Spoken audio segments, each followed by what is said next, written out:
Testing, testing.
All right, I think we're good. Peace, power, and profit. Peace, power, and profit to you guys on this Throwback Thursday.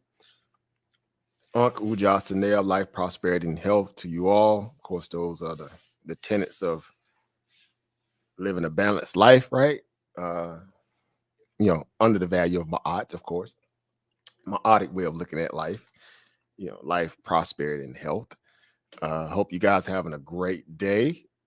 The elephant in the room is CPI. Some would call it the CP lie, right? They have a way of cooking the data, right? It's a part of the government's control narrative to make people feel like everything is not as bad as it really is, which is a false sense of governing, if you ask me, in this day and time where people are more intelligent and educated and know how to source our information that benefits truth in their world, and yet the government will lie to you in your face and tell you that it's not. So this is again the environment that most people lodge themselves in terms of Republican or Democratic or whatever you are. I'm neither of any of that. I don't support political gains. I understand that these policies do affect my life as well, but I'm doing everything to cushion myself and my understanding and knowledge to become more literate financially. So that aspect is not necessarily, a blanketing my situation, so to speak, right? So we all are on that path, right? We're all on that journey to find financial freedom by becoming more financially literate. In essence, to use these skill sets, entrepreneur skill sets, whatever you're doing in a way where you're in control of your destiny, that is to be saluted, right? You salute to you, right? Salute to those people who realize that, they're not afraid to take chances. They're not afraid to fail in their endeavor to succeed. And that's just a sign and strength of growth, right? And maturity and a lot of other things as well. Not to say that people who are just working and just going that route, they're not, living that life as well. It's just that we're trying to also pay homage to the idea that if you want to get ahead of life, you have to submit a value of risk, into the atmosphere at some point. You have to take a chance on something. In this case, we're taking a chance on our intelligence, our ability to source information, our ability to find opportunity in fertile ground, right? Fertile, environments, right? Monetary, the whole nine, right? Business ownership, products, services, the whole nine, right? So again, shout out to you all out there today, wherever you may be around this planet, right? Entrepreneurs up, right? Entrepreneurs up, right? As we say, Amara squad up, a DAG squad up, and all this stuff. We're gonna say, entrepreneurship up today, right? Entrepreneurship up, right? So shout out to you all, guys. You sit here watching the SP 500 here go through its, volatile swings and just gyration and just a whole lot of, again, Wall Street is in their feelings, right? Of course, we know that CPI data that came in today hot drove a lot of the, the algos crazy. We planned out some particular points that the market may kind of pull back to, and it was speculative, but yet and still we was able to accomplish that. We put about a 450 dip by on the CPI data, obviously coming in hot. We achieved that. It bounced, right? It bounced. Obviously coming into the market, they open up the algos, they open up the reverse repo operation value of the bonds to try to, stifle that of the 2% yield increase coming off the 10-year, right? We're going to discuss that too. We got a yield inversion on, I think, a couple of the treasuries as well. So, and we're flattening out on that 10 and the 2. So anytime you get to a point of a flattening curve as opposed to a steepening curve, that means that you're definitely on the cusp of potentially having a yield inversion. And that spells trouble. That means that you have recession, you have recession must, kind of, following you around at this point. And that's one thing Wall Street fails to do, to accept right now, that, the gravy train is getting ready to kind of, go offline, right? The gravy train is getting ready to go offline in terms of that of the Federal Reserve. And the Federal Reserve has a problem because they're still in the business of buying bonds while trying to fight inflation. You can't do both. Again, you can't have it both ways. You can't, scream that you're trying to fight this ugly monster called inflation, and you still buying bonds. You still trying to play a very dovish tightrope conversation to keep Wall Street from dumping the market, because if the markets is truly dumped on the idea that they know what's coming, then that also puts more pressure on the Fed in terms of keeping the balance of equity growth and pension funds and retirement plans and all that stuff in a form of, at least protectionary value, where they can try to focus on getting people back to work, but also in their mind think that wages will, benefit on the back end of people being able to still, have a comfortable way of providing for themselves beyond just their retirement portfolios alone, right? It's an ugly diagram, an ugly, enigmatic, scenario when you think about it. But ultimately, we know what's really going on, right? We talk about this stuff a lot in the ad lib, and today is a good day to bring context to it, right? Hence, I want to come on to be able to add a little bit. I also want to share the link to have you guys come on to speak to it, because everybody has a different perspective and take on life. in terms of their financial situation, meaning, the monetary scenario in terms of what they use to be able to bring in other income value to their home. Skill sets that may also cross paths with, understanding how, economics work on a political science side of that, right? We know government's policies, et cetera, right? It's weird, right? But it's just an extent of what we already know as consumers. When we're seeing prices go up at the gas pump, at the grocery store, at the local restaurants, menu items are up now. Of course, you don't have a dollar menu any longer. Now it's $1.25, $1.50 menu items, right? All right. Again, Dollar Tree don't have a dollar for 12 eggs. You got to pay $1.25, $1.30, and people crying about that. They can't get a dollar slab of bacon. They got to pay $1.30. Right? They mad about that, right? That's $1.30. That's 30 cents, man. I plan that 30 cents to go in my gas tank. I get it.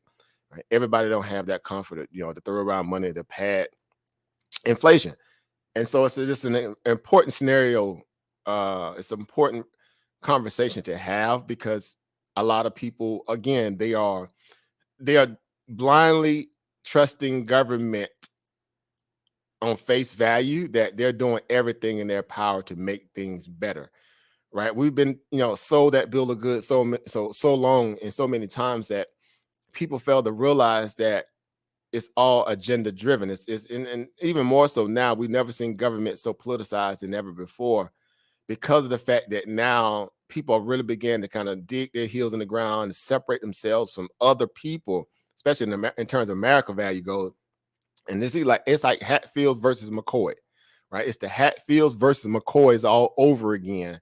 And again, they're not even doing anything really to address that, because there are people being polarized by certain events that are happening, and then nothing is really being done to fix it. Right? There's no rectifying value that comes along when you're having issues with economic disparity, crime, racism. I mean, the whole civil gauntlet of issues that this country is now embarking on through woke culture, cancer culture, abuse of power culture, everybody's entitlement mindset. It's again, America is not the America, 20, 30 years ago. And it's clearly not the America 400 plus years ago, right? Definitely that. And yet and still, there's a lot of fringe elements of those things still somewhat resurfacing or hiding in the wing, ready to maybe come back to life. Who knows? Again, it's weird, right? But this is the world, this is the country we live in. Based upon all those different factors, us, as entrepreneurs in our own right, especially as investors or traders, when we're trying to dial down a lot of that noise and figure out how can our money well be suited for us, because those things really don't affect us on a let's say on the occupational value, because the markets they really don't focus on those things. They often mean keeping you away from at least the opportunity of it. Those things don't matter here, right? So we're coming from a different place, and we're all trying to utilize a think tank within our own right to figure out ways to get paid, right? That's simple as that, right? So again, that's my soliloquy, right? And I'm sticking to it, right? That's my little standing on my square, this, that, and the third. And I'm trying to do what I can to also bring value to my brothers, right? My sisters, and, in the financial arms in this regard, because we're trying to take our piece off the top, right? Because the government is going to get theirs. They're going to find a way to get theirs. They've been notorious in figuring out how to dig in your pockets. They've been notorious in figuring out how to stress test your financial situation, right? They've been notorious and putting you in situations where, again, as ludicrous as it may be, like there's a better way to do things. They'll take the hard path just to see exactly, what your threshold would be like, right? And this country has a bad habit of doing that, right? They're slow to act when it comes to doing things for the American people, and fast to move when it comes to benefiting those who already have.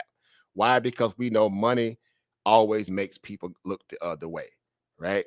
Put a little money, send a little bag to somebody, a little politician, whatever, they're going to look the other way, right? So you're hiring literally, to be honest, you're hiring the mafia, right? These political mafia figures in a lot of ways, for either protection or that of value of, you know, them to be just to block, right? To be in a position just to block opportunity that may flow towards you, right? And we see that now because that's what, you know, politics has become. It's become a political farce.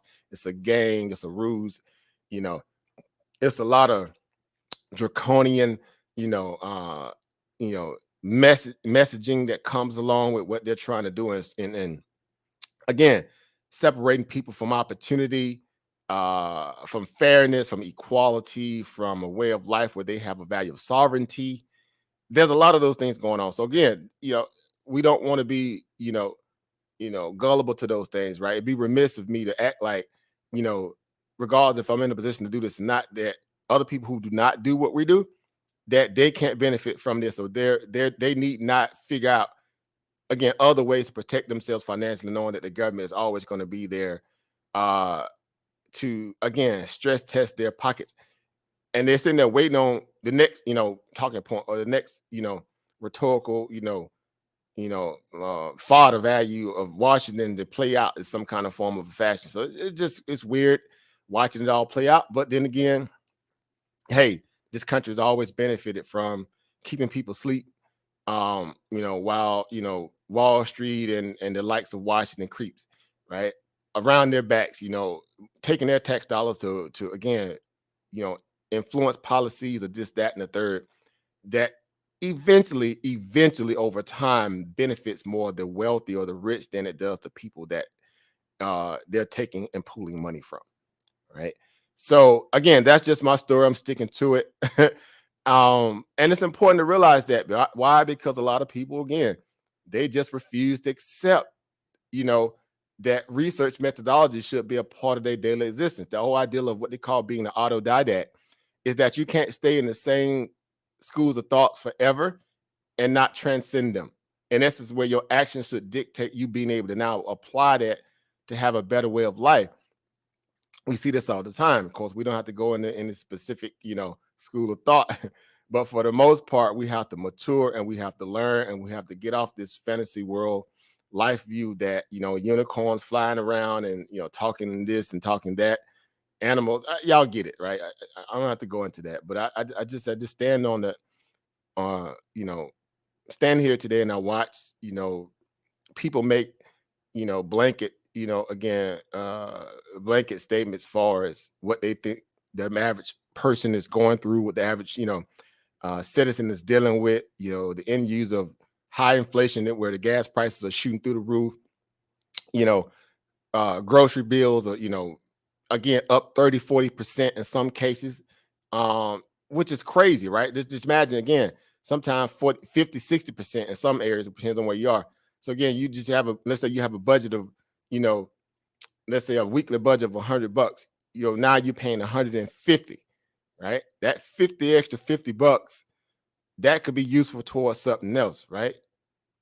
And there's no there's no end goal in the end or in sight in terms of how long that will linger too, right? That's the sickening part of this, right? Because again, they just keep trying to tell you that it's transitory, that it's that, it's this, it's just whatever, right? But we know it's a whole lot of malarkey, right? It's a whole lot of malarkey, right? It's it's what we know it to be. It's a whole lot of what, right? It's the lies, right? It's the lies. The government just tell you, no, it's transitory. It's not going to be. No, but now we're at peak inflation, right? We got 7.5% readout today. Now they're saying that it's peak inflation. Like who's sitting there continuously making all these bad calls? Like if these guys were coaches in NFL, NBA, NCAA, whatever, MLB, they'll be fired, right? They've been fired. Like Jerome Powell been fired. All the Fed governors, the assistant coaches, they'll be fired, right? Maybe the team owner probably be booted out of town, right? That would be obviously, Janet Yellen, possibly even Joe Biden. They've been given walking papers a long time ago. Why? Because their track record is proven to be very, anti, adjustment, right? I'll say that. They've been very anti-adjustment. They don't seem to learn how to adjust on the fly very well, right? But again, for what it's worth, people will still, dig their heels in the ground and say, you know what, that's the price of doing business in America. You have to, bear your cross the same way I do, right? That kind of mentality. Like, no, that's stupid. That's not true. I could choose to, look at life from different perspective based upon what I'm able to, muster and manage on my own, right? Which is odd to a lot of people because they're so used to you following the script, right? When you go against that, you're looked at as a pariah or an anomaly. Like, how dare you do that? How dare you go against, like people when they go against like they little president stuff like I'm like, so, like, are y'all serious? Like, are y'all serious? Are y'all serious? All right, are y'all serious? So again, those are the things that we have to deal with, right? Yeah, I know I'm preaching a little bit to the choir. You guys are definitely informed, but for some people who may be tuning in who may not understand this stuff at the level, and you learn it because everybody comes in this at their own time. Uh, it's important again that you do not be, confused about essentially how things work. And you don't need me to tell you this, course. You could do your own research if you really have an honest interest in wanting to learn how to be, very, uh, you know, um, I should say, more in control of what you see and hear, as opposed to what you're being told, and you just accept it. You'll know how to audible your life again, adjust your life or your situation to mirror that of sustainability, even when people are trying to lead you and steer you down a different path. So again, that's why the education of this is important. We don't shy away from that. We always talk education above all things in terms of understanding how this system works, how this industry works, this craft, investing in trading as a whole, across different asset classes, not just stocks, forex, equities, options, derivatives, binary options, crypto, whatever, right? Flipping bottle caps, 3-card Monty, whatever you do, the risk versus reward reality in that, or the risk management factorization, then go do your thing, right? Entrepreneurship, go do your thing, right? But just be honest with the reality that you're facing something that has a value of odds, and you know what those odds are, then you go handle it, right? You never invest more than you have willing to lose, right? That's the talking point, and it's true, right? So that's why we're dealing with again, inflation. Of course, that was the readout of today. That's what got the markets in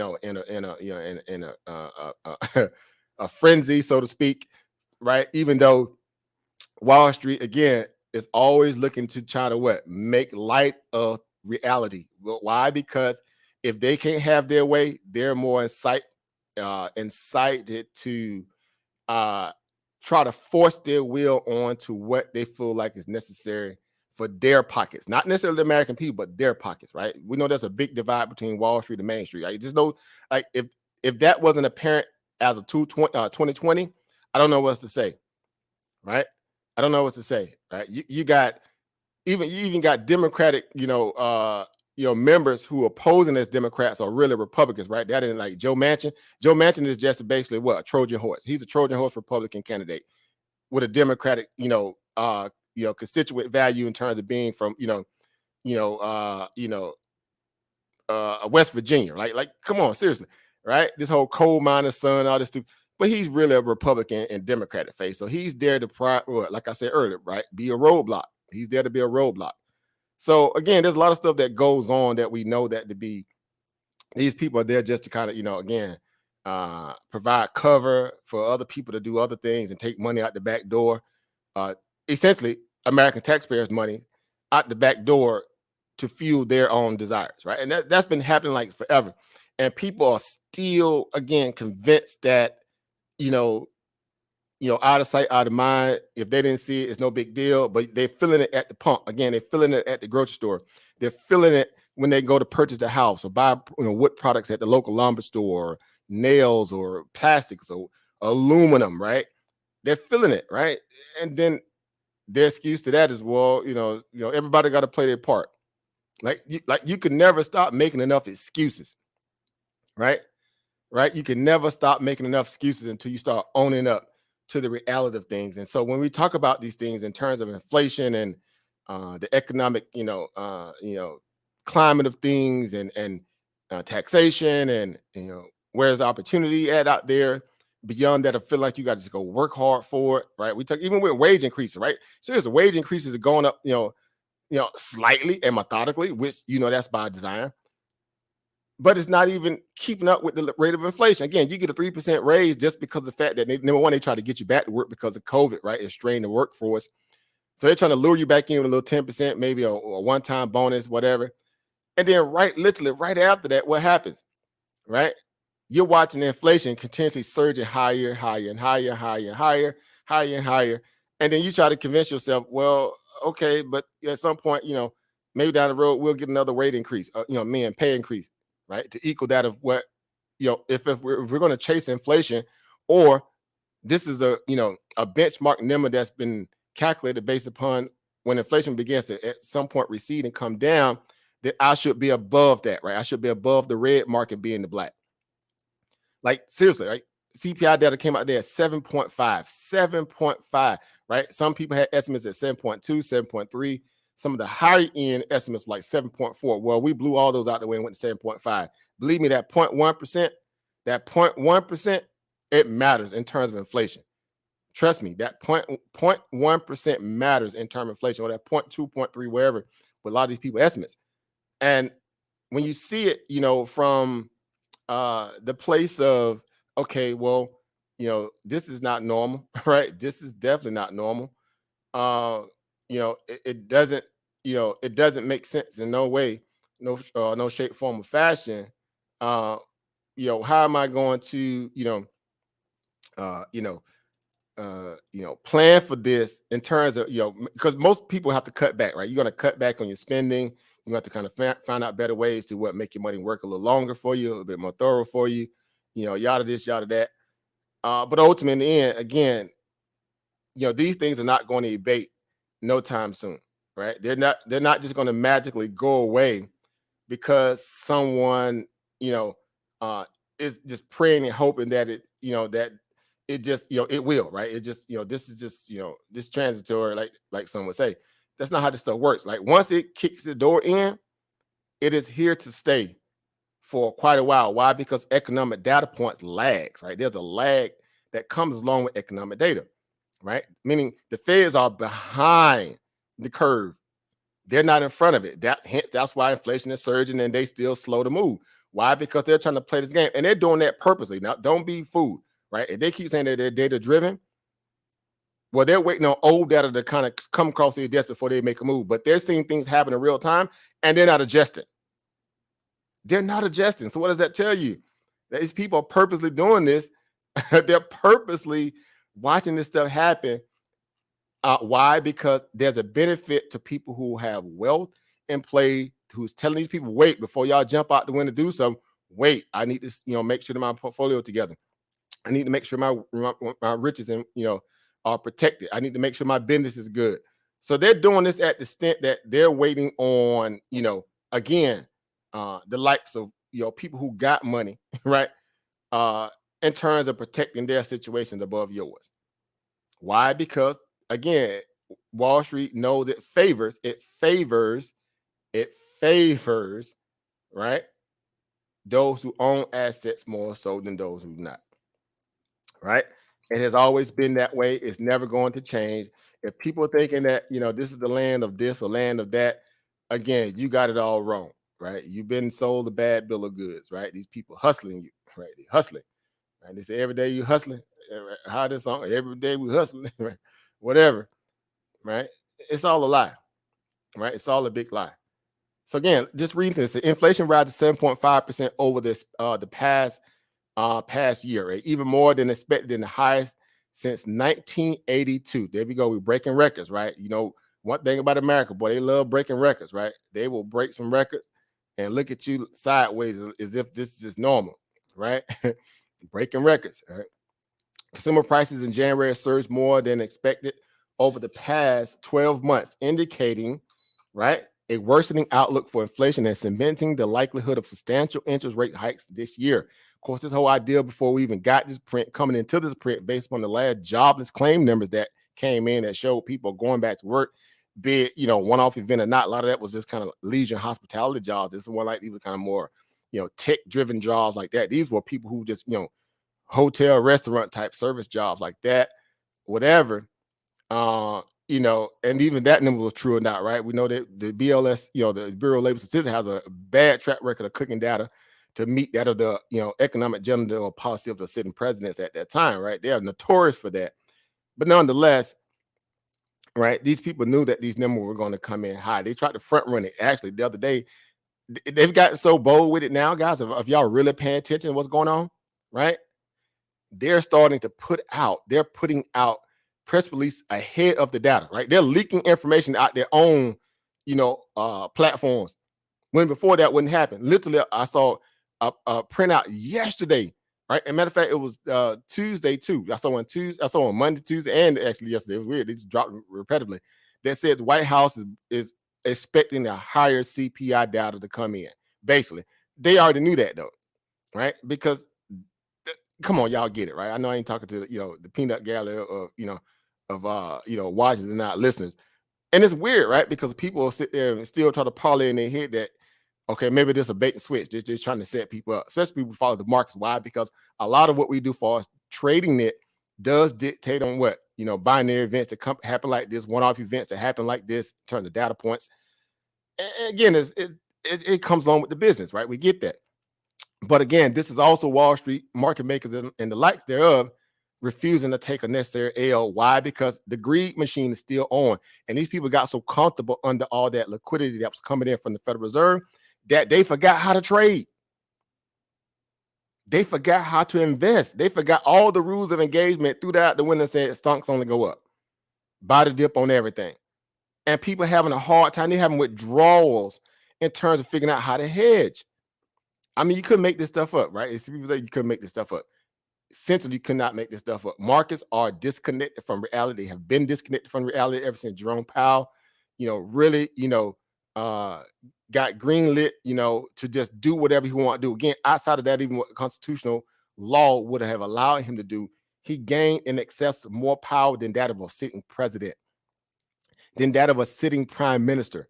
Like Jerome Powell, literally, let's be honest here, like he's the most influential and most powerful person literally on the planet right now. Why? Because American markets are the most lucrative markets on the planet. We dealing with well over $30 trillion, right? In asset worth value, over 30 trillion. He controls a lot of that value by printing money, directing markets the way they need to go based upon economic policy, while they're taking taxpayers' money, funding Wall Street to have this gluttonous greed mentality to say, well, nothing out there is better than this, so I'm gonna just stay the course of this. And that's true to a degree, meaning if you are a long-term investor, you stay the course. You understand the value of what? Dollar cost averaging. You play the dips as necessary to your portfolio or principal value worth of how you may see these assets, right? If it's 30% drawdowns, you add. If you're doing a 20% drawdown, you add. Whatever your threshold is, you stick to your game plan and adjust accordingly. But don't be misled in thinking that these people got your back, right? You adjust by being intelligent about how this stuff works, not by being, misled by emotions and rhetoric and, people who are trying to fuel you into funnel you into a different way of looking at things, right? So we know transitory man definitely, look, he's just a shield at this point, right? He's a 100% shield at this point. He's a shield with a D and a shield with an L, right? Two L's, right? SH, right? He's both, right? He's both at this point. Right. And he know that, if had he not, got reselected to hold that position, he would be the laughing stock of Wall Street right now. He will be the laughing stock, even though a lot of people laughing at him right now behind his back. But they say, hey, man, we appreciate you because, you helped the economy at a time when, the world was imploding because of COVID and the pandemic, blah, blah, blah, blah. Look, you're only as good as your last play. You're only as good as the last play that you lined up for or that you set up for, right? Essentially, is that. All right, so let's go forward. So the consumer price index, which measures the cost of dozens of everyday consumer goods, rose 7.5% compared to a year ago. The Labor Department reported Thursday. So again, you're talking about 40 years, dang near 40 plus years ago. We haven't seen these kind of numbers. I mean, look at the chart I have over to the right here, right? So I have the splice chart. I kind of put this together here on the fly. Right, y'all know me. I'll be working fast, multitasking, right? I got live trades on right now. I'm trying to make money like everybody else, but also in my moments to multitask and do all these different things, I want to make sure I provide some great clarity and content wherever I can, not just a whole lot of, hyperbole and talk and rhetoric. It has to be synonymous to what we're trying to accomplish here, right? Meaning, what do we believe in, individuals and also in a group setting, right? So looking at this here, right? Again, appreciate you guys for coming in the building too. I didn't have a chance to get through the YouTube and see who's all in the house, but forgive me, I'm coming on hot, right? So as it reads here, it says that compared to Dow Jones estimates 7.2% from closely watched inflation gauge, right? So again, some people saying 7.2 estimates, right? That's why I say 7.2, 7.3, some even like 7.4. We came in at 7.5. Now, y'all know as well as I know, if we came in at 7.5, the real number is much higher. Why? Because y'all know how this stuff works. They take away what? Energy and food out of the inflation readout, right? They take that number out. Like, why? Those are your biggest costs is energy and food. But they remove them from this data readout. Why? Because they know if they added it, it will make the numbers that much more staggering and people will have questions. They try to say that's a separate scenario that goes up and down and it's too volatile to add into the mix of this. Like, how? How's that any different than people looking to buy a used car and that's up 30 plus 40%? Whatever, right? Well, people don't buy cars as often as they buy bacon. Well, maybe you need to focus on what they're paying in terms of the bacon, because lean hogs are up on the commodity side right now. Lean hogs are through the roof. Like the inflation, to buy like a little pen full of lean hogs right now, literally lean hogs, they're through the roof now. Like bacon is through the roof for a reason, right? You can't even get the pig on a discount now, right? So anybody eat the pig, right? Go make this stuff up, right? And we'll look at some of those data points at some point, right? So consumer price index, right? Percentage change from a year ago, and this is a statistical value going back far as basically in the 70s, right? Look, because y'all know the 70s was crazy, right? Far as inflation, right? That's why the whole idea of Paul Volcker, right? Go look him up, right? Look it up, right? My homeboy, Yurima Karama, right? When he do his excerpts and on Look It Up, that's a whole new different reality, right? Look it up, because you have to become educated on how this stuff works. Stop depending on everybody to give you something that you can look up and research yourself. That's how literally that's how you learn how to fish, right? We just give a lot of good information, then you have to take it further, right? But you go look that up, right? The Paul Volcker's, ruling dealing with inflation that came out on the back of Nixon, and then Carter, followed up with it. It was just out of whack, right? So he had to pull what they call he had to pull a Book of Eli moment, right? He's like, no, y'all ain't, no, I need to, control this moment here, because y'all gonna just act like this the Wild Wild West until we get some civility in this building. And he started tightening and raising rates, at a time when the Wall Street was just, still silly as it is today, right? This is how markets repeat themselves. And it had to rein in and all that inflation they was dealing with. At that time, you're talking about over 15%. 15% inflation. Imagine that. Here we are. We are half that now. We're half that now in 2022. 7.5. So reality is that, and that's where, keep in mind, back then when we had that 15% inflation, they used to actually include food and energy in that readout then. Now they don't even include food and energy in our readout today. Aha. That means what? That means it's much higher than what it really is. It's much higher, right? 7.5 is just, for window dressing. It's much higher than that. Why? Because you can go to the commodity market and see it for yourself. The commodity market doesn't lie.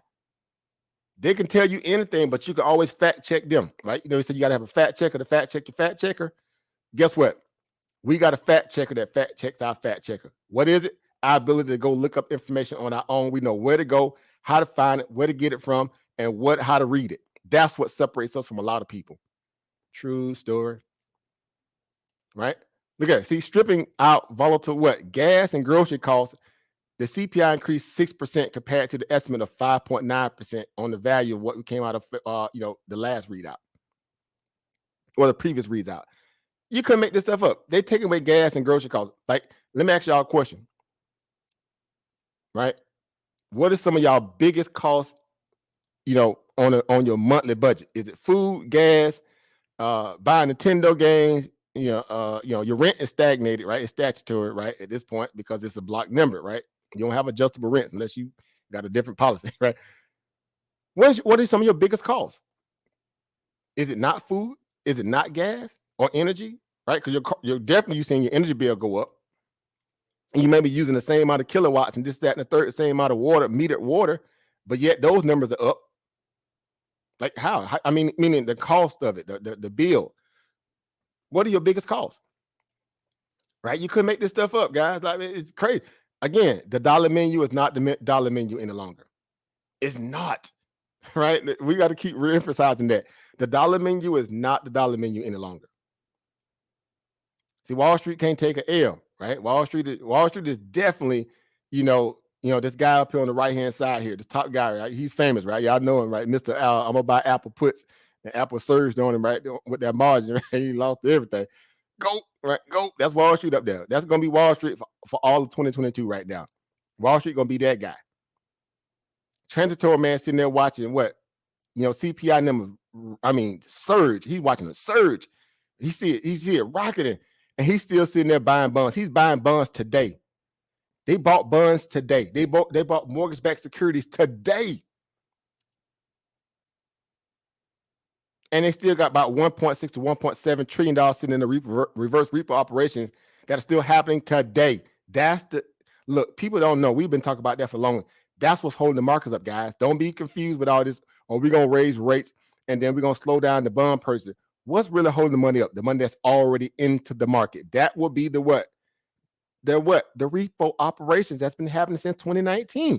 It's sitting there, and on top of what we printed from 2020, right, into 2022, it's sitting there over there, $8 trillion? They're doing $1.5 to $1.6 trillion reverse repo operations on a daily basis. Banks lining up the exchange, bonds for cash and the opposite. Cash for bonds on the back. They're just flipping it back and forth between the Fed and the banks. Behind everybody back. Behind everybody's back. And no one is really, really hitting the Fed hard and going at them with that question, right? Even the White House, this, that, the third, they're not going and saying, hey, well, you guys sitting on all this extra liquidity, you talking about rounding down the balance sheet. Explain this. Explain how you continuously having $1.6 trillion auctions every day in the reverse repo operations market. Explain that. They're just recycling money and they're buying these dips that are coming off this bad data. It's all based upon Wall Street knowing that they're smart enough to realize that this is what's keeping the market up right now. Average investor trader who don't follow this kind of data, macro data, they have no clue. They're getting ran over in their positions because they're just emotionally driven. They know Wall Street is fugazi right now. They know the market is, basically, up on a wing and a prayer, and it's doing a lot of what? Delusional things right now. Again, that's why we tell people what? Understand risk management, never invest more you have willing to lose, and understand how the game really works. That's what separates us from a lot of people. Not to say we are here tooting our own horn, but we dig into data like this. We realize the importance of reading these data points as opposed to let's go over a technical chart alone. Or let's go over this little news press alone. That's it. No, we're a little different. We're cut from a different cloth. Right? We go find, information like this right here, right? We take it to the next level, right? Make no mistake about it, guys. We're different for that reason because it's important that if we're trying to be the best, the best read on economics, especially when it comes to market value, and just our personal life in the whole, we're gonna have to be able to cross some different lines that most people are not willing to cross, right? Meaning they're comfortable in just with whatever they're getting far as their level of learning, and that's fine because everybody got to start from somewhere. But we go chase down needles in the haystack. We go find that silver lining, right? This is the silver lining. This is what's keeping the market up right now. This right here is called reverse repo operations, right? This is what that's $1.6 trillion that was auctioned off yesterday. That's what came into the market today off that dip around about 450. A lot of that money when it got implemented from the banks and the banks start buying up derivatives and assets, a lot of that was the institution money, and then retail follows behind. Y'all know how this stuff go, right? They just dumb money. They're just following along. They're following along for the ride. 1.6 trillion. That's of course trillion with a T. That's not a billion. That's trillion. Yesterday's was like 1.6 something. The previous day before that, 1.6, 1.5 trillion. Like you could make this stuff up. Like you could not make this stuff up. Right? Could not. Right? So we realized that. So we were looking at money supply, M1, M2 money supply, all this stuff like that. But where all this money at? Again, the dollar skyrocketed, then it dumped today. I mean, these people can't make up what they want to do. They're just making it worse than it is. It's like, when you in a pickle and it's only going to get worse because every time you try to do something to fix it, it gets worse.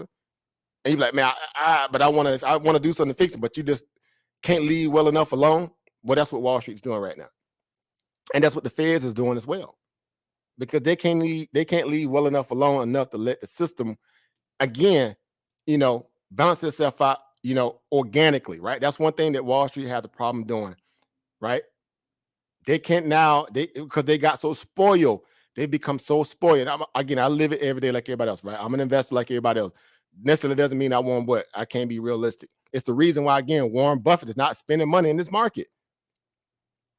If there was ever a time to really follow great principles in terms of anything that's Warren Buffett Esquire value of it, this would be the time to do it. Why? Because he's been sitting on all that cash and he's not deploying market money into the market right now. Even when some of his beloved stocks like Apple and many others, he ain't chasing stocks right now because he know they're in the pink unicorn delusional land right now. He's a great indicator to watch right now because he got old money. He's been through this before. He's seen the level of euphoria in markets to the point where they can't accept reality, and they're just sitting there just blindly just doing a lot of bad calculations, misappropriation of taxpayers' money to the point where, again, it's really not really benefiting assets as a whole, because if you're not going to let them to grow organically 45 degrees angle to the right, if they go and hit peak prices and valuations and they crash 40, 50%, 70%, what was the whole use the whole time when you was pumping them up like that? Make that make sense, right? Make that make sense. Make that part make sense. It does not. So again, that's why we have to be cognizant of what's going on. This is why we have to be, again, students of the game and not students of the moment, right? You can't be a student of the moment, right? That's not how this stuff works, right? So we want people to be conscious in decision making, understanding the values of risk. Whether you're an investor or you're not, you still need to know what's going on as far as your economy, right? Facts, right? Facts, right? It's not even up for debate, right? You just need to be knowing what's going on with, policies and people telling you one thing and their actions are proven and showing to be different, right? Because again, your future is important to the idea of being able to strategize around these things, right? You don't have to agree with how things are being run. If you're in a position where you can make your own money, that's a separation in itself. That puts you in a value of power, unlike a lot of your peers, because they got to wait. They're playing the wait game. Like, hoping these people have a moral, epiphany and wake up call one day, like, no, let's really do something for the people for a change. Besides providing crack pipes, providing $30 million to go to a crack pipe research, so they can pass out crack pipes to people who are addicted to drugs. Couldn't make this stuff up.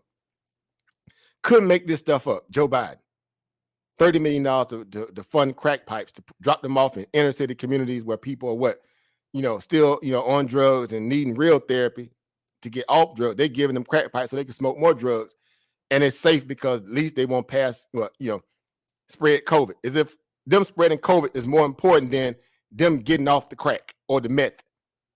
This is the delusional value of policies coming out of the White House. Y'all couldn't make this stuff up, guys. Couldn't make this stuff up. I mean, y'all seen the articles. I ain't even got to go into that. We'll go into it maybe at some point in the back end of this, this conversation. Right? Especially when I open the, send the link out there if you guys want to come on the panel. I mean, you couldn't make this stuff up. So again, let's get back to the work. Let's go back to the work, right? The work. Let's work it. 1982, 40 years. Again, market's at inflection point, right?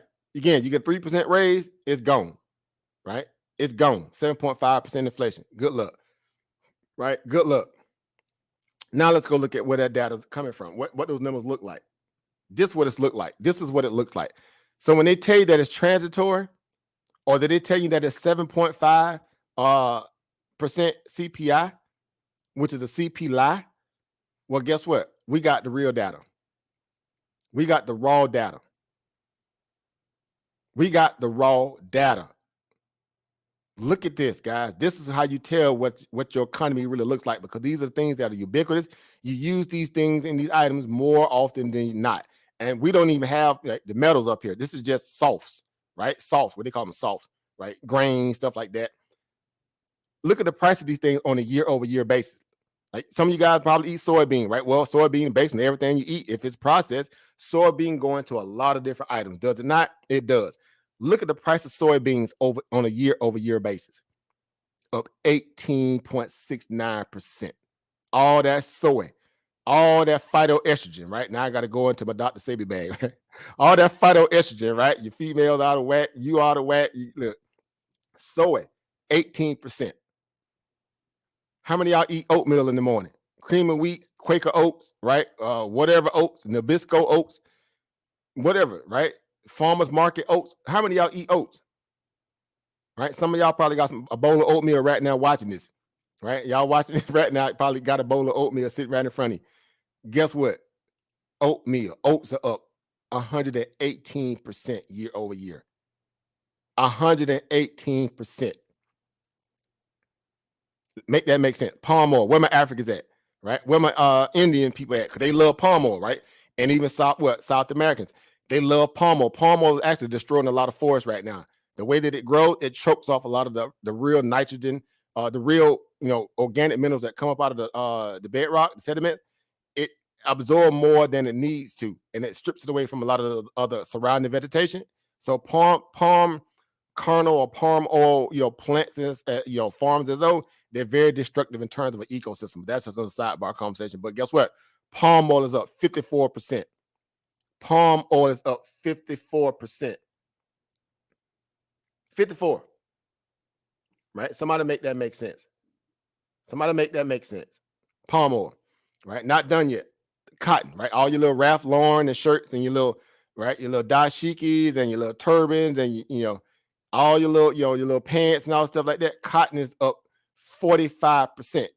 So guess what? They're gonna pay that pass that cost off to the consumer, which is you guys. You're gonna pay more basically at Macy's, Saks Fifth Avenue, Nordstrom, wherever you shop. You're gonna pay more. You're gonna pay more because the price of cotton.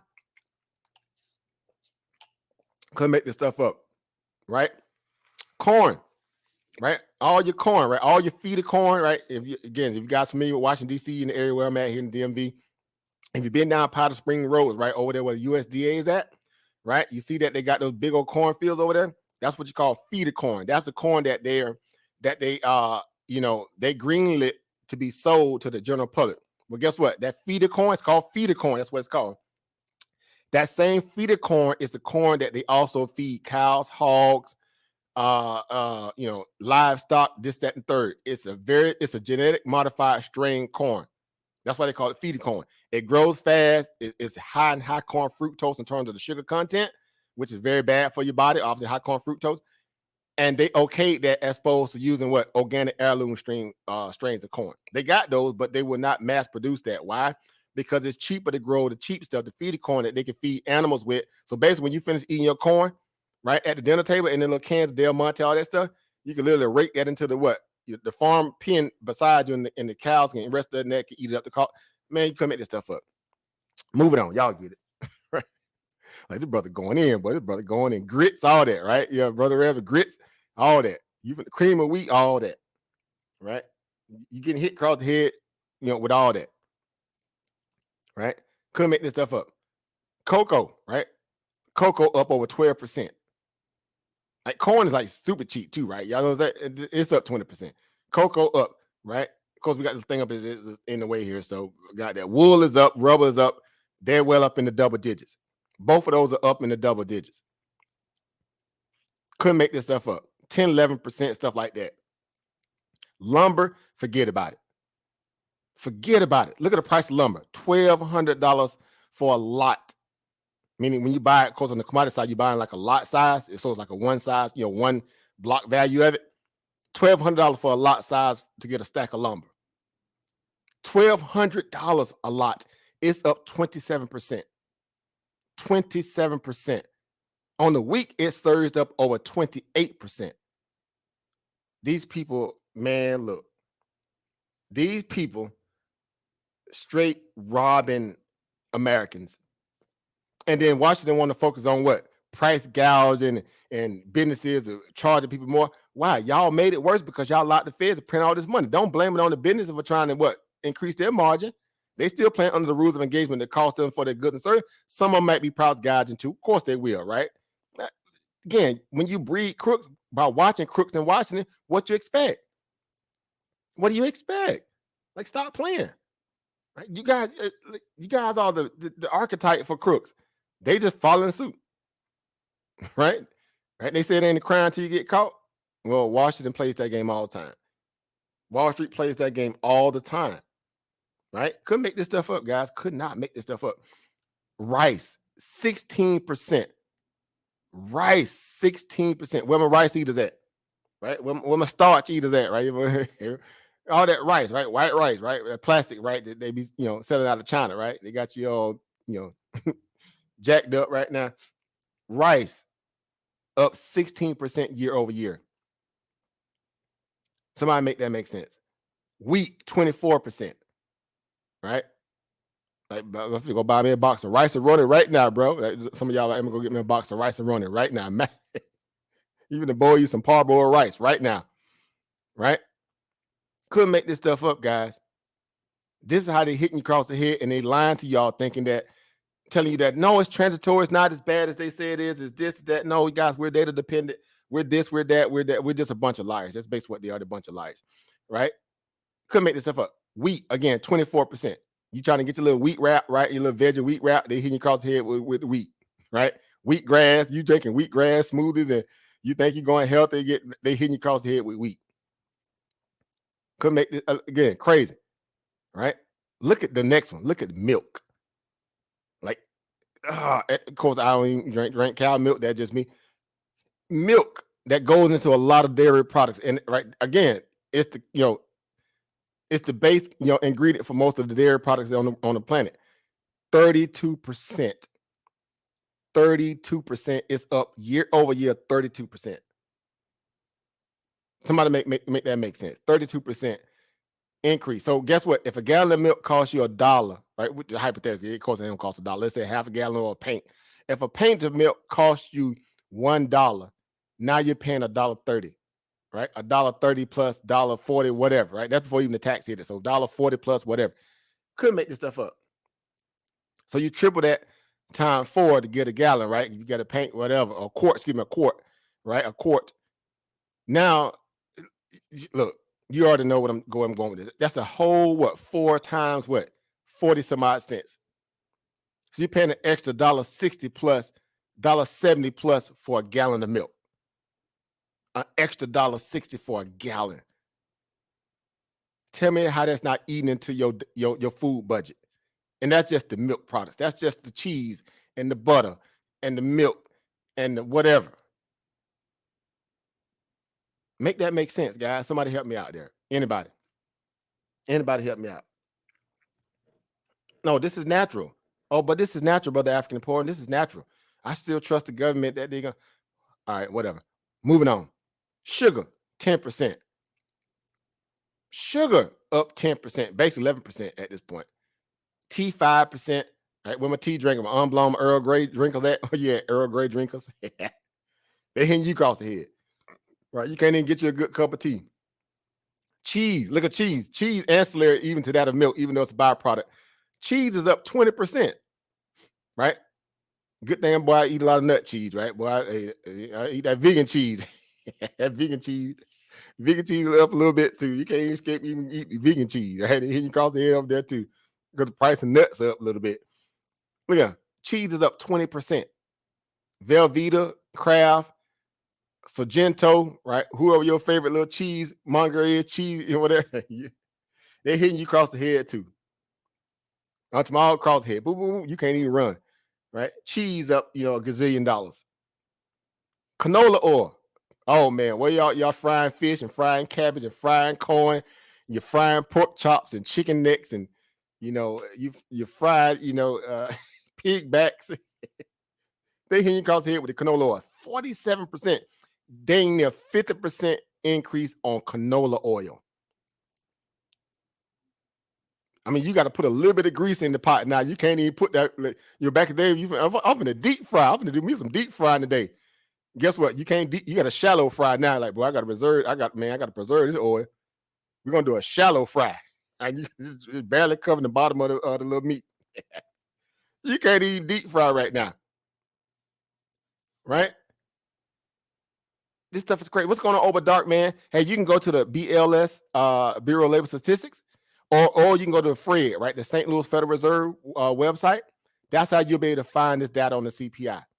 Go to the FRED. It's called the FRED, but it's a federal federal of St. Louis, right? Just pull it in, just put it up just like that, and you'll be able to figure out, find all the information on what I'm talking about right now, right?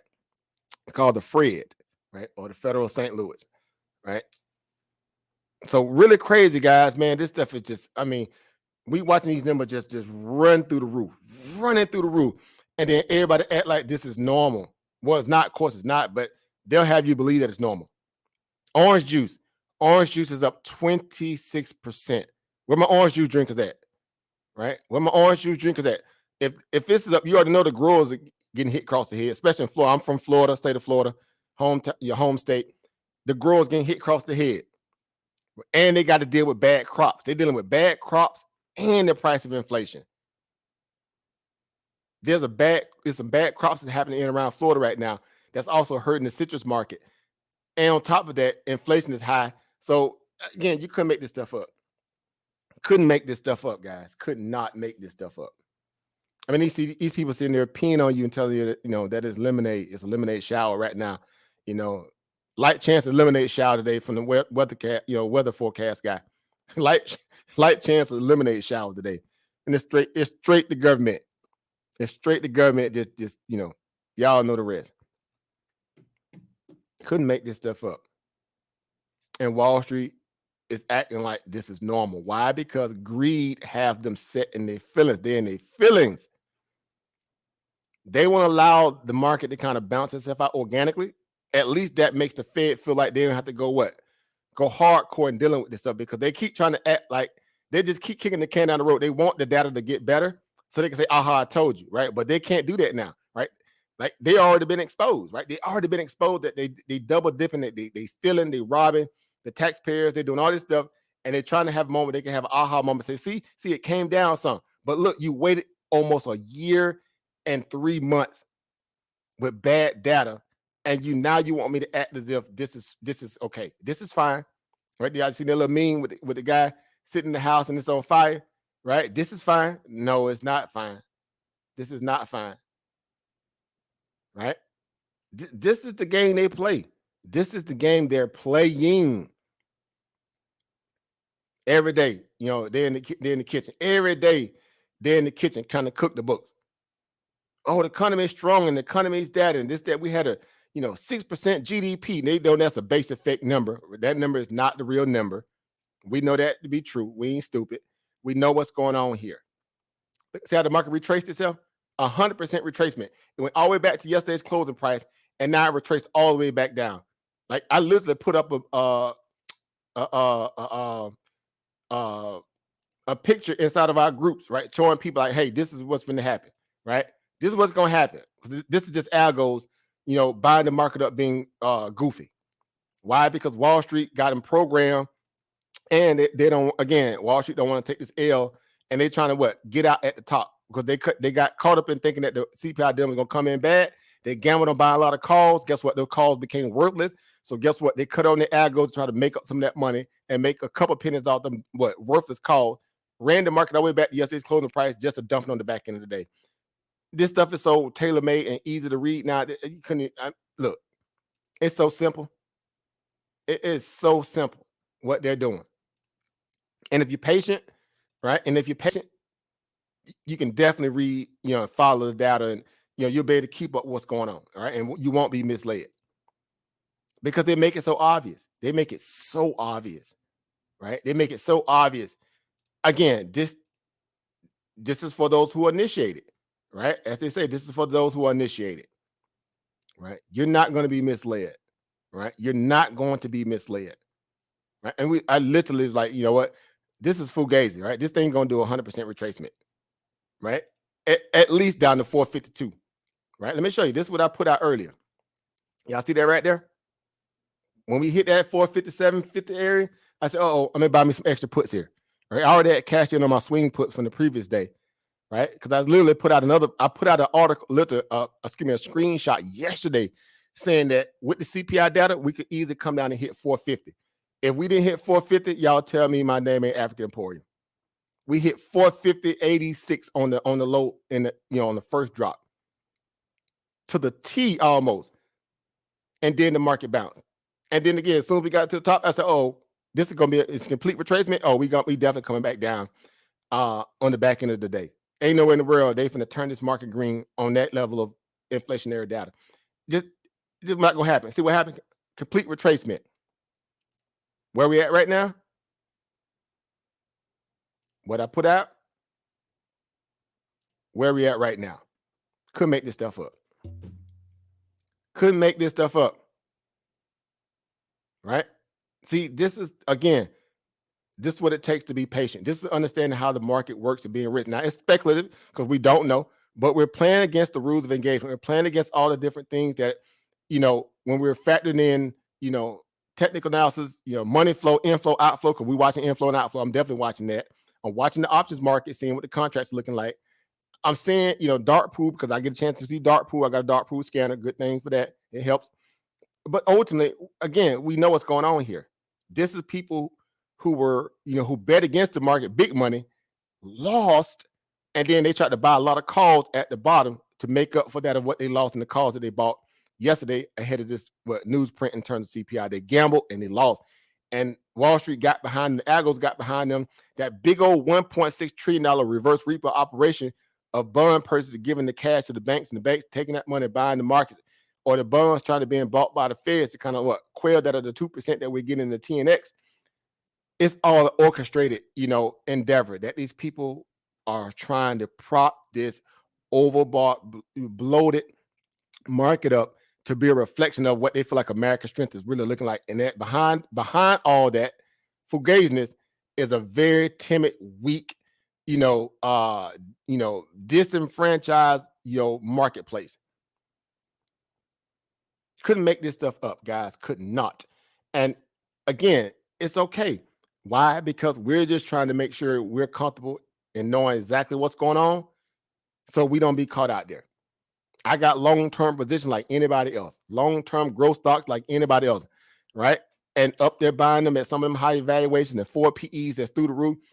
It makes no sense to me just add money to those positions unless it's really giving me a good substantial pullback in a way where I feel like it's organic enough to warrant to me just add dry powder to it. I don't have to prove a point that this is me trying to again, as they say, don't bet against America. Like, get out of here with that foolishness. That's the dumbest thing ever. Of course, that was Warren Buffett to put that out there. Whatever. But we know when he said that, there was a context to him why he was saying it, because that was in the thick of the pandemic. That was during the middle of COVID. That was during the middle of the quarantine. They were trying to get people to stay invested in the stock market. Why? Because he knew from wisdom the fact that the Federal Reserve was going to start printing all this money because he's seen this before. He said, "Oh, this wouldn't be a liquidity explosion like none before. Stay in the market." If you're smart doing that perspective, it makes sense. To do it now, just to be buying at the top, it makes no sense. Because you have to be able to provide to your mental that this market is still it's still undervalued at these levels. That's what you have to convince yourself of, that the markets are still undervalued at these levels. As if there's not a rotational, a rotational agenda that's happening right now, which it is, right? There's a rotational agenda happening right now where some of these growth stocks being taken to the woodshed because they got overbought the most, and people just recycle that money into some energy plays, some values of consumer staples, some values of healthcare, definitely commodity markets, right? We saw aluminum, we made some phenomenal calls on Luna, right? Alcoa, right? Was one that I kept breeding the horse on. That thing up, crazy high right now, right? I mean, it bounced, off that, a place where we saw it, definitely in a position to run off of.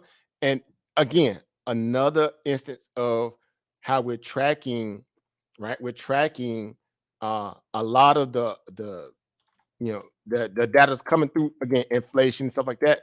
And we're utilizing it as trade material, right? We're utilizing it as trade material, right? So matter of fact, let's go look at Alcoa like 2 seconds here, right? And then we'll open the line up, let you guys come in and add some more, commentary to the conversation.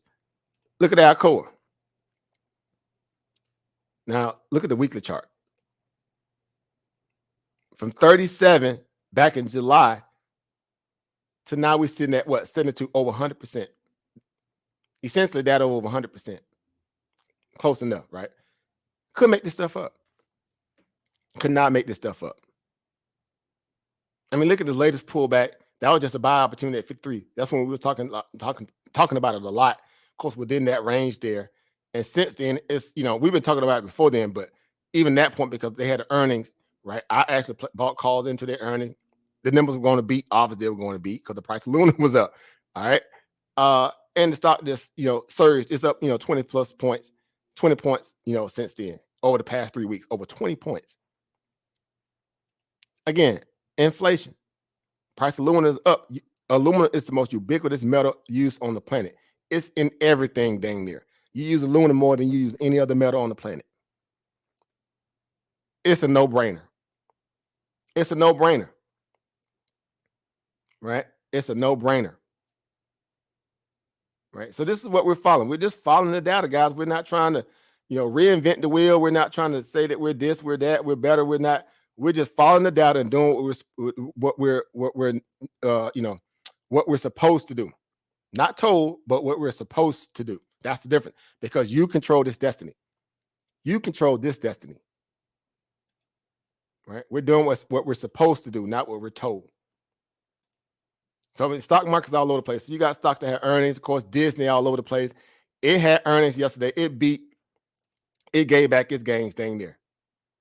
You literally about 4 points off of giving back its gains that it got off the earnings beat. So you had to be very strategic. If you bought calls in the Disney print, I'm sure you were selling. Soon as the bell opened up, you looking to sell and take profit. Why? Because we knew what was going on here, right? Set it up, and then it didn't even get a chance to even let you sell up here in the 158, 157. It opened up at around 155. See how Wall Street plays? They already had it in mind. They were not going to let you just really eat off those positions like that. You got a little pop back at the 157. That was your moment to definitely hit the exit button, right? And then now you're sitting down here at 152. I mean, couldn't make this stuff up, guys. It's interesting when you watch it, but even more so when you talk about it and we discuss this stuff, right? It's like, man, this is weird, right? But it's not. This is a typical day in the life of how Wall Street in itself, is doing what it does best. I'll just say that it's doing what it does best. Like AMC just broke out recently, right? AMC just been on a roller coaster. Why? Because it hit a point of being completely obviously oversold just from a technical perspective. Doesn't change the fundamental story that the stock is still in trouble, right? These little movies like Batman and Spider-Man, NFT, all that stuff, that's window dressing, right? That's window dressing. All this, mother of all squeeze is going to happen. Look, stop all that, right? Again, stick to your thesis if that's your game plan. But reality is that if you still follow the short interest on the OPEX, readouts, you're knowing that the short interest is not there for that to even happen. Because Wall Street is smart too. They figured out how to to quell that whole opportunity in a way where you're gonna need more than just buying the entire float out for you to run it all the way back up to $70 a share, right? Or which they're saying they're going to 100,000. That's their whole premise. We're going to $100,000 a share. Couldn't make this stuff up, guys. This is the delusion of value. What has happened on the back end of all this cheap money that's also been printed by the Fed. It's got people disconnected away from reality, and they got people around here believing and things like that this stock is going to go to $100,000 per share. Moment of silence for ignorance. Moment of silence for all these charlatans and fraud YouTubers out there. Just got these guys out there constantly believing in that. They throwing money all into these people's super chats and like crazy. I couldn't make this stuff up, guys. And they got people saying, "Oh, we're going to $100,000 a share." And these people working hard, making real hard money, and they dumping all their money into this stock. A failing business model that was already in play before the pandemic happened. It was failing before the pandemic. How is this company going to reinvent itself to be even close to that of $100 per share in valuation as opposed to $100,000? And you got people right here, grown people running around here saying, Oh, bro, trust me, it's manipulation. This is that. Oh, we going to 100,000. Trust me, the mother of all squeezes is gonna happen, bro. Grown people, logical, educated, grown people also run around here saying that too. See, that disconnect I'm talking about. See, this is why I'm like, man, they need to hurry up and ether this market and get it over with. They need to hurry up and ether the market and get it over with. Get it over with. Yeah, these can be great trades. They make great trades, but on terms of a long-term investment, you just playing peak to trough because all of the stock was overbought. You want to buy that dip there. Makes sense. $13. You was highly oversold on the RSIs you see there. That's a good old-fashioned technical bounce. No more, no less. Get excited, right? No more, no less, right? You came down here to RSI basically of peanuts, right? Completely oversold, and now you're getting a little bounce from it, right? You still got to clear that $21 to $24 handle to even be thought about, making a little small, at least small comeback toward the VWAP, or possibly even, up at the 20 moving average around $30. Even, I mean, that's wishing on a prayer, but hey, stranger things can happen, right? The markets, anything can happen. I'll say that, but $100,000 share, that ain't gonna happen, right? If that's gonna happen, look, I deed away one of my investment properties for that, right? Prove me that that moment, I'll give away a property, right? Because I understand, taking it to the man, but you ain't gonna take it to the man like that. The man too sophisticated, bro. Right? The man a little too sophisticated than that. I'm just saying, bro. Use it, bro. Use it or lose it. Right? Use it or lose it. Right? If you that bullish, right? Look, if you that bullish, you need to go get into what they call ox racing or something. You need to go get you a new profession. Go get into ox racing. Go get your old steer cattle or something out there. Get out there. Anyway, moving on. So this market again, all over the place. I mean, you got stores like Peloton. That's a whole nother comedic story in itself, right? I've seen that picture before when people on their back end of getting ready to go to the slaughterhouse. That's when they all cue to what? Oh, the buyouts. Cue this. Cue to, we finna get ready to do this and that now. Failing business model. It proved itself to be great during the pandemic. It was a one-off niche market, whatever. They still got ability to buy, invest and invent products that make and keep their 1 point or 2 point some odd subscribers maybe happy, but overall, you're not going to command the level of a market cap that they're getting now, going into what they call a reopening environment where people more, excited about going back to the gym than working out at home. You go to the gym not just to use all the different, equipment, things that they have. You go to the gym to be seen too, or you go to the gym to get that firsthand impression about what structure value that you can't get, sitting at the house. Even though they have these overpaid instructors, that work for these companies like Peloton, this, that, and the third. God, I read some data the other day, blew my mind. Do y'all know some of the senior online instructors for Peloton for a stationary riding bicycle? Do you guys know how much these guys make a year, annually, to be an instructor for Peloton? Somebody take a wild guess. In the back chat, if you're paying attention here, follow along. Take a wild guess on how much you think these instructors for Peloton are making, and then convince me how this is a sustainable business. Somebody throw some numbers in the back chat. What do y'all think Peloton instructors are making to give people bike riding instructions? Brother David done his homework. Right? Over Brandon, not too far off, right? Over Sunday, not too far off, right? They're getting paid. Some of the senior instructors for Peloton are making $500,000 a year. A bicycle rider. They sitting on the bicycle, getting you all pumped up, and they making $500,000 a year. I'm in the wrong profession, bro. They sitting on the bicycle telling you to what? Push. This is them sitting on the bicycle right now. True story. 100% right. I saw the article too. 500,000. Again, they just telling you to push. They could make this stuff up, man. This is the nuttiness of markets. right? 100% right, bro, because 6 figures. Couldn't make this stuff up. And do you think they're doing that all day, every day? You think these instructors doing that all day, every day? They got set block schedules that they come on, for their clientele, right? It may be 2-3 hours a day, if that, even if that, and they're making 500,000 racks, right? They say don't hate the player, right? They don't right? Hate the game. Yeah, I need to switch up my game a little bit. I need to get me on a bicycle, right? Right? Right? Bruh. Right? Couldn't make this stuff up. So again, this is a part of that disconnect. This is the again, the squirreliness of markets. This is the delusional nature of markets right now that's causing all this. Right? This is the delusional nature of the market that's causing all this. And it's not going to get better, right? Just because someone wants it to get better.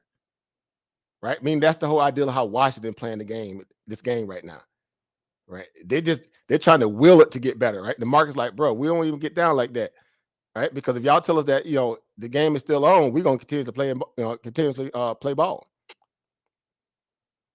Void of is showing that we're trying to be what moral and responsible about monetary direction of bias in terms of assets and this, that, and the third. They're making it worse, exacerbating the situation. So the Fed is in a pickle. The Fed is they caused this, and they're gonna be the ones they have to fight them ways up out of this. At this point, their credibility is garbage. Why? Because number one, before we even get into the insider trading that has happened with Washington, right? Or within Washington, I should say that, right? On the politician side and the Federal Reserve side, credibility gone through the toilet. It's in the toilet. Their credibility is in the toilet. In the toilet. Right, so it's like you don't get a chance to make a second impression in this perspective. Why? Because you're working under the mandate of American people to do the bidding of the most, personal thing that they have to they deal with every day, which is their finances, and they're gambling off your tax dollars. These people who are setting policy and taking trades in or around those policies to enrich their pocketbooks. They didn't have the decency to tell you to go out there and buy stocks too. Could make this stuff up. Markets have always been a true barometer of the greed of society. Make no mistake about it. It has always been the barometer of greed in society. Go look at their stock markets.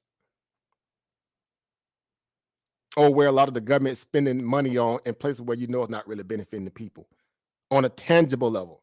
Again, Joe Biden is going to pay $30 million to buy crack pipes to deal with race as a form of racial equity. Their words, not mine.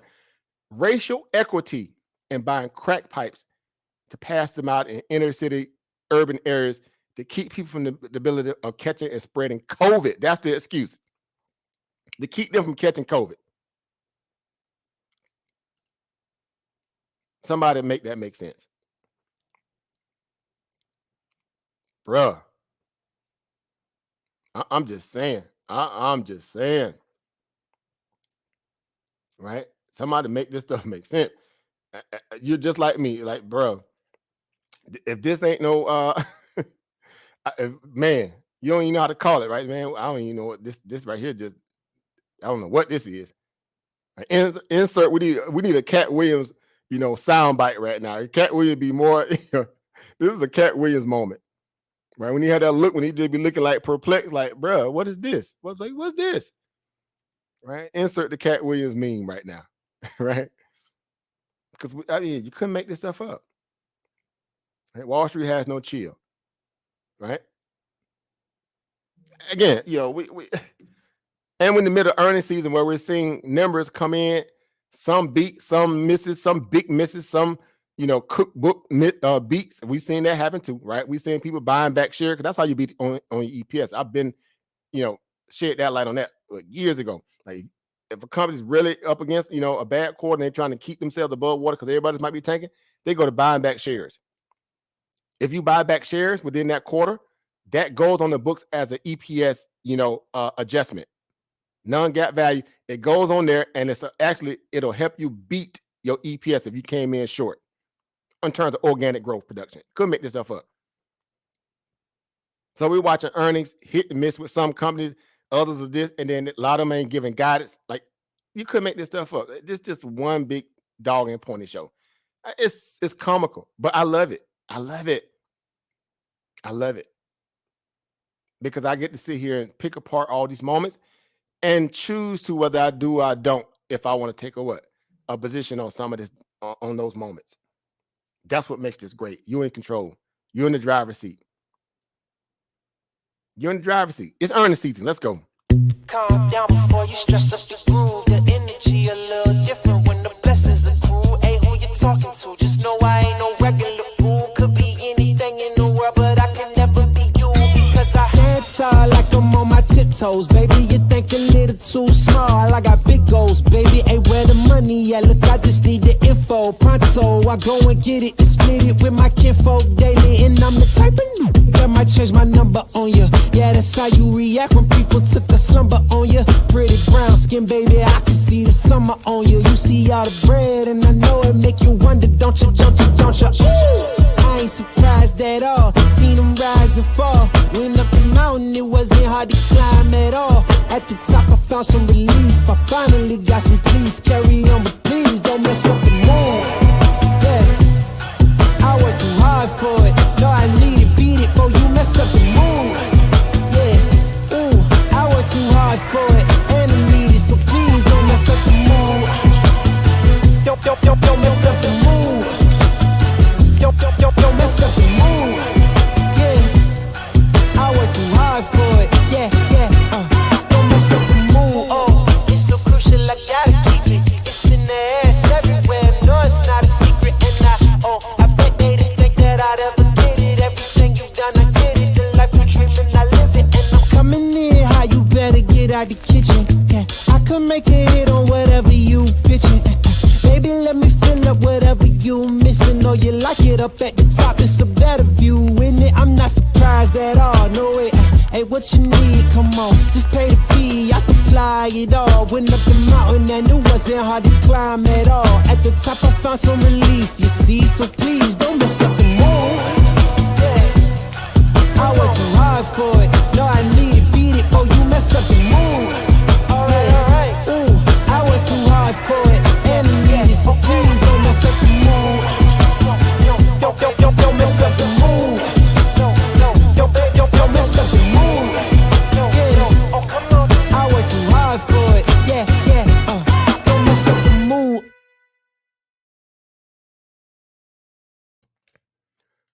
Again, dealing with this marketplace and seeing how, again, all the the circus clown analysis and estimates that's coming out of the Federal Reserve, right? Coming out of Washington, coming out of all these different, surrounding buzzer ancillary, investment houses and fund managers as well, because again, they want to keep up this charade, house of cards, right? It's just comical. It's comical, guys. It's so comical. Again, I tell people every day, this is the best drama environment ever on the planet. Again, you like reality shows and sports and all that, you need to get into the stock market, bro. You'll have unlimited entertainment, and you have the ability to make money, right? It's twofold, right? Get excited for that, because it's mind-blowing how these people are sitting up in this as they say in the industry, watching all these things happen, and they're constantly just making bad decisions one after the next. Like if some of you guys was in their position, y'all do a heck of a lot better. Like I'll go on record and say that if they put some of y'all in some of the position that some of these these charlatans and frauds of Wall Street and Washington doing, y'all do a heck of a lot better.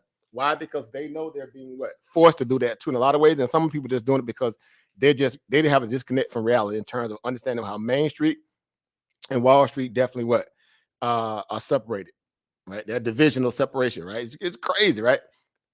But again, it's all fun, and it's all seriousness too. Why? Because again, people are hurting right now because of inflation. They're hurting because of the vestiges of COVID, what it has done to decimated society a little bit in some cases, right? There's a lot of things that still, again, that's lagging in terms of the indication of why these things even really got through the system yet, and people still, grappling with those things. At some point, yeah, we're going to have to, get up out of all this, the fog of the COVID thing and all this, that, the third, in terms of what it's going to look like for us, the labor force and job placement, and yada this, yada that. But again, for the most part, we're not asleep at the wheel and figuring out how to ways to also find other streams of income, right? Multiple streams of income. We're gonna stay steady plow and figuring out how to use those things to our advantage, right? So let me get the link, guys. Again, if you're gonna come on, right? So I'm done with all my, my soapbox commentary, right? So you're welcome to join us on the panel if you got something, a chart to show, share some information concerning the idea of what's going on with the markets. Whatever the case, you're welcome here because, like I say, this is our community university. We welcome everybody, right? We have no respect to person. We understand that this is a universal value of opportunity. Why? Because of the global markets. It's a global commerce market.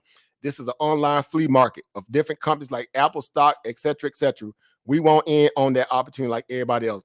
And so we're kicking the door down, and we're doing it from a place of understanding through education, but we also go do it our way, in our own way too, right? Meaning our own niche, right? Find our own value in this, and we're gonna work it.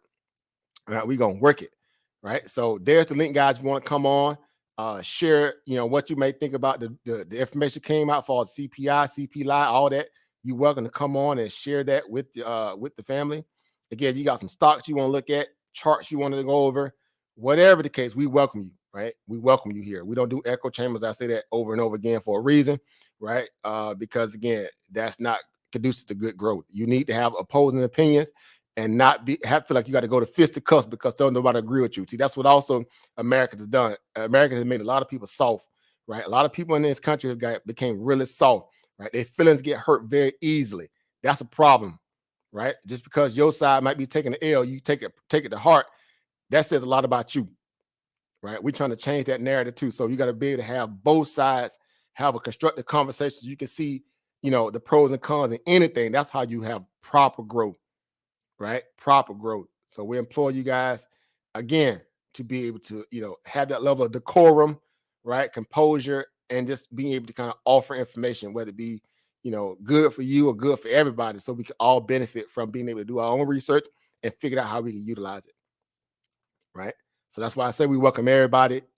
I'm bunt to 1,000%. I am, because we are, right? It's a group effort. It's a group effort, or as some would say, it's a think tank, right? It's a think tank effort. That's essentially how I like to look at it. Of course, that's just me though. All right. It's a think tank effort, guys. Right. So I implore you guys to come hang out with us if you're able to. There's the link. We appreciate everybody on Twitter. We appreciate the family on Facebook. Anybody, wherever you are, if you're able to catch this or, been following us, we appreciate you guys 1,000,000%. And again, we ask that you guys, definitely, continuously, stay avid in, in your growth and learning how to become better, and being able to read the data and again, just grow period in this, right? This is what makes this stuff great, because nobody can tell you when you can and when you cannot, right? You're in control from start to finish in this opportunity, right? So that's exciting to me, right? That's definitely exciting to me, right? So there's the link, guys. Come on to the panel, right? And then you'll be able to, share in the midst of this, right? And tell me what you see, what you don't see, what you like, what you don't like. As far as the markets, right? Of course, we're all trying to dissect the data in the markets, right? Because it's all big, again, it's all one big dog and pony show. Because again, couldn't make this stuff up, right? Right? See, couldn't make this stuff up. Let me go. Matter of fact, I need to go find that one I did the other day. Right? Again, we like the complete retracement. Right? We finna get a dump. Right? Of course, we don't give financial advice. We don't tell people when they're buying and not to buy. We don't get, pass out. There's not an alert, set up over here. We don't do that. But clearly here, this was an obvious, top and bottom reality here, where we just like, look, this is, not sustainable, right? This is our goal. This is people who can't take an L. They just buying a dip because they had worse calls into that. And then as soon as that, they fulfill that destiny of getting it back to yesterday's closing price, in come the what? right? Couldn't make that stuff up, right? So that's an easy, quick little, $700+ you done made if you bought that in the money call per contract.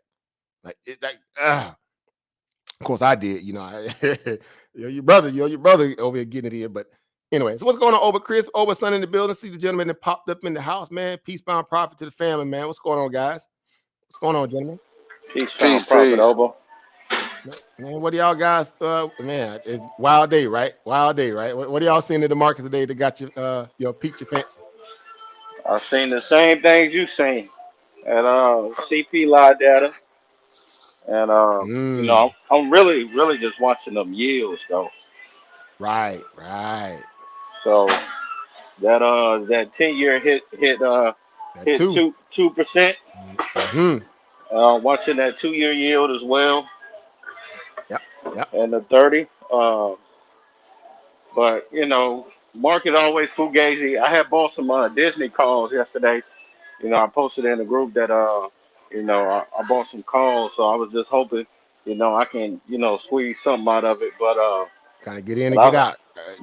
I sold them at open. I sold them at open because that's what I'm talking about. The market start to turn. So it is what it is. We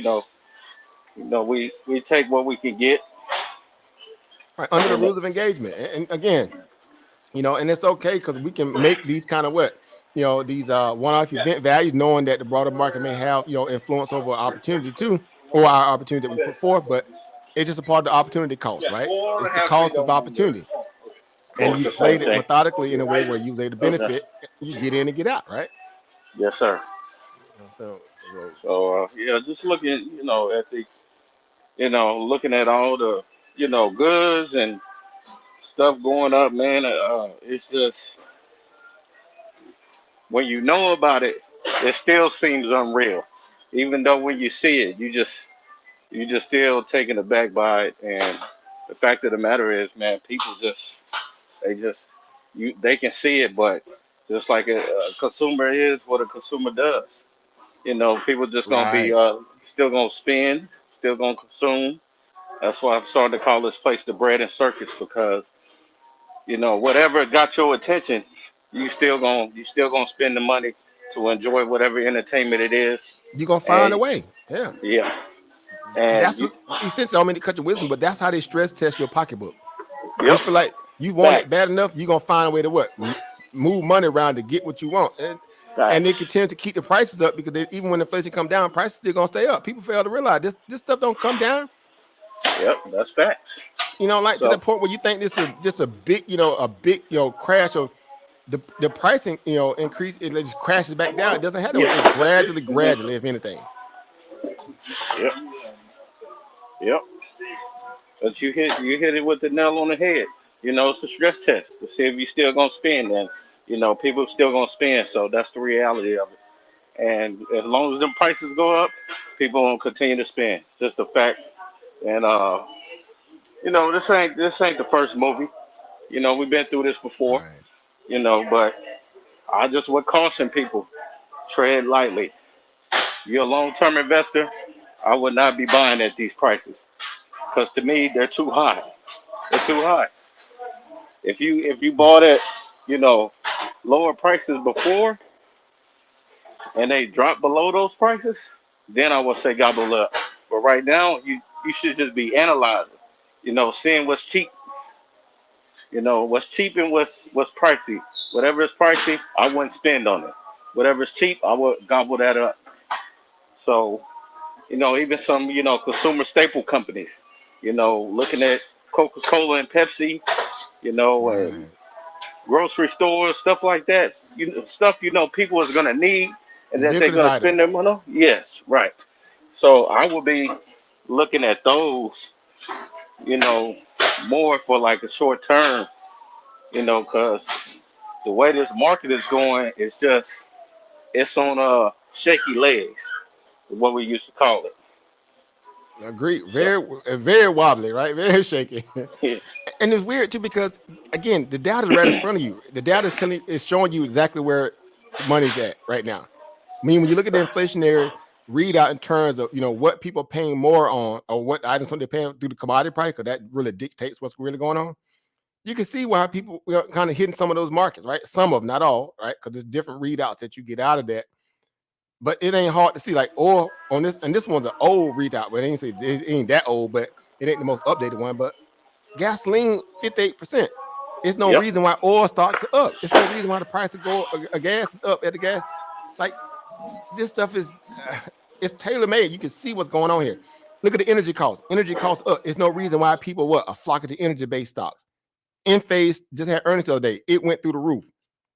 Right? Maybe pull it back a little bit there, but people still understand what's going on there.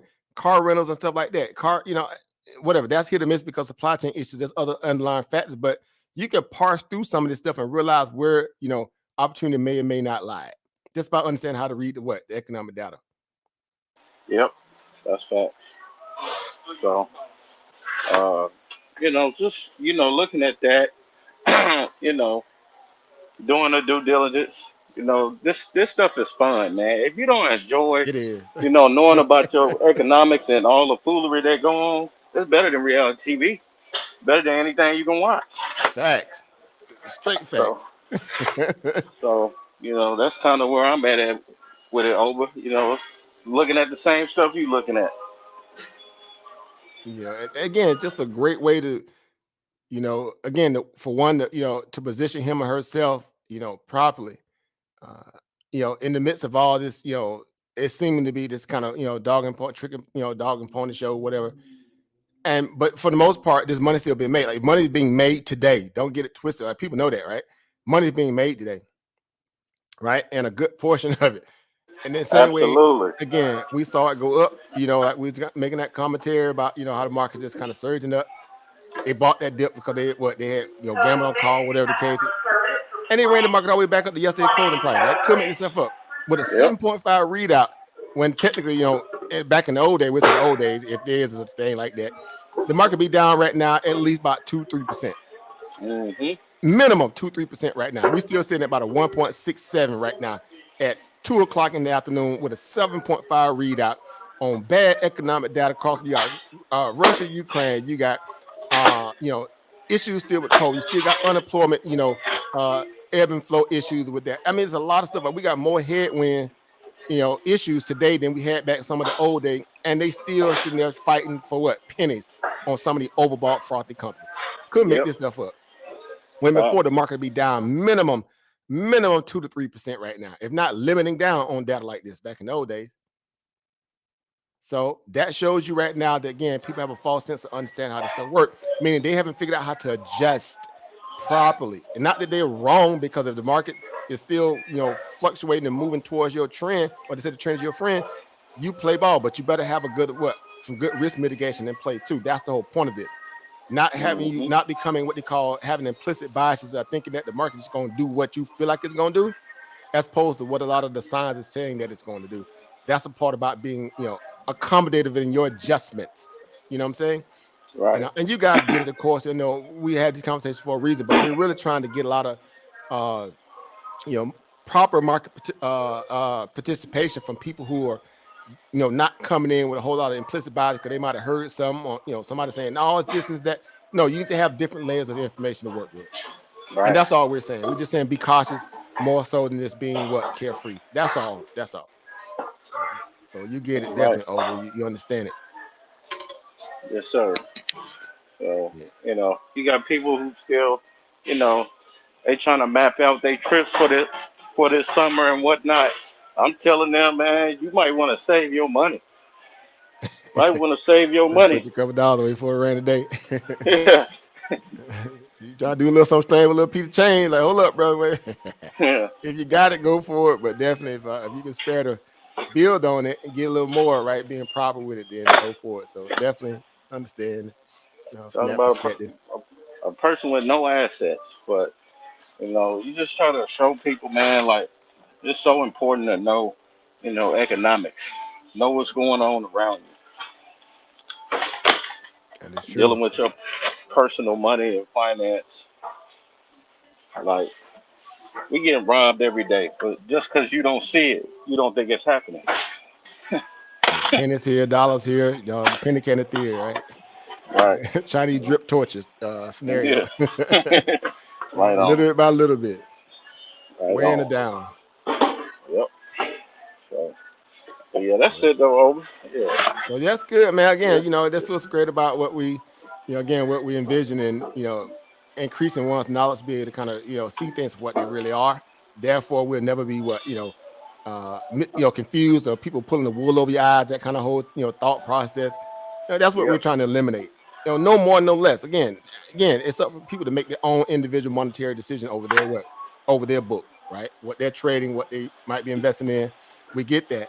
But in the same breath, we're also saying, hey, these are some extra layers of, things to look forward to, right? To look at as well. It's just to add fuel to your decision making, and hopefully you're making good decisions with that, the information in terms of utilizing it. So shout out to everybody who take that opportunity serious, who's learning from it, right? So what's going on, Opa Sonny? Yeah, see you in the building, man. What do you see about what's going on with the market for you today, man? What are you seeing today in the market? All right.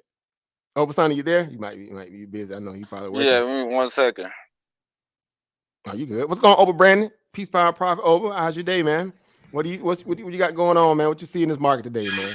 It's wild out there in the streets. Man, peace. First of all, peace, everybody. Peace, family. 100%, man. Like Chris said, you hit it on the head. It is hilarious. Crack pipes, man. Crack pipes. I'm at work right now. Looking at this. I'm at work right now looking at this article right now, bro. This is hilarious. Like, that was tough, man. A lot of people thought it was a meme or it was fake. Seriously, right. A lot of people like, man, this is fake. Y'all lying.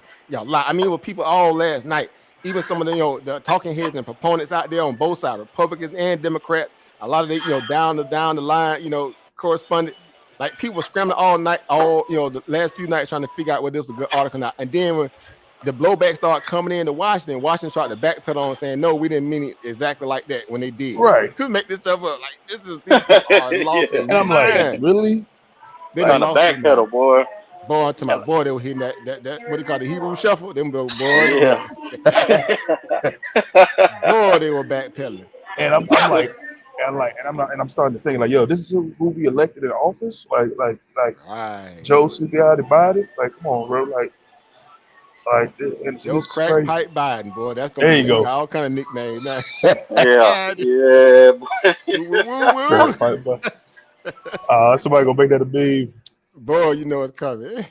No, I mean, pretty much like what you guys are talking about right now. This is what I'm seeing in the markets. I mean, like just the disillusion of funds and where it's going, like where it's supposed to go. Like I see good levels on certain stocks that I want to take, but looking at that 10-year yield, looking at the CPI data, I'm like, nah, this ain't right. And that's what most traders have to understand. Like, okay, it looks good in front of you, but what's the backstory behind it? So, like with Chris and you are talking about, I'm taking a pause in some of my trainings and looking somewhere else. I'm looking at some of the financial sectors. Right. I started looking at some of my Bitcoin trades or crypto trades now. Cryptos was down for a while. Bitcoin was taking a beating. I'm looking at Bitcoin right now, starting to diverge, like you said the other day. And that's the thing. So that's what I've been doing, and just watching the markets. I'm still shopping. I'm looking at AMD. I got my certain level of AMD. I'm looking at Starbucks. I'm gonna see if I can get as low as I can, but 100%, yeah. I mean, just sit and watch the markets. Yeah, again, in terms of being able to, map out future opportunities, definitely there. And for the most part, a lot of people want some discount. We want some good discount. We want it to happen, and they're afraid to let it happen. Like, for what reason? I have no clue. Right. Again, that's a level of greed I've never experienced. Since I've been in this, but I've never seen that like this. Like they can't sit still. I think that's what it is. Like exactly. And when we come in, it's still like we somewhat can't sit still, but as you take those hits every day, as you take those losses, you start to learn to like, all right, let me go ahead and just wait this out. They don't want to relinquish that no money. It's kind of like that Screws mentality. I can't let them get none of this of what we got. We only can have this. So you know what I mean? Right. Well, that's always been, in my opinion, of course, this is the part where people say, well, okay, here comes the conspiracy, but it's not a conspiracy when you learn how to follow money. That has always been the modus operandi of how this government has been set up, where it only gives you just enough. And if you're willing to, you know, prove that you can play ball by their standard, then they'll open up the cash register to give you a little extra, right? Because now you're playing, you regurgitating their talking points. You're not necessarily being a rebel about it. Yeah, then they open up the opportunity for you, right? But you have to prove that your allegiance or your fidelity to the system, right? So when they get ready to punish you, they can take it or remove it all the way. If you're doing it on your own through your own means, right? Entrepreneur endeavors, right? Become the autodidact, this, that, and the third. When you make your own money on your own time, see, people can't reprimand you. They can't punish you. Yep. Your talking points remain strong and potent to the reality of what you are seeing and witnessing and living. You speak a very unbridled truth. That scares government. Why? Because they want control, right? And again, a lot of people are still yet to kind of recognize that at much later years in their life, they still playing this game in their head that is not what they're seeing, right? Or it's not that bad, right? You kind of hear people make those little things. It ain't that bad. It could be. Like, no, you got to get out of that, bro. You only got one life on this planet. You better go hard and live the best truth you possibly can, and don't let people water down your ability to be intelligent, to research properly, as if only certain select people can have certain values of information. Look, them days been over with. If you're in the information age, how you complain that the information that you're getting now is bad in terms of what you having staunch views about things you're afraid to change. That's on you. That ain't on the information. Truth, they say truth don't care how you feel about it. It's true, right? All right. There's no respect to person. It is what it is until it's something changes. So again, a lot of this stuff just goes into, people just have to grow up. And they got to start seeing things for what they are, and get off the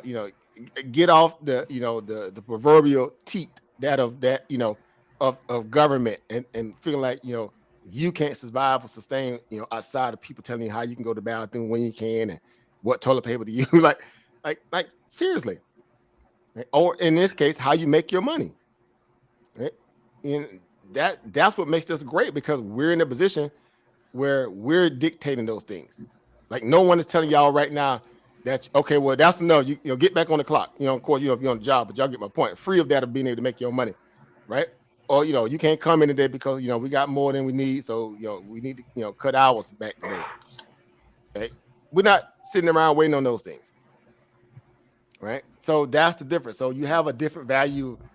You're moving from a different value of power once you realize how to be in control of your situation more so than letting other people control it.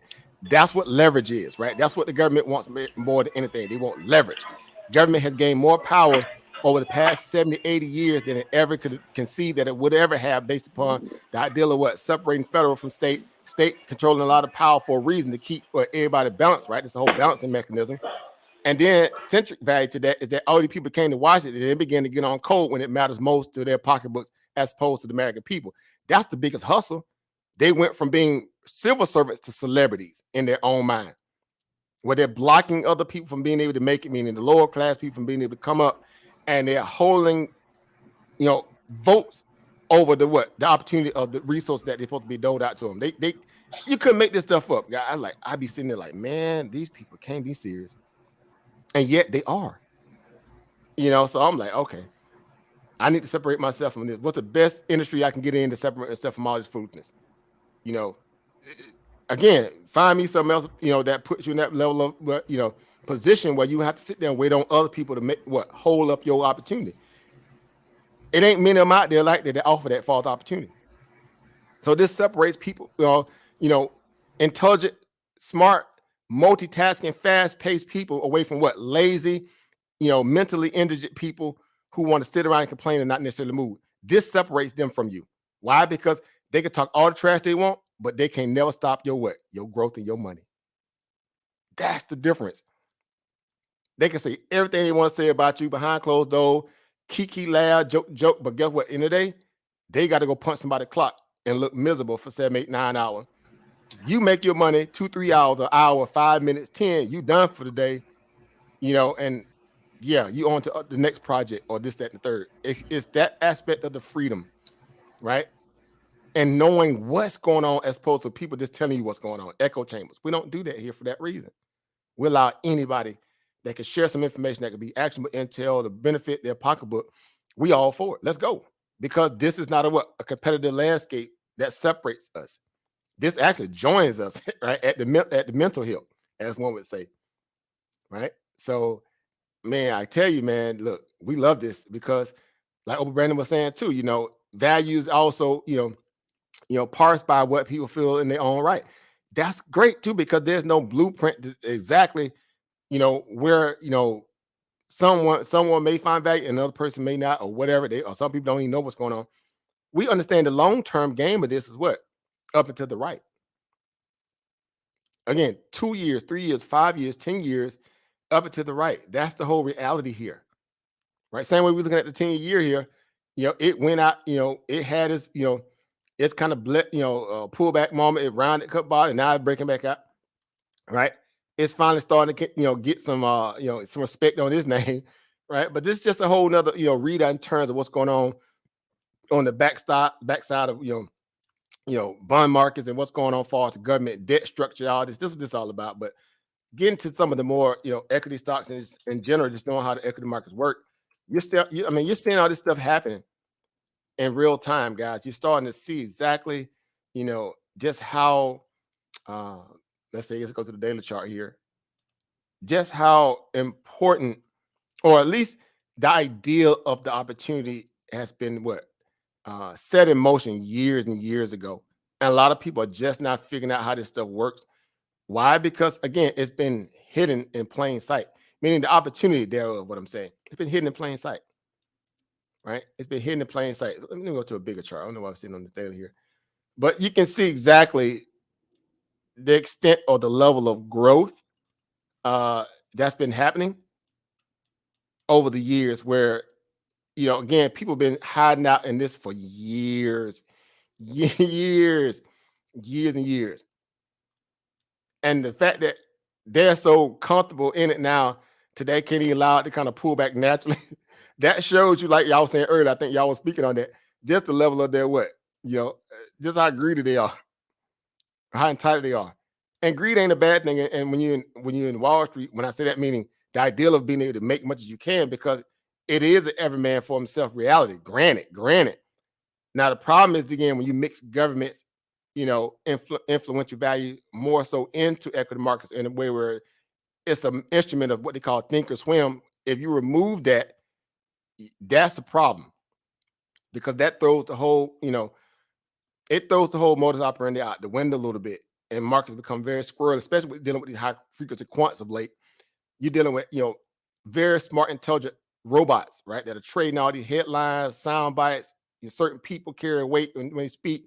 It's a whole lot. It's just one mess over the other. So, yeah, Go we have to watch learn that quant video, by the way. It says Over just threw out the quant and the algos. Go watch that. Go watch that video on his channel. He got very good point. got the docu-series on that. Yeah, we need to bring that back out too, because essentially that's what we saw today. We saw that happen literally today in this market. What did the market do? It got a worse than expected readout print, right? The CPI data, of course, in this case. And the market did what? It rallied, as opposed to, again, in an organic market, as they say, in an organic market, what would have happened? The market be down at least minimum, like I said, 2-3% minimum. And these idiots did what? Again, that's a lot of them dumb money too, on top of a few, institution money just buying calls, kind of try to, get out of the bad call. They ran the joke all the way back up to yesterday's closing price just to bring it all the way back down. Like, make that make sense. Like, what was the whole purpose in that?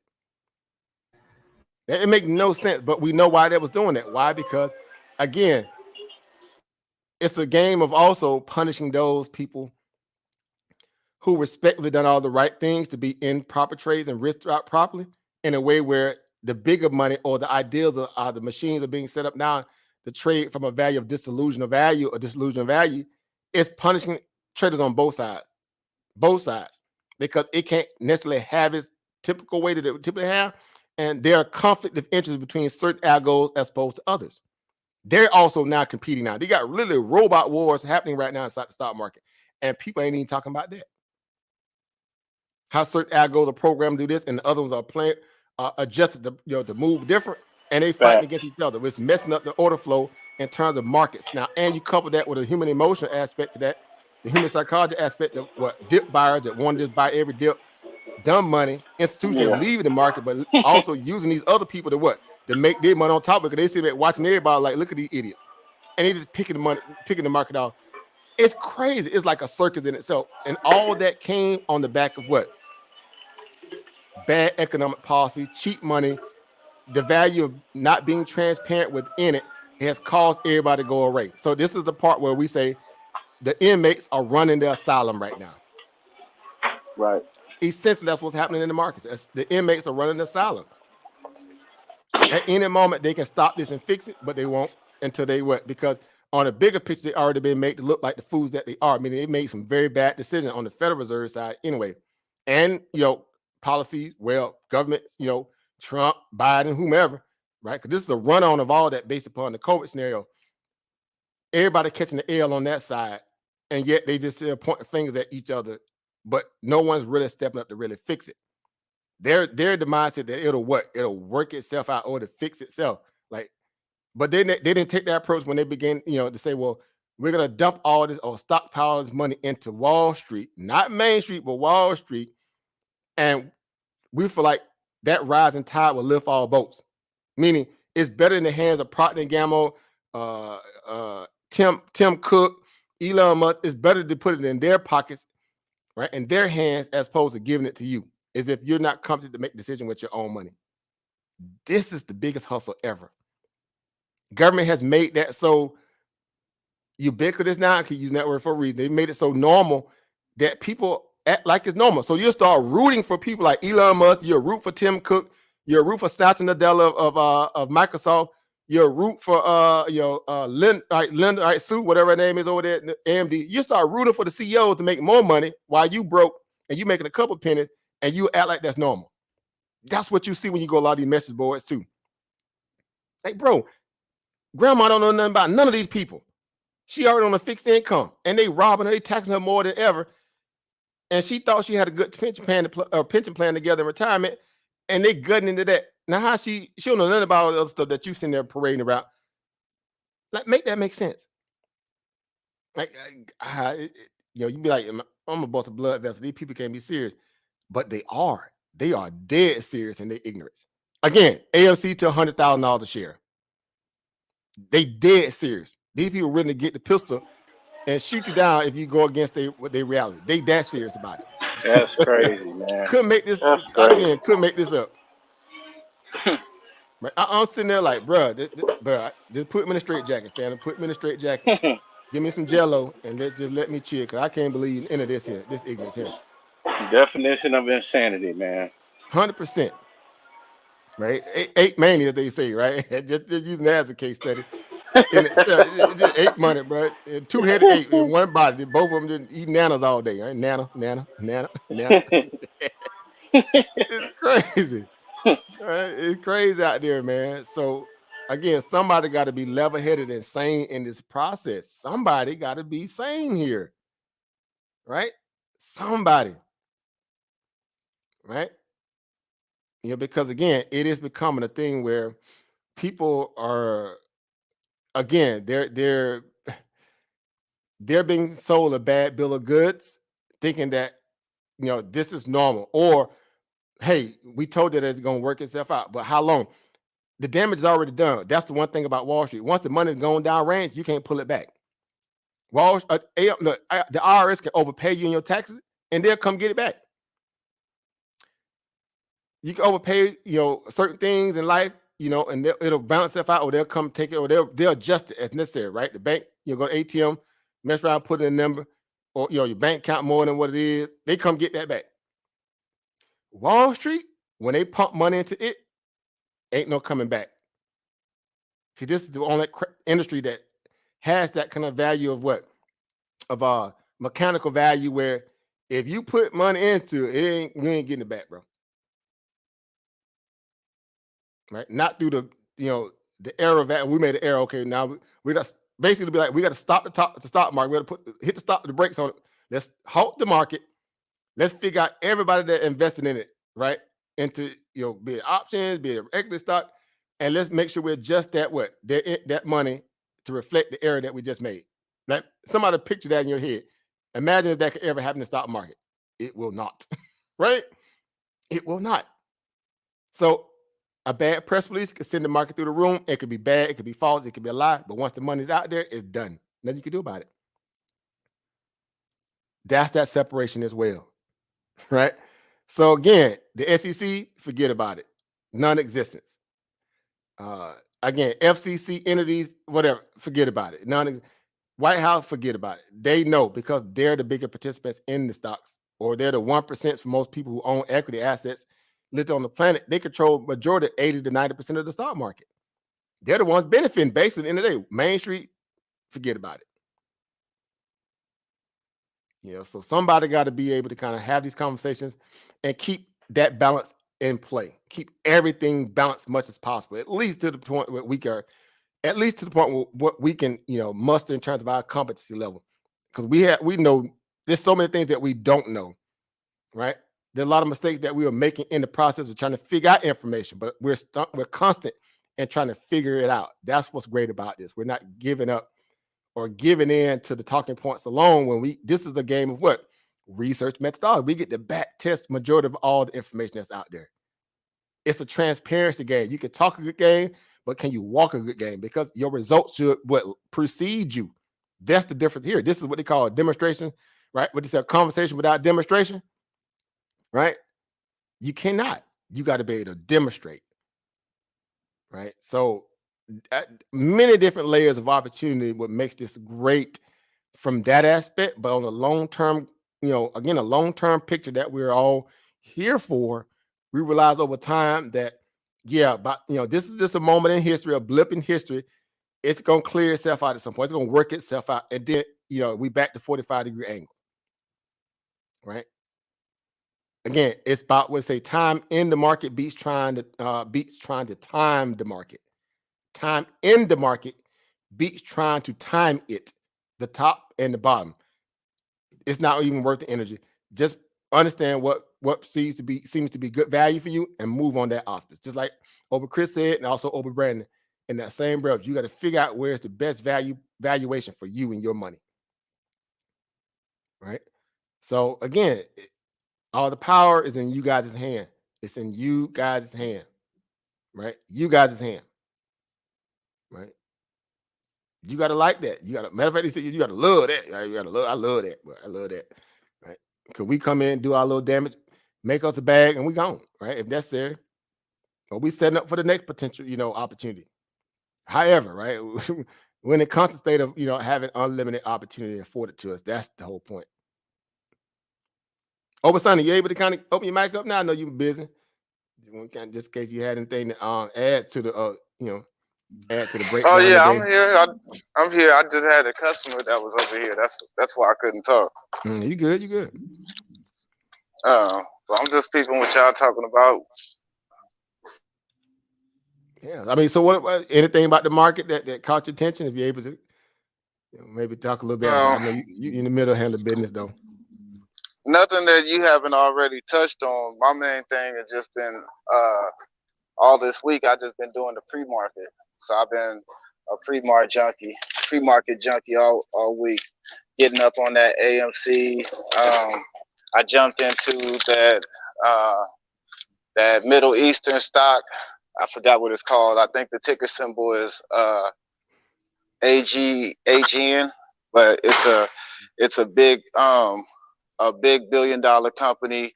It's the biggest, the first biggest tech company that they have in the Middle East.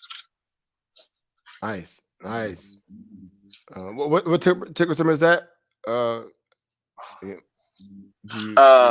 think it's AGHN. AGHN. Yeah, it's either AGHN or AGNH.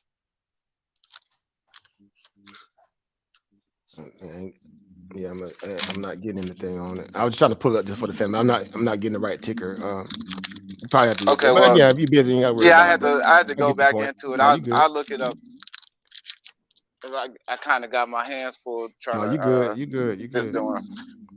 But yeah, I jumped into that just as a startup on doing my little. I got a new thing of what I'm doing as far as using my IRA and investing. Because before I was only buying stocks and that's it, and now I've been doing options within the IRA, which has been going great. I've been doing early morning pre-market options. Gotcha. All right. Again, strategies are always, and a wide array in terms of opportunity, because there's so many different strategies you can implement in the markets, right? There's no cookie cutter approach, right? That's why I love that mantra that I just I hang my hat on. I say, find your own niche or niche, but steal from everybody. People are starting to realize, again, see the gravity of that, right? I was saying that for years, right? And it makes sense, because when I first came in the industry myself, it was like, okay, I want to sponge this from everybody. I'm going to steal this. I mean, because this is the only industry where you get paid to copy somebody else's paper. Let that marinate. This is the only industry where you get paid to copy somebody else's paper. Right? In the interim of you figuring out how to write your own paper along the way at some point and getting good at that.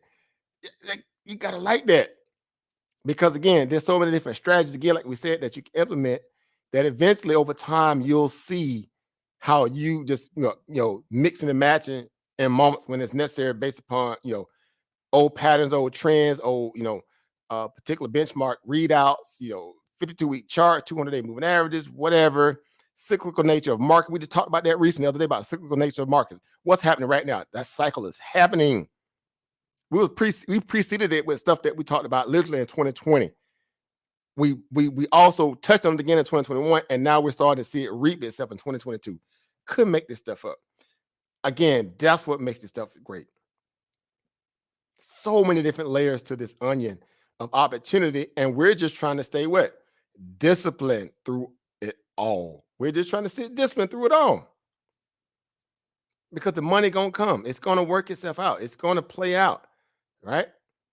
We say I was saving that bacon, right?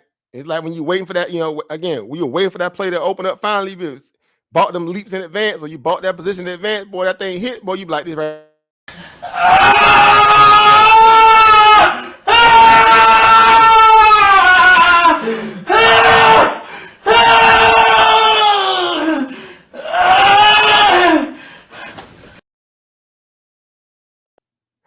Joker, get that bag, boy. But just how Joker be, boy, you had that release, boy. I'm like, I finally got y'all, Joker. I got y'all today, right?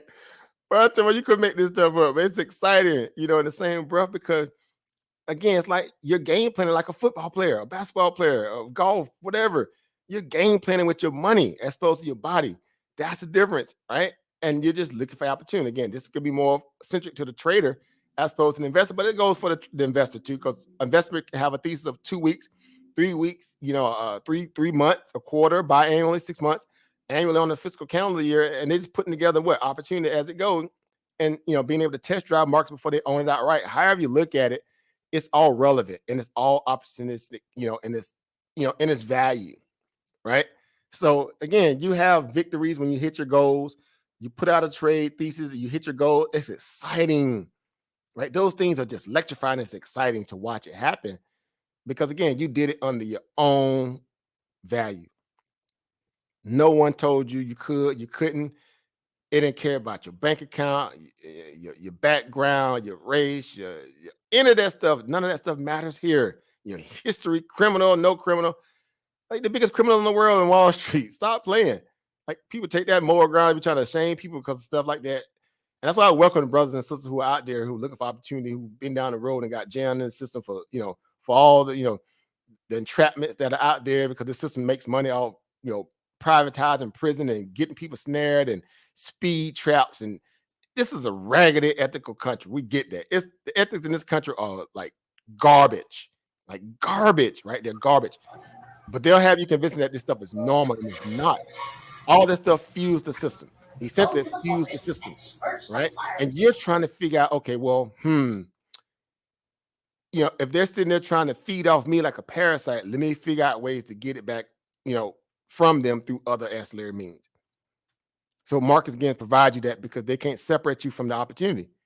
They separate you from being able to open up a bank account, get a job, all these old things like that. And now they crying to get people to work for them now.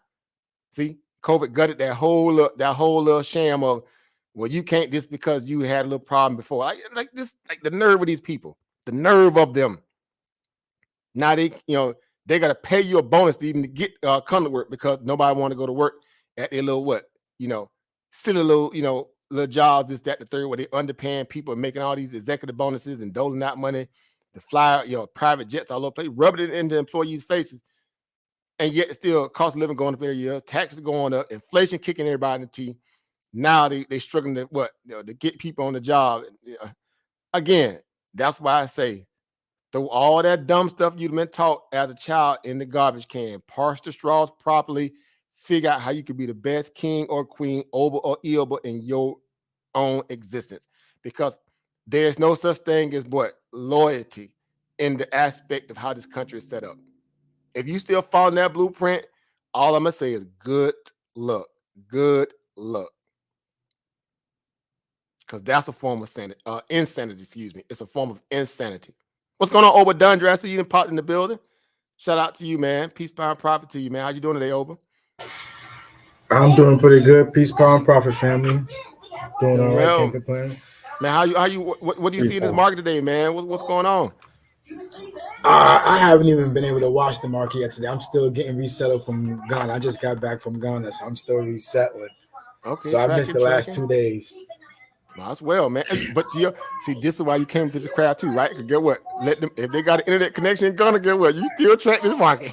Oh yeah, I was there. I was on it. I was there. I like being there better because of the 5 hours ahead. It gives it gave me time to know, get everything focused, so could really have mapped out what I want to do for the day. Then 1 o'clock there, it's 9 o'clock here, so I'm already ready, set to go before the market even opens. So I kind of was liking it over there. That's awesome, man. That's awesome. See, that's what I love about this stuff, because we tell people that, and we're big proponents of that. We tell people like, this is not a geographical barrier. There's no geographical barriers to this craft. There's none of that. That's why we go down our list, right? In race, color, creed, sex, gender, orientation, right? None of that stuff matters, right? All you need is laptop, cell phone, computer, or tablet, Wi-Fi, broadband connection, some capital, and some knowledge, and you can do this anywhere around the world, anywhere. Like, that's power. You see what I'm saying? Like, people gotta love that, right? As people I know, again, I got a lot of peers that they're trading in Thailand right now. Well, guess what's fueling their vacation to be in Thailand and enjoying it? Their trading value. They hit up the forex market, make a good bag. That then fuel their entire week worth of extravaganza and escapades, excursion. Like, this stuff is great in that perspective. Of course, that's doing it at a high level, but we all endeavor to be in a position where we can control that level of capital to do just that. And you taking that trip to Africa, of course, that in itself is already a good, that's mental mind food, just being able to go over there, right? And you still got a craft that you can take with you and make money along the way. Ain't that something that's special? That is special to me. So, man, how was your trip, man, overall, man? I know you enjoyed yourself. I'm sure you did. It was beautiful. Already planning the next one to go back. Not going to be here too long. Already planning going back. That's what's up. And you got skill set that you're learning and growing. So at some point, get what? You could be right over there, that's in the works. Me and the wife is already plotting and working all that out. That's definitely in the works. We're not going to be dealing with this nonsense too much longer. Definitely dealing with it from afar, if anything. I love it. And again, I say, we're in the best position ever, because this is a transit industry, right? It's a transit. It ain't transitory, it's transit. You take it anywhere. And again, it's an open source of opportunity in that perspective. Right. So shout out to Obadundra here, showing y'all exactly what we talk about a lot here. Again, guy traveling internationally, making moves, and again, working on his craft in the industry in a way where eventually, on top of all that, he's gonna be sitting up just making all kind of buku bags, right? And just fueling his lifestyle and his fun, being an international globetrotter in itself, right? Especially being the diaspora. I know that's like innocent endeavor, of course. As a family man, again, I can't wait to get him this where I can just really, and even though it could be that way, but a lot of my things that I'm putting in place now it has me disciplined. So when I really get to that point, because again, I have a soldier in my household, and, we waiting for retirement to kind of hit before we can really, make moves. I'm planning out for that day. And when it happens, boy, believe me, it's going to be the same thing. I think I'm kind of in a lucky position because my wife is from there, so her family is there and everything. So when we took the kids with us, and the kids is just running around and loving it out there. So it's kind of easier for us to transition, being that she already got a few things already established and built over there. So it was really easy for us to really start thinking seriously about, okay, it will be more beneficial for us to start building, because we was plotting on buying a house here, and we like, wait a minute, it might be better to just get a couple of plots of land out here and start building a couple of joints out here than trying to get one in the States. Whereas this way we got a source of income and a place to live, and we can still come back here and do what we want to do here after building up some equity. That's the whole part about dual citizenship. See, that's smart. That's working smart, not hard. And that's what, of course, we talk about those things for that reason, because that equity sustains your ability to make moves in other aspects. That's how money always works, right? We watch people like Anton Creel speak about that stuff for a reason, right? Because they're trying to tell you this is how money works. This is how you grow wealth, right? You're setting fertile, seeds in the ground now on a monetary side to fuel your ability to go out there and make other entrepreneur endeavors. That's how money is supposed to work, right? And so you being able to work that into your existence is an extension of exactly everything that we talk about. Of course, you don't need us to tell you that, but it's great when you can have environments like what we have here at Think Tanks, where you can be able to discuss it and you don't feel like you're just the only one being able to make those moves, right? It's abnormal for some people, because like when you go to have that conversation with most people that want to talk about, something that's just, whatever trivial, and they be sitting there like they don't understand words you're really saying, because they just want to talk about all the trivia stuff. Like, bro, I'm trying to talk business. They ain't hearing it. Most times they ain't hearing it unless they have an interest for it. But we have an interest here, and we salute people like you in this moment, because it's exemplary of what we're all endeavoring to do. You see what I'm saying? It's exemplary in what we're all, doing at some point too, possible for a lot of us.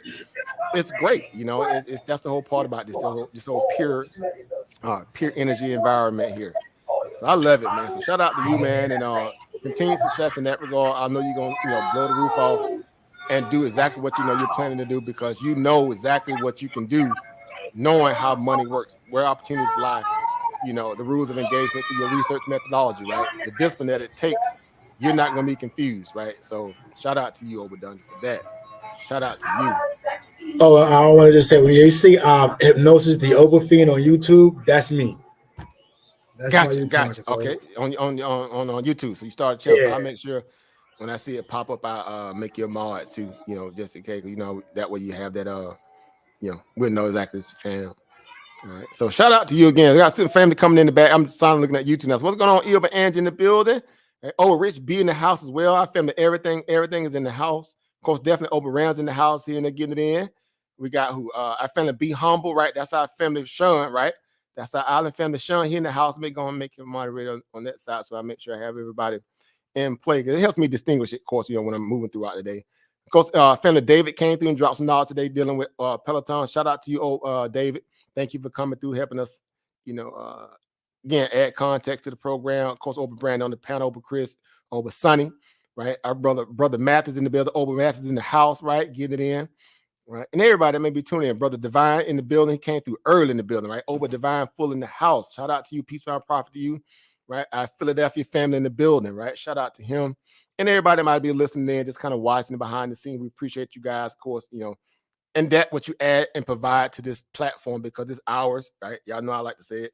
This is ours, right? This is our environment, our little domain, our community where we can come in and discuss money. And we don't have to feel pressured, stressed, competition. None of that stuff matters here. We're all just trying to figure out how we're going to make us some money, right? So shout out to you guys and everybody who see that, who witness this, and who take it, for what it's worth in that regard, right? So shout out to you all. As we watch this market here, we just hit power hour, guys. We just hit power hour. It is now 3:02 here on the back end of the market. This is the last hour to go hard. We've seen a lot of these stocks come down, come in some, off their highs throughout the day based upon the CPI data that came out. So, the reality, what they call the wake up call, is starting to happen now. So the fun is starting kind of coming to an end a little bit from them riding the roller coaster. So it's weird too, when I put out that I think I posted earlier, through some of these social media sites. I was like, early, I was like, buckle up, guys. Today we're gonna go for a wild ride. Right? I knew it. I was like, today is gonna be one of those days where, a lot of money got trapped and a lot of money from we trying to fight to kind of not look bad. So expect the market to swing was the point, right? The market was gonna do a lot of swinging today, and it did just that. Literally, we saw it erase the entire dump off the CPI that they happened at 8:30, went all the way back to yesterday's closing price of 457.54 and changed, pivoted in there, and then came all the way back down and did obviously produced what? A dead cat bounce. Produced a dead cat bounce. So a lot of liquidity on both sides. So that's why I love volatility, because you make money going up, you make money coming down. Makes no sense to me, right? Even though we know this is a logical movement based upon that level of fundamental news that came out, with typically would eat through the markets, and the markets will be down now about 3%. It's only down about 1.8% now. It's still, Wall Street fighting. They fighting. Again, these are people who just can't take an L, right? They just refuse to let it go. Because typically right now the market should be down about, be honest, the market should be down around about 445, 442, 443 right now. Trying to bounce at this point, trying to get some of that back. But it's still sitting there barely trickling around 450. These people greedy, boy. They don't want to let go. It's like when you got, you're losing hair when you get a certain age in life, and you got them few little, little strings of hair at the top, boy. You like the barber to get ready to cut out. You're like, hold up, bro, don't touch them, don't touch them. Right? I still got a little hair. I got a little hair up there. Right? It's time to let it go. Right? But that's okay, because markets are fun for whatever reason and value. We're just, we're gonna trade a discipline one way or the other. Right? We're gonna stay within the confines of what we can monitor and then engage in it and this, that, and the third, so we don't get caught out there. Right? That's the whole reality in this here. Right? And we still got some earning plays, right? We got some earnings tonight, matter of fact. Even though we had some good earnings today in terms of Disney last night, we had Twitter today. Of course, that was a big one. Twitter had earnings tonight, dealing especially what we saw with Facebook and even Snapchat, Pinterest, and some of those companies like that. Tonight we have, who do we have tonight, guys? You guys know real quick? Let me see. I can pull it up real quick, since we are, talking about some of the earning plays, right? Some of them. So tonight we have, okay, so yeah, let's come over real quick. Let me share the screen over here really quick here while we are discussing this here. Core Energy had it today. So Core Energy as well. Core Energy is one of them. All right, let's see who else we got. We got 23andMe, right? So y'all know the whole genetic company, right? 23andMe, they've been going through a whole lot and trying to really solidify themselves and merging and having a little drama here and there. So again, they're up on the block tonight. Let's see what they'll do, right? Affirm, that's gonna be a big one, right? I like this company for the value that what it provides within its model. Now it's gonna be up and down, basically dealing in a high interest rate environment. How will buy now, pay later environmental stocks will do, right? That's gonna be interesting seeing how that plays out when interest rates goes up, because again, it's an afforded value that you can have if you are in the business of trying to move your money around and consolidate your payments. This is a great model for that. But in a high interest rate, that's going to cause them to not probably be so lenient with giving people the ability to buy now, pay later. So that's interesting. Go ahead, Over. I'm sorry. Take a look at that ticker. Which one? I'm sorry. Firm. Oh, the ticker symbol itself, the stock. Oh yeah, it's rising. I bought. I've been hitting it up. I've been hitting it up a few times. Of course, he just running into earnings. Y'all know my whole thesis. I like to buy stocks ahead of earnings sometimes. Mm-hmm. But then things happen, right? Things happen, and guess what? You have to say, well, hey, let me be cautious. About trading into this monetary environment. So let me get over here to the chart and see if I can pull up a firm here. Where we at? Come on, where my trading view? So this just most of us just kind of being conscious about what's going on in markets and trading this stuff. Let me see. Woo, Gina. Something didn't happen. This thing was sitting at $73-$74 today. Yeah. And this didn't dump, bro. So yeah, somebody got what? Somebody did exactly what we kind of figured out was going. Well, I was just sitting there talking about. I guess I was talking about it before it happened. the idea that buy now, pay later, this is the best if you're going to raise interest rates. Just not a good company. But this thing just dumped from like 70, 80 bucks. And then check out the options on. Like, that's crazy. I know they're flipping right now. Them options got to be flipping right now. Man, I can only imagine what the inflow outflow look like right now. This just happened. I say this just in, right? This just in, right? Breaking news here. A firm stock got earnings this evening, and guess what? Somebody got an early report. Basically, that's what happened. You know that's what happened. Somebody leaked it. Somebody leaked it, bro. Somebody had to leak it. Look at that. You down. You were up, about what, 5, 6, 7% today. And now you're down. And look at, I imagine open interest probably looks crazy. Look at the call buys that were coming in. That lets you know the market was bumping today. And now it in this dump out of nowhere. Open interest on the call still 40. It was still beating out the puts in this perspective. But this latest drop here then brought this whole, broke this whole thing down. And now we're sitting at around about $6 a share. Look at them thing was like 30 cents just a few minutes ago. Now they probably worth about $2, $3, $4, $5, $6, $7, $8 right now. Couldn't make this stuff up. It was down 82% on the day. The $60 put strikes, $4,000. 4,000 those contracts were bought, 4,300 to be exact, somewhere around there. And it was sitting at 30 cents for those contracts. Now it's up probably around about $4 or $5, somewhere around there. Some crazy number like that. It ain't even updated yet on bar chart, right? It ain't even updated yet, right? See. Did it? I think it did. Let me see. Did it update yet? It ain't even update yet because it happened so swiftly here. It ain't even updated yet on bar chart. Good gracious, goodness. Boy, see this. Hey, we were just sitting there talking about it too. Let me knock on some wood. Let me knock on a little wood right now, boy. Look here, boy. See, that's why we do this stuff. This is exactly why we do this stuff. And they had earnings tonight, guys. Somebody got that report early. Somebody got the memo early. And some people did not going to get that memo after they dropped the numbers. And they're going to be like, bro, what happened? Well, see, what had happened was. Right. See what I'm saying? That's going to be that conversation. Look at it. They had a 65% beat, expectation. Just by using counting or whatever. Earning whisper here. So that pretty much tells the story of that. That's that. What's going on, Oba? Ghost Alchemist in the building. Our Oba Ghost Alchemist in the house. Peace, Power, Property, Oba.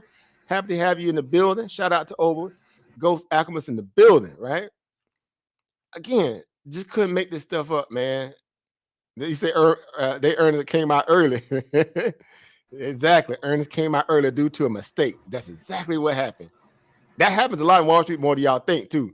And sometimes they'll do that just to kind of get the pain over with or give institutions a way to get out early. Because keep in mind, you cannot close out options and after 4 o'clock unless you buy the ES futures or the SPY. So this is somebody that was just looking out for what? Option holders who were already sitting in, who wrote this thing up into earnings and gave them a bit to kind of cash it up into the top. These people are ratchet. I told y'all it's the best drama on what? It's the best drama ever on the planet. It's the best drama ever. Right? Joker ever think about, like, man, what makes this stuff? Man, this is what makes this stuff. A firm ain't so firm right now. They getting taken to, man, look at, but they hit them across the head with a can of okra or something, a full can of okra. They all discombobulated right now. A sack of potatoes or something, right? Boy, you couldn't make this stuff up. That drop was legendary. So them earnings didn't leak. Shout out to over Brandon bringing attention to that, and also over Ghost, and it halted. No, they ain't halted. They ain't halted. Like, oh, this thing halted, or did it halt? It ain't halted. Oh, it is halted, is it? It is halted. Yeah, it's halted. They halted it. Goodness, that thing dropped from 80 to 50. Boy, y'all know if I wasn't on here doing the live stream now, I'd have been focused and caught all that. I would have caught that because I know I had a firm in my watch list. Right, other stuff that I was watching because even though I had swung it, a couple days last week, I didn't even trade this week. I was going to take a position. Actually, I had in mind to take a position Monday, and I didn't. I missed my entry, and the market was like, okay, doing what it was doing, but I was like, I'm going to trade it maybe into earnings, but not after earnings, for the fact that I know these are going to be some of the things that Wall Street is kind of skittish about. Look at PayPal. PayPal offers something like that to a degree, slightly, but those fintech scenarios like that, they're hit or miss. Right, they're hit or miss. opportunities in the market. So, but yeah, this here right here in my West Coast forward, this here right here, this bruh. Somebody make that make sense right now. Let's go over here to the halt right now. Look at the stock here. Man, couldn't make this stuff up. But they had to slam the brakes on this, and they just open back up. It just opened back up. Here we go. Man, I ain't gonna do that. I want to do something, but I'm not gonna Don't do it. Don't do it. I'm over here tempted, bro. I'm over here like, boy, my palm sweaty. Boy, I'm over here having me a B rabbit moment, like Eminem. Boy, my palm is sweaty. How that rap go? Better get them puts. I'm over having a B rabbit moment, bro. Boss. Goodness. Man, shout out to the family who caught that. But I literally had, of course, I got it in my watch list of watching it. I'm kind of doing a lot of stuff here, but man, a fern just got dusted, right? Them options are already adjusted now. So you be looking to make your a couple dollars. You finna be paying a premium for puts. They're not going to give you the chance to even, man, look, them people already like, bro, don't even waste your time. Right? They already like, we done already dropped it for you, bro. We already, brought it down. So, you ain't gonna make no more extra money on it than what we want, think you can make on it. So, good luck with that. Right now, even though it can come down later, even now more, because guess what? The broader market still has to go through what it's placing in terms of what the market gonna do tomorrow, right? And since the market came down today, well, guess what? They could easily, utilize it the way to kind of bring the market up tomorrow, right? That'll be the issue. Like, well, we dropped the market down, even though they know they ain't really dropped the market. The market should be down again, mid to low 440 area in the SP, right? This is just the greed machine doing what it typically does. But yeah, still just watching a firm here, it leaked early, and so now all the analysts in Wall Street, you know what they're gonna do? They're gonna say, see, since we already know what's going on with the stock and the company at this point, this is more reason to potentially hold or buy the dip. This is the excuse they'll use. Now they didn't cash in up at the top round or $80 a share, $70. They were cashing in up there. They sold their option quick. This is their reset where they finna buy the dip at 50 and say, well, no, see, we already know what's going. It's already priced in. Like, how many times you ever heard that? It's already priced in, bro. So guess what? It'd be back up like 65, 70 probably if they allow it to have, if they have their way. If they have their way. Because guess what? A lot of people ain't seen this news yet. A lot of retail traders and something like that, they're going to get this news after the fact. Someone probably on the job, they may dump their shares after the fact. So, yeah, this can go either way still. It can come all the way back down to 50, right, after they actually drop the real numbers, right? Good luck with that. The formality aspect of it. Or Wall Street analysts will come in and give it upgrades or holds and stuff like that to kind of keep it from dumping further. Anybody that's buying this right now are just dip buyers. They're just scalping. These are scalpers that bought this $50 drop. And now it's back up to 52 because I would have too, right? That's good money. That's 12 points that you make on a binary instance event where that's a ton of money you can make. See, that's what makes Wall Street great. Somebody took a 10,000 share buy down here at 51, 52. Somebody bought 100,000 shares, right? Big money, big money, of course, institution. Some retail trader with leverage and margin probably bought, caught the dip here. And they didn't pick up 8 or 9 points in a matter of 15, 20 minutes. If that, 5 minutes to be exact, because this is on the 1 minute chart, right? This is on the 1 minute chart. Let's go to the 5 minute chart, see what it looks like. Look at that. Look at this. That's 15 minutes. $10 plus $12 move. Oh man, this is why I love this stuff. This is why I love this stuff. This is why. As they say, this is why it's hot. This is why it's hot. How that little rap song go? This is why people love this stuff. And as we say, stay ready, so you don't have to worry about getting ready. And second, this is why we stay ready. Right. So now it's fighting. So now again, this is Wall Street saying, "Oh no, this is just this is over. This was just overdone. This drop was just overdone." They got to make an excuse for this, right? They're trying to buy that dip. They saying, okay, if we can get it back to 65, 70, we win. And rightfully so they will. Look at that. This thing just flipped a whole dollar plus, $3. Oh, yeah, they're pushing it back. They pushing it now. This is exactly what I was saying. It's going back to 70, 72. Right? If nothing else, they're going to try to test that 9 moving average on the 5 minute, that $65, $66 level. They definitely make a galleon extra. It's 317 right now. what the broader market doing right now? What the SPY doing? SPY probably bouncing right now. You got a few algos on the back end of the day still trying to keep the market from dumping. Yeah, they're trying to keep the thing, close the market over 450. We'll see if they can accomplish that. But if they can, that's a victory for Wall Street. That's greed. That's algos. That's banks. That's, dumb money retail. Everybody chasing, again, overbought assets. They're playing musical chairs essentially, going into that March 4th potential 50 basis point rate hike coming from the Fed. We get it. We're it's all risk. It's all risk. There we go. See, $64. Here we go. Here we go. Here we go. 64. Come on, 65. Come on, 65. 60. Go on to make us proud. Come on. There we go. 65. Here we go. Come on. Go and tap that 6. You already see. Y'all know what's gonna happen, right? Go and tap that 66. Get that 9 moving average. Tap that. Right. You got to make it official. Come on. Come on, 66. Come on, 66 with your bad self. Come on. Wife need a new pair, a pocketbook or something. Baby need a new pair of shoes. Come on. I bet not crap. I bet not crap, boy. Well, I'm gonna cut you, and I already know you. I'm gonna cut you too, right? Roll the dice, old snagger tube joker. Harlem Nights, shout out to Harlem Nights, right? Classic movie.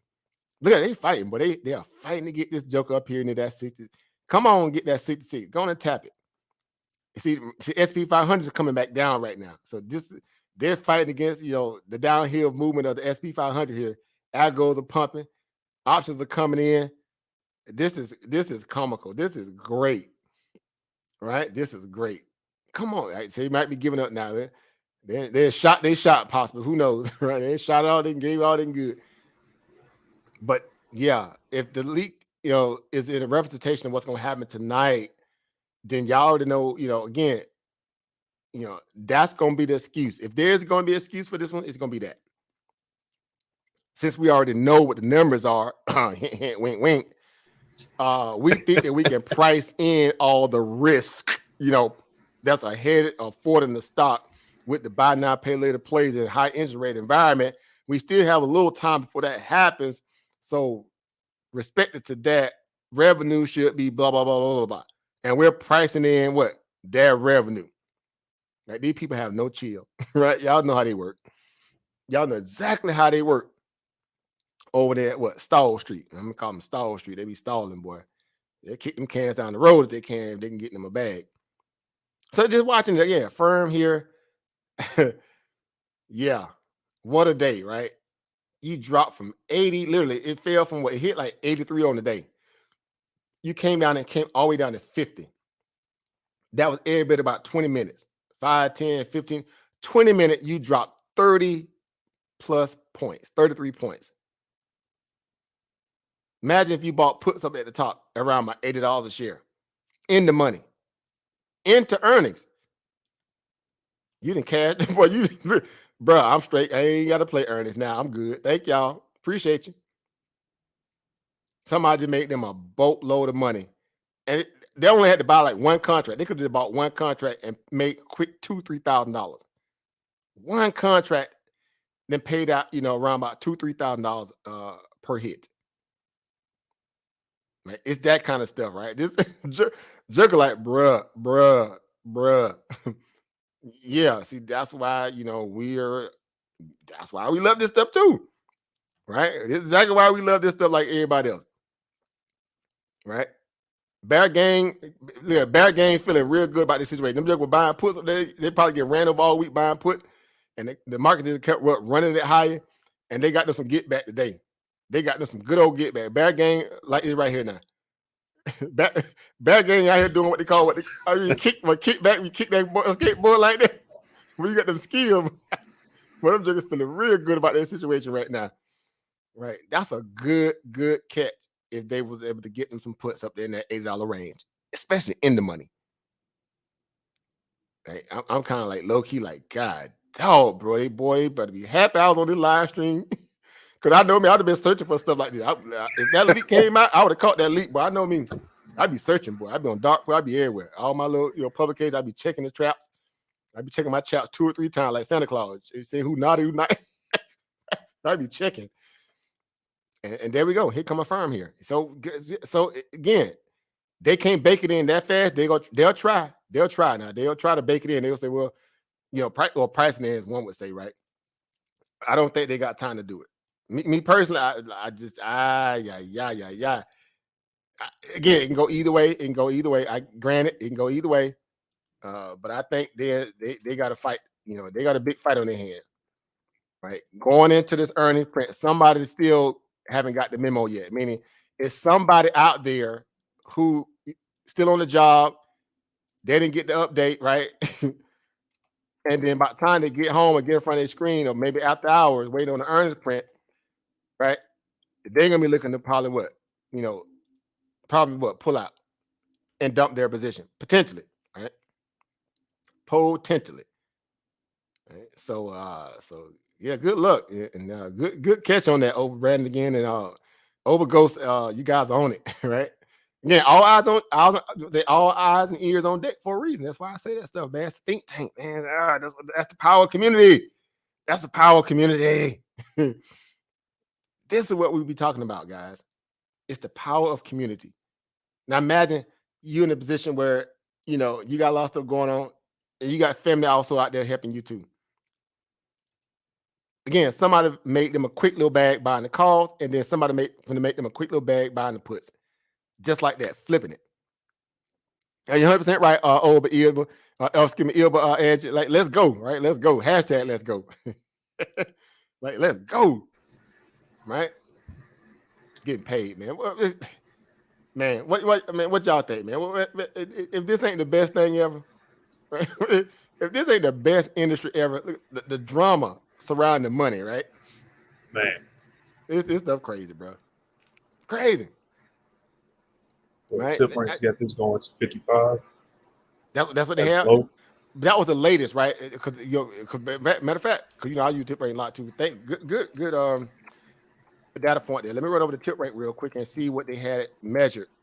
A potential low of 55. They had it rated at 103 average price value. Of course, we know why, because the stock was way up there obviously before that.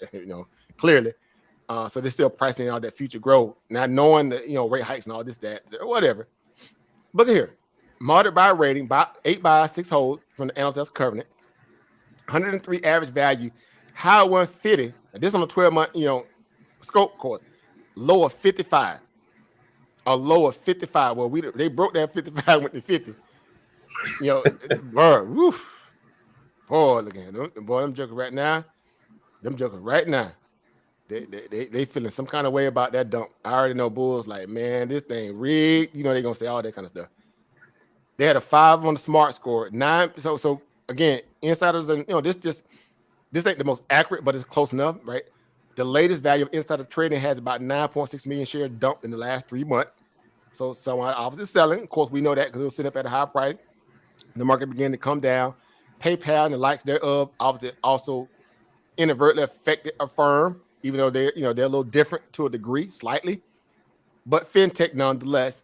So 9.6 million shares was what sold, $9.6 million worth, right? So it's not like a whole lot, but it's a lot for some. Increased only by 68,000 value shares, right? So whatever. So it's sitting at a 5. So it's sitting neutral, right? But look at the chart here, right? Again, we talking about peaking over here about above 168, 170, came all the way down, hit 51, bounced, came back up toward 80, 90, which we're today based at $83. And now you back down to like $50, $60, $61 right now on a leak of the earnings. So yeah, it can easily go back and retest that $50 point. Again, unless Wall Street comes in tonight, the analyst thereof, and says what?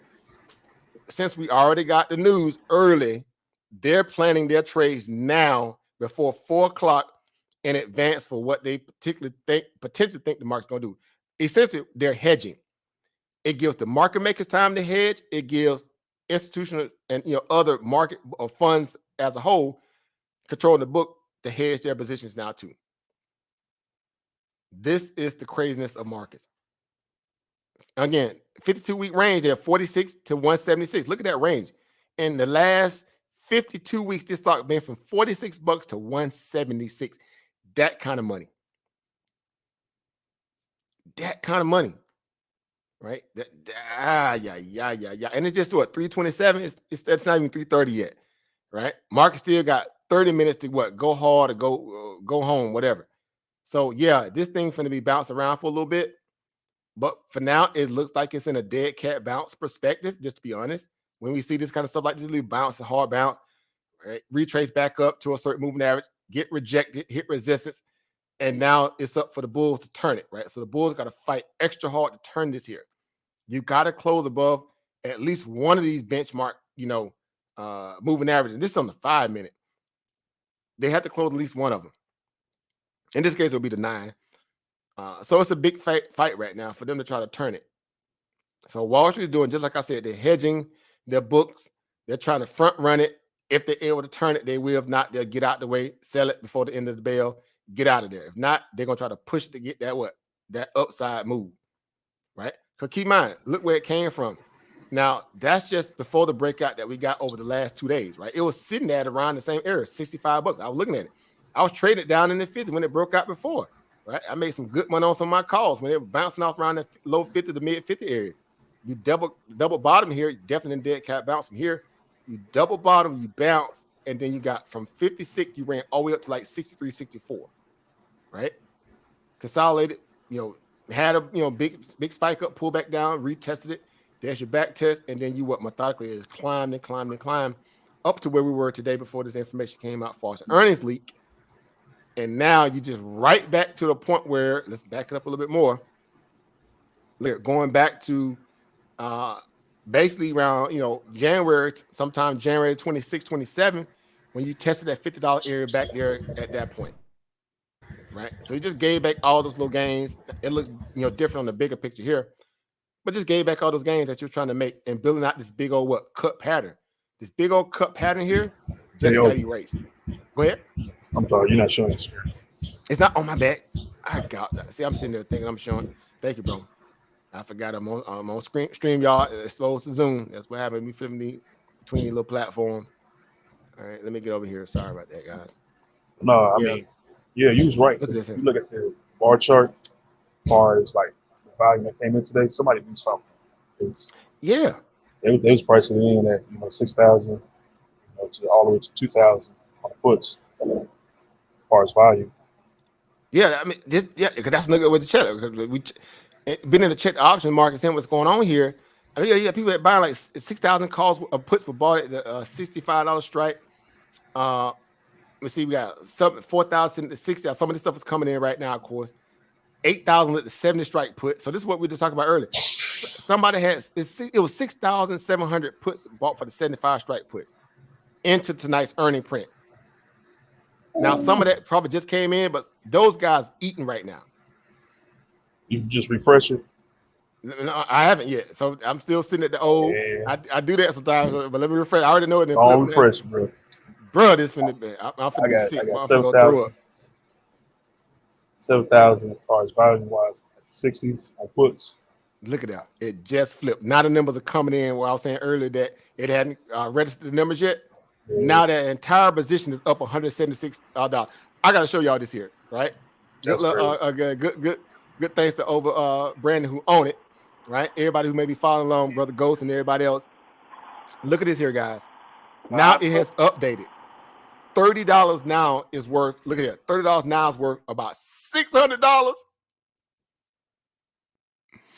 $30 just turned into $600-700. $30 just turned into $600 to $700. 30. Let me. Some people might not, because I got that accent, a southern in me a little bit. $30, right? Just turned into, right, equally about $600 in that move. One contract just turned into $600 per contract. Probably a little more because that's not even we call the real time, open interest value, or not open, excuse me, but the premium change in it, because we're just doing the stationary look. What's going on over Snot Ball in the building? The Snot Ball in the building, right? What's going on over Peace Mountain Profit to you? Shout out to you coming in the building today. Happy to have you here. Always family, right? The family's in the building today, right? We're turning out today, right? We're having a good little day as always, right? Breaking down this information. Look at this, guys. Couldn't make this up. You see that right there? That's what the price of those contracts now. I was just showing y'all a few minutes ago. It was sitting at 30 cents, basically $30. Now it's at $600 to $700 for that. Like goodness, bro. Like bruh. Like bruh. And that's just those. These ones up here, forget about it. Forget about it. They didn't jump over what? Look at it. This one here jumped over 10. This one here jumped over 11. The 77, the 75, they jumped over 10 points. So that means that contract there was sitting at 17. Now it was sitting at $700 a contract? It was sitting at $700 a contract. Now it's worth $17. So basically, that $700 just made a whole fresh $1,000 in profit. 700 just brought you 1,000 in profit, profit, not principal, but profit. So, bruh. That's why I said, and the market ain't finished even selling off yet. It was just 330. So, what the broader market looking like right now? And we dumping more. We dumping more in terms of the SPY. Of course, figured that was gonna happen. Here we go. Here, matter of fact, let me get over here. Let me do this here. All right, I know I'm all over the place a little bit here, but y'all got to bind your brother. I'm tired. I'm trying to do my part, multitask here. I got some open positions out there too, so I'm also trying to track my money. But let's look at this real quick. Let's go here really quick here. Let's do share. Let's do entire screen on GP here. All right, let's look at this here. Here's your S&P. Of course, Peloton, trash. Disney, obviously, like I said, close to pulling back its game. It bounced at some point here, saved itself. It's probably going to be beat down tomorrow. If the market pull back tomorrow, Disney coming back. It may give back all its gains. Tesla bounces off yesterday's closing price was $932. It hit the low of today around $904, $905. It gave back all those gains, which is typical of Tesla. Tesla just volatile. And people out trade Tesla, they're greedy. Everybody, we already know the Tesla holders. But it's back down, right? iRobot, of course, I trade iRobot in the earning. I bought the $62 puts. It came down and hit like 58, right? I didn't get a chance to close out until it got like 60 something though. Because I was like, it's going to pull back over and come back. It didn't. I said, I'm not going to play this game because it has a low float. I got up out of there. Good thing I did because it surged and got back up towards like 63 somewhere. And now it's just trying to play a save face. It's still down substantially since where it fell. Look at this. It fell from like $72, $73, right? But, expiration of a contract that's going to close out tomorrow, I'm taking my profit, right? So that was a quick little, couple $100 and change, right? All right, I take that. Again, the broader market, Coach, seeing what's happening here with a firm now starting to come back into that dead cat bounce like I was talking about, right? It's either going to double bottom or it's going to dead cat bounce because, again, a lot of people haven't seen this yet, right? A lot of people haven't got this news yet. So a firm is not out the woodwork, and the broader market pulling back too. So the SP 500 coming down, right? I'm sure the Nasdaq getting beat up because the 10-year yield is still popping above 2%, which we were looking at that earlier, off and on, right? So that means that game, that what they call game is up, right? It's a risk on, right? Risk on. That is still popping right now, and you got another day till expiring contracts for Friday. Friday gonna be wow. Today was wow. Friday gonna be, man. Look, it's like what, man, frying bologna in the desert. But look at him. It's gonna be wide open tomorrow. I'm already, planning that.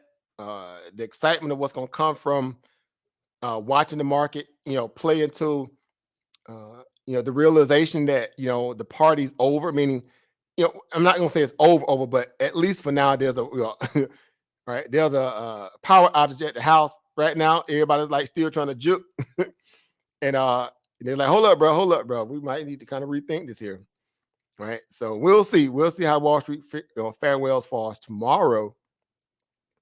Meaning broader market, they're gonna buy the dip again, try to play this whole, okay, we bought the dip, we just playing the lower high game all the way until we get that March, rate hike, because it's coming, right? They can't dodge that rate hike that's coming in March. So this is just more what we've been watching. It's lower highs. It's a game of lower highs. The market is stair-stepping on its way further down, right? We've been through this already. We talked about this here, right? It looks more relevant on the, let me back up. Let's go to the, let me put that out there so that way it looks more. Hey, Oba. Go ahead, Oba. you think if the Fed needs to fix inflation, you think they need to go back to the gold standard? Well, at this point, that would be a shock in our theory. But since there's so much money, pegged to the dollar or the U.S. reserve currency in terms of the N1 money supply and stuff like that, they would have to account for all that. They would have to pull all that and then just, go to that, right? It would take a whole nother regime change. Meaning, they would have to, up in the entire Treasury Department, the monetary policy, monetary system as a whole. And that will be what they call very drastic measures. Not that it can't, but it have to be under under that guise. Now, like I said, now if we was using the real CPI numbers, it's not the cookbook ones, where they kind of leaving out the food and energy stuff like that.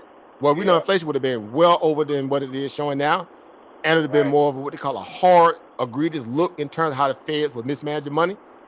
It would be under the auspice they would try to make a decision like that for that, or it granted Jerome Powell what they call a stay of execution, right? Because he supposed to got chopped. But let's be honest, they only brought him back as a way to use him as a scapegoat. Meaning, if they couldn't rein in inflation, guess who they're gonna blame? Biden or Powell? Right. They're gonna blame Powell, right? So they're saying you make the problem, even though we're gonna praise you in front of the public, make you seem like you're doing a good job because of what happened with COVID. Of course, you worked under insurmountable odds. Kudos to that, but you haven't adjusted your policy. You just constantly putting your foot on the gas, printing all this money, hurting the American people more than anybody. You might be the cause of us winning the election. They need a scapegoat. Right. So it would have taken smarter people in Washington to say, whoa. This is a little out of hand. Let's get out the fiat currency because this right here giving these people too much power. This monopoly money power then going to these people's head. Let's go to a real money standard and rein in inflation that way. Now we know people are going to be more very cautious because majority of people ain't got gold in their holdings. So they have to reflip their whole mentality, figure out how they can get their hand on gold, or they're going to get the promissory note of what a gold promissory note will be like back in those days. And this is you can convert their asset value into gold worth asset, and it's by lot value because you know what gold looks like because we go to the gold chart. It is spot prices, right? They can't manipulate that. They can manipulate the price of it, but they can't manipulate the actual ending price value, what it will be from day-to-day spot prices. Make sense? Right. So, Goldman Sachs and the likes of JP Morgan that's known for manipulating gold, they had to rework their whole entire book to get on top of the latest scam and hustle. But it'll catch a lot of people off guard is my point.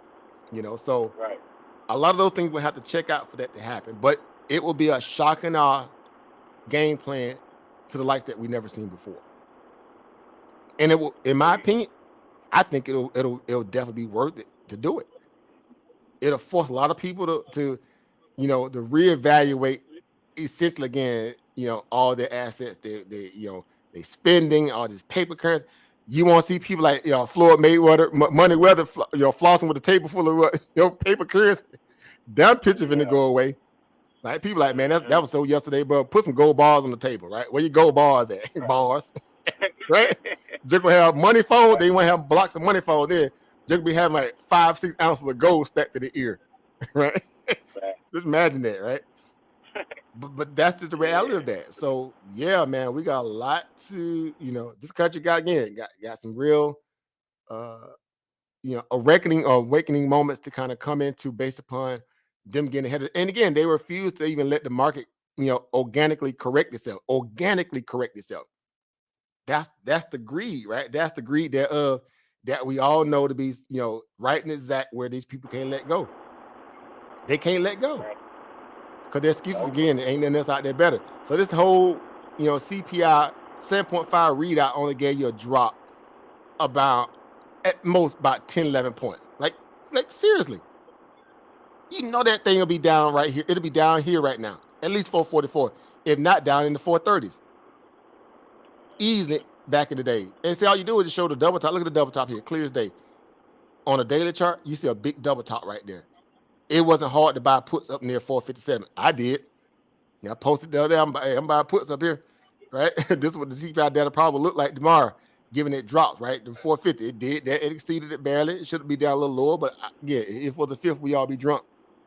I got to play ball just like everybody else based on the rules of engagement.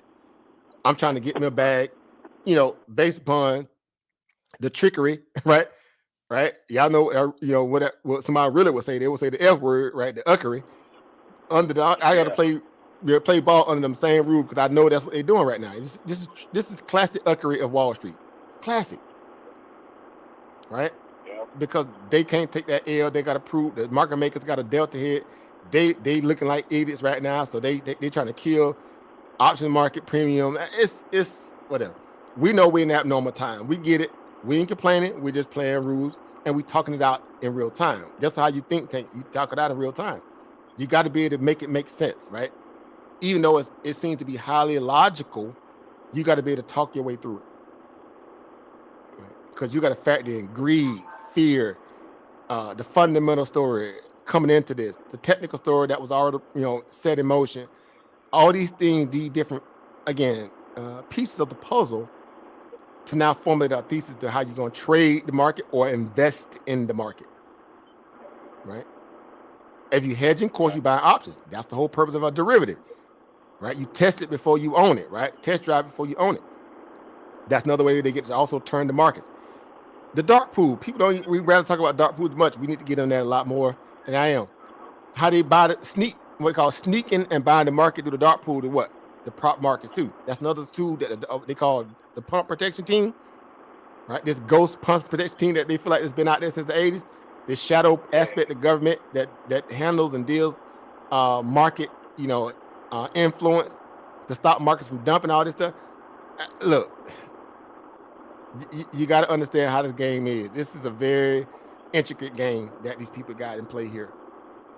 Right, so whatever value or reason, we can't definitively say that they exist, but we know that there's moments in market that clearly shows that they exist. Now, there's papers out there that say that they exist. Now, I put a post article. I think that was 2018, 2019. I don't know if you guys remember that on one of the lives we did, and I was showing y'all like that memorandum, right? That BlackRock put out about this is the policy what we will implement in the case this happens, this economic catastrophe, this, that, the third.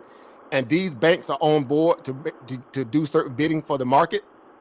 That's in play. That's a real article. That's a real memo that went around. And it's been around for a long time because BlackRock pretty much does all the reverse repo operations, handling of that money between the Fed and the Treasury. They've been slated to have that kind of level of power to do that. And we know the history of BlackRock goes way back, even way back around slavery. These people owe henchmen. They owe henchmen for the what? For this country. To do their bidding, right? Just keeping it 100 on a historical level. But anyway, I need to pull that up. See, I got me going in my bag now, but I got to go pull up some of that old stuff now. But we got to trip down memory lane, right? Rehash some of this stuff. We didn't went over so much information, man, over the past 3-4 years. It's crazy, right? It's just crazy, So, but it's all good because we have the ability to say, hey, it applies here, it applies there. This makes sense now. Oh, that's what I was learning this for. Okay, I can see how this right here will really shape this opportunity, this, that. That's what makes this stuff great. Just my opinion, that's exactly what makes this stuff great, right? And I love it, right? So I got one little put, 2 puts left. I'm gonna print this joke here on the white door. I'm waiting for this 448 to break.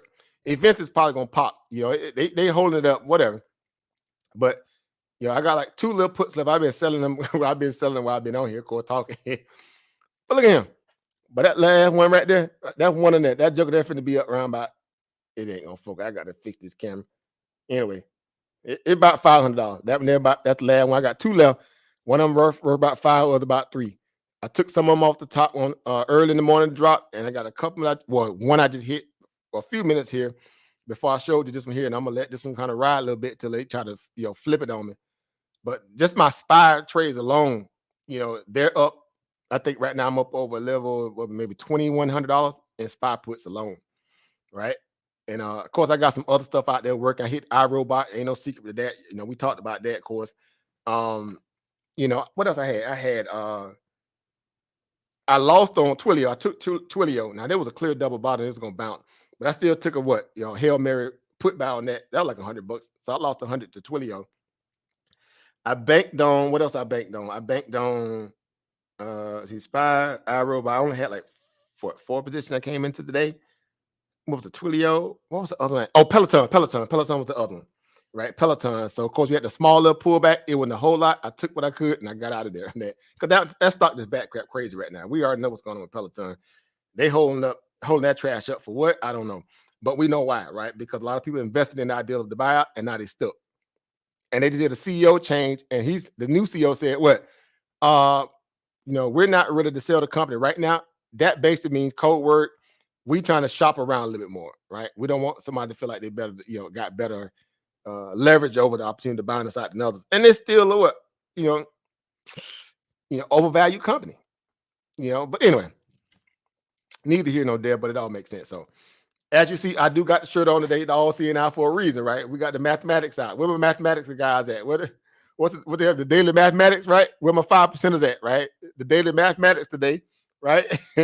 We definitely speaking that today. 141, 16, 18, right? 132, right? Say, move on, brother. You're trying to talk that stuff now. But again, just what we're here for. We're here to use knowledge, right? We're here to use, all aspects of our knowledge, to our advantage. And being conscious and comfortable and patient, that's a part of what we do.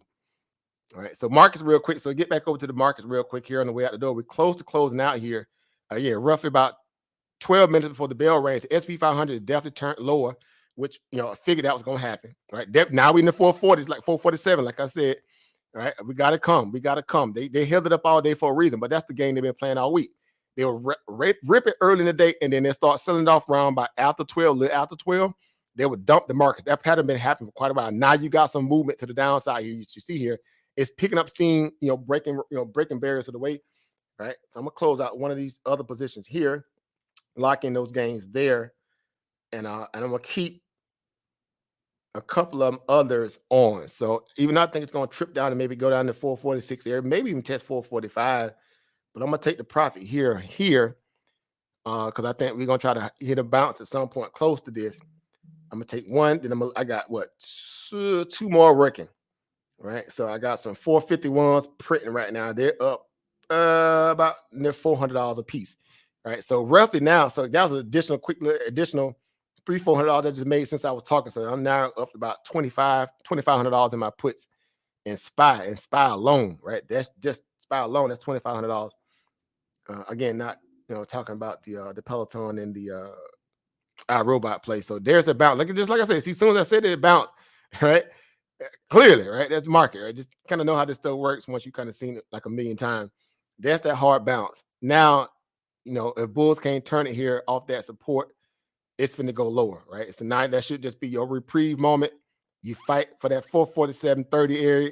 If that breaks, we going to 446. There we go. Slightly break above it. Now you're gonna pivot back towards that fourth. Yep, that's typically what happens in a move like this here. We've seen this like a million times, right? Like the play-by-play announcement of a stock play. But that's again, what's better, play-by-play and making money in the stock market, or play-by-play in a football game? Anybody, bro? But hold up, bro. You talking about football though? But I can't agree with you there, Emporium, bro. Move on, bro. Hey, move on, brother. Is that game over? Of course, the stock. That's an easy pick. Right. Make money. Right. We ain't got to claim this my team and not getting a paycheck or commission from it or some royalty, right? I've been stopped that foolishness, boy. Like, that's my team, boy. They be ready to fight you over their little team they ain't getting no paper from. Right? I'm gonna move on though. I'm gonna move on. God damn, if it come from me, boy. I'm gonna get somebody from the unsubscribe now, boy. How dare you talk about my Cowboys? Right, I'm gonna unsubscribe. I'm gonna fix you. I'm gonna unsubscribe from your channel. That's gonna hurt your money or something. Like, okay, good luck with that. But it's crazy, right? Because y'all know as well as I know. That's why we love this stuff, man. We just look at Joker crazy. We be like, man, look, we like this right here, looking at everybody like, bro, you still ain't ready to learn this here? You still ain't ready to learn this crap here? Well, I be dang. You still ain't ready to learn? You still out here trying to, you huffing paint, listen to all this stuff on that. Man, look, you right here looking like Bubba Gump, right? You trying to breathe through that mask and can't breathe. You looking like that. What I tell you about this money, how to get money. You still looking like that. They're gonna want to let go. But I'm just gonna want to let go. Right? But that's all right, So there you go. There's that balance. So like I said, if they can't take that 447.30, that's exactly why I took profit there. Again, when you had that kind of level of pullback on the 5-minute candle, that that greed is on the low. it's clear as day that the algo is gonna come in and try to buy that, because that's a big 5-minute candle. They just playing the retracement of the candle. So I had to take profit right around that 447.30 area for a reason. And as you see, this is why. Right? This is how this market works, right? Right. So we're not rookies at this for a reason. So it's just another extension of what makes this market, again, what it is, right? It's a whole lot of emotions. Capitulation it's algos, it's everybody searching for opportunity or alpha, seeking yield. It's a mixture of all that and then some, right? It's what makes this stuff great, right? It makes this stuff, phenomenal, I should say, in this aspect. And so now you kind of retracing a little bit. Somebody just probably bought a put up there, right? It's crazy. Yes. So you said, am I using the 4 for this as your strike price? That was just to sell it to an over snap ball, because these were puts that I bought swung into today, and then I bought 2 today. I bought 2 intraday up near the top, right? And then we got like 457 up near basically retracement of yesterday's closing price. I bought 2 451s actually. Those ones I bought. I bought 2 451 strike puts up here when it was around 457.54 for intraday, right? Because I was like, I'll play in the retracement. I said, I've seen this picture before. Of course, both of those printing right now, like both of them are up, over $300 a piece in profit, right? I had 454s coming into today, right? Those are the ones I swung from yesterday. I bought them yesterday. I swung those into today, and I bought those up around 457 plus. So both of those end up paying out over $700 a piece. I just sold the last one. As y'all were just sitting there and hear me talk. I sold the last one of the 454s literally around 447.30. That was like $720 profit on that one. Right. So the other one, it paid out that same amount earlier because the delta had more delta value. In that case, because it dropped from the pre-market into the morning and opened up, and then you had a smaller kind of divot down, and then it retraced. That was a good little pullback from the previous day, right? So took some profit in that regard. No, that was the Peloton one. I take that back. That was the Peloton one. I'm mixing up the ones I sold earlier. That was Peloton, and I ended up selling the other one well into the 452 plus breakdown into the 451s, right? I'll end up posting them in the group right now because I'm all over the market here in terms of this live stream. But those the ones I had in play today: iRobot, swing into earnings. I had Twilio, Peloton for the whole whatever scenario with Peloton, and those were the only live option trades I had. Those were the only ones because I of course been busy. So. And I'm doing risk, better risk management. Why? Because again, I've been doing a lot of the training stuff too, so can't really just go all in like I want to. But it's great because I'm being able to kind of really, do some one shot, one kill scenario. So here's your bounce. See, here you go. See, there's your bounce. Clearly, there you go. I just couldn't make this stuff up, right? This is them playing back to get 3, 4. Look at this hard part. Look at this. Like, make that make sense. Make that make sense. That a move like that after coming down like this, like all of a sudden everything just got gravy in terms of all the Wall Street problems and this market is crazy. So typically they're trying to set up for the retrace for tomorrow, right? That would be the energy. Like let me get ready for tomorrow, right? Because we got to bounce tomorrow after a pullback like this, like as if there's not a reason why the market pulled back today. You see what I'm saying? There's a reason why the market dropped today. But somebody can't accept that. Meaning certain parts of Wall Street, they can't, they can't accept that. They're like, bro, I'm gonna need to fight against that, right? I'm gonna need to push back against that. And I'm just trying to play the retrace. And ain't nothing wrong with that too, because that's how you make money too, right? You're day trading what? You're day trading, the probability of other people capitulating, stop loss being rated. Again, a lot of things that are happening in the market to kind of show you that, we're not out of the, we're not in the clear quite yet in terms of this news being priced in. I mean, that CPI data readout was horrendous, right? It was horrendous by all intents and purposes. It blew past all the estimates that Wall Street had put in play. So they thought there was going to be slick and saying that, oh, see, we matched the estimate. We got it right. If we got it right, that means the market should not fall. That means it's already priced in. That's the whole idea of an estimate. It's priced in based upon it being able to meet or undercut the estimate value. Therefore, all the damage is out the way, the carnage is out the way. Look, we can buy the market. Nothing else we can buy the market for the short term reprieve. This is their logic. This is their logic, but that's the trend. You follow the big money. Even though it may be illogical, you do better, following the trend as opposed to trying to counter trend trade it, unless you're putting forth a more long-term thesis. So you accept that short-term pain, thinking that, okay, well, at some point the market's going to roll over, right? Granted, I'll play, I might have bought premature if that's the case for a person. If they take that approach, whatever. But you got to be willing to realize that this market is still in full-on risk-on moment. As much as more, as we like to say that it shouldn't be, is not. They're still trying to figure out how to keep the market from just completely implode on itself. Why? Because they're still thinking long-term, their long-term portfolio value, right? If their business model tells them that if the market pulls back 3, 4, 5%, we need to be adding right to our position because they have bigger money. They could do a 3, 5% pullback and add to their position. They're just doing what they typically would do in managing their book. They're doing dollar cost average. For us, that may be 10, 15, 20, 30%. Because we don't have that extra liquidity where you could just dump, hundreds of thousands, millions of dollars, or billions of dollars on the stock, whatever, at a point where the market is pivoting, et cetera, and be like, this is good. All right, we don't have that luxury. So 1 minute here before the bell, guys. 1 minute here before the bell. Since we're talking here, we got 1 minute before the bell here before we go to close out today. What a day, right? What a day. So there you go. The market is fighting it until the close, right? It's trying to save face right now. We got to look good going out the way, bro. Buy the dip. I bought the dip, bro. I tried to save the market. I'm doing my American part. I'm doing my part as an American citizen, but I bought the dip. So that's what they're doing. They're getting to play the bounce for Friday. Now, it could be just like what we witnessed today. Now, I doubt it goes way back to 457 tomorrow. But if there's any kind of news that come out that they could use to kind of say, well, see, this is good for the market, right? Maybe they'll do a layup to Putin, and Putin come out, and they pay Putin some gold or something, or get him some Russian, some Russian women or something, like send him some, some box of chocolate, say that he's not going to run up on Ukraine right away. And the market say, oh, that's good news, rally. Right, let's go at 10 points, right? We'll go at 10 points off that.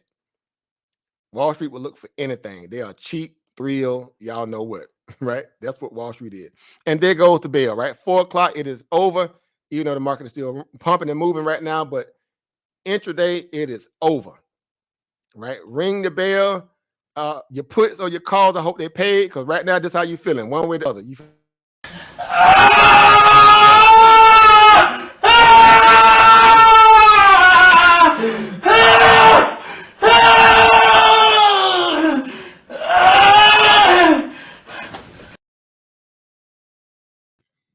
One way or the other, that's how you feel right now. Either you made money or you lost money, right? You either them puts hit or them calls hit or they didn't hit, right? You yelling, right? Just like that right now, right?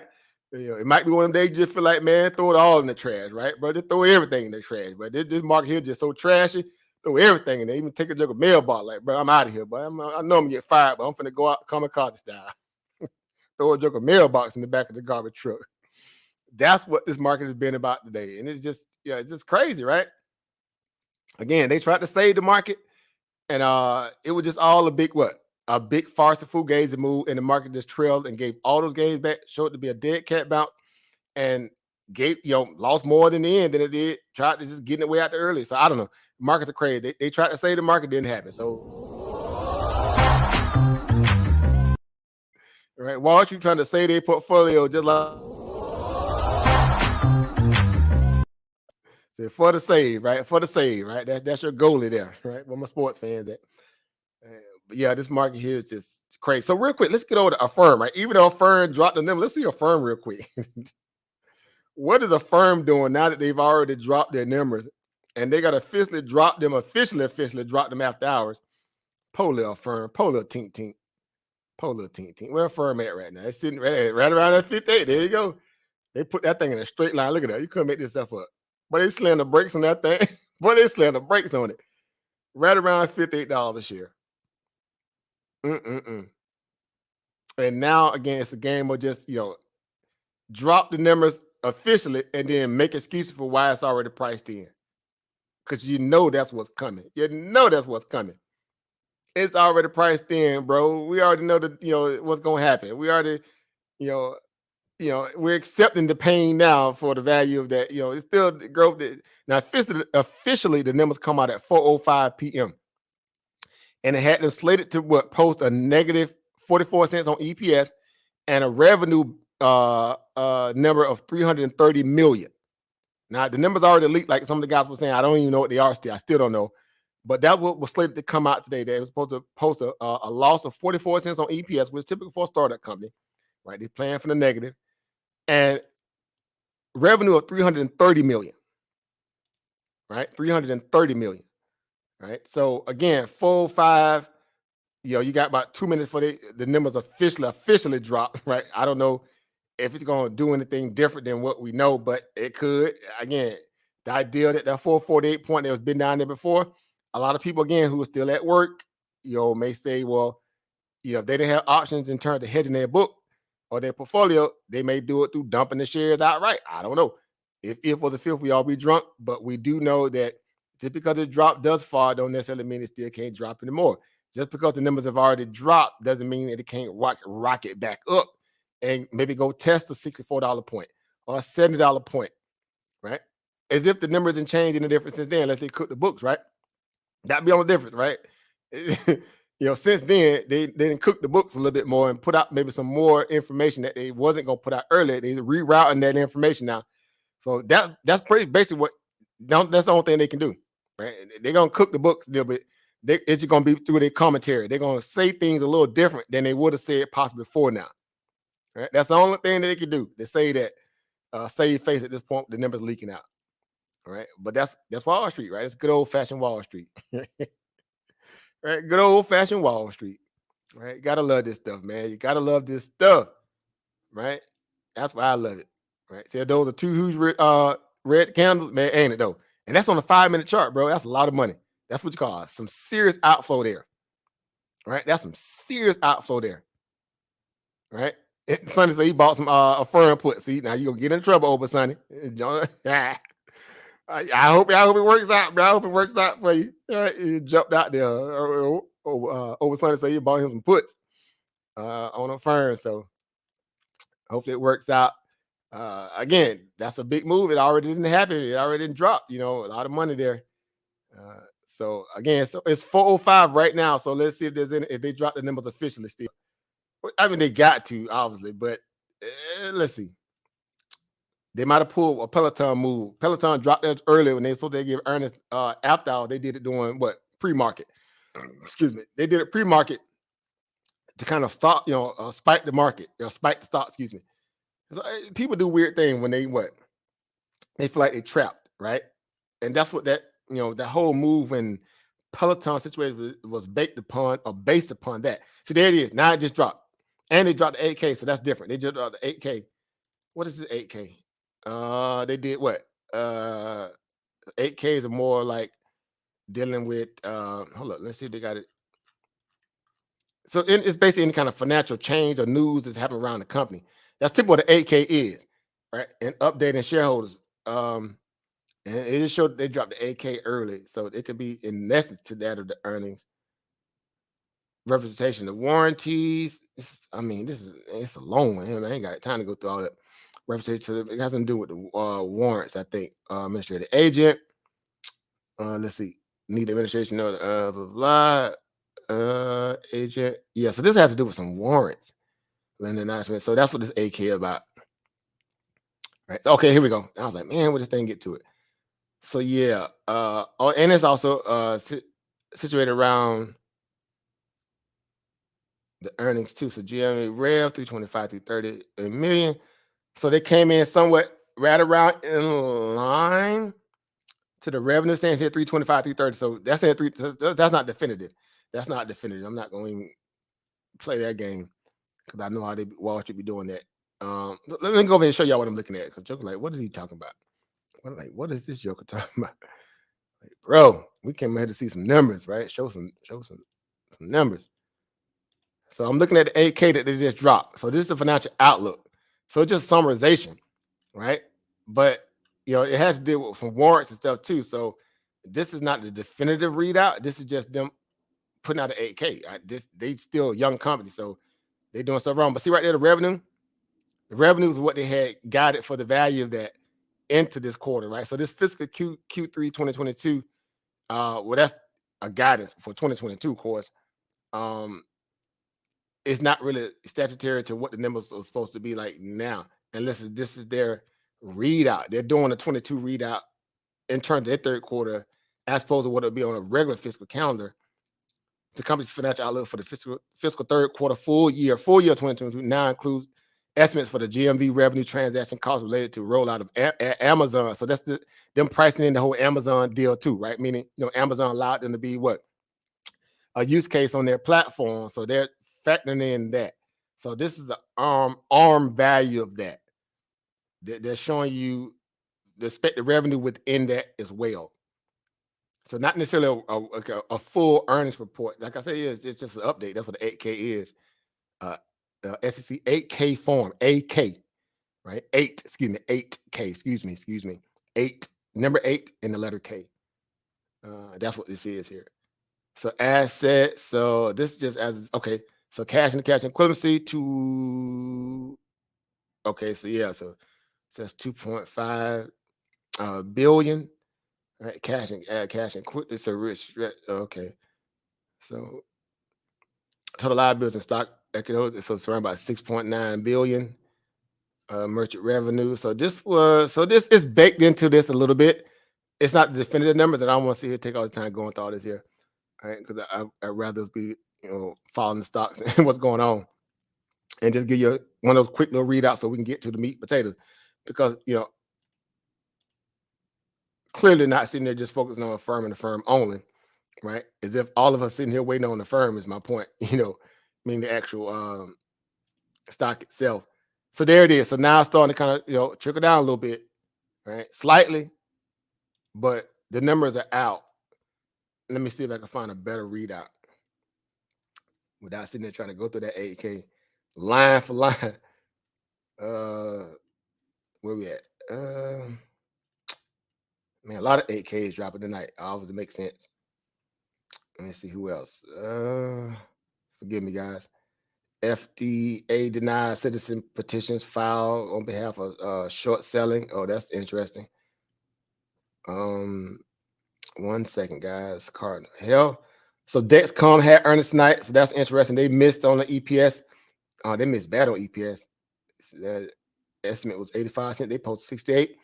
Revenue, they beat slightly on revenue. So Dexcom, right? That's the stock I used to trade back in the days. Ticker symbol DXCM. Matter of fact, let me do this here too. Let me just come over here and just do the share the entire screen. So that way, at least you can follow along if you are watching, and able to, of course, because some of you guys might just be listening because you're busy.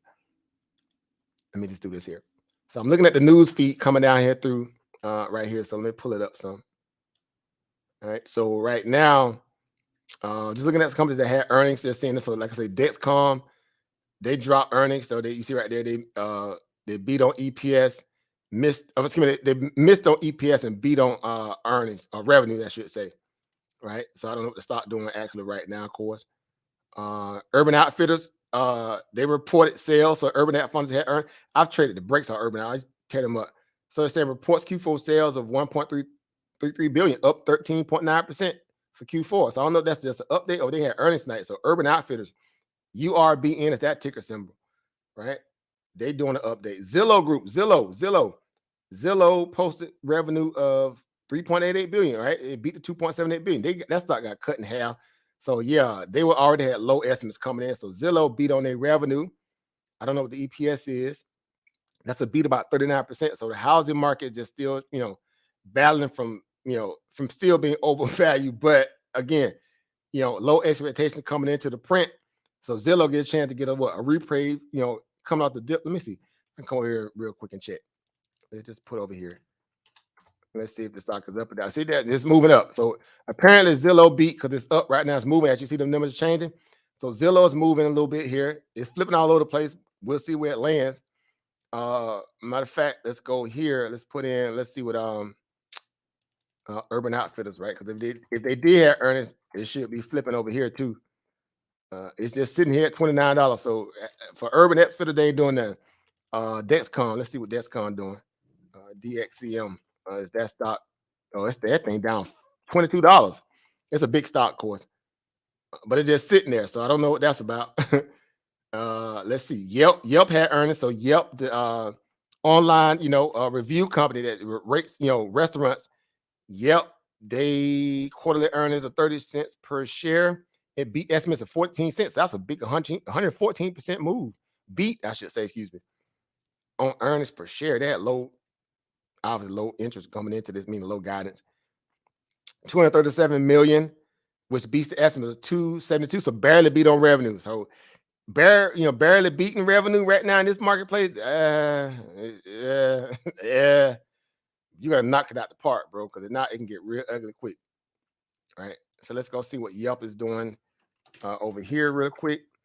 And it's slightly up, right? 76 cents after hours. I don't know if that's after hours or just in totality of the move throughout the day. Because I'm not looking at the actual chart. I'm just going through numbers here. Rare, they had earnings tonight. Pharmaceutical company, right?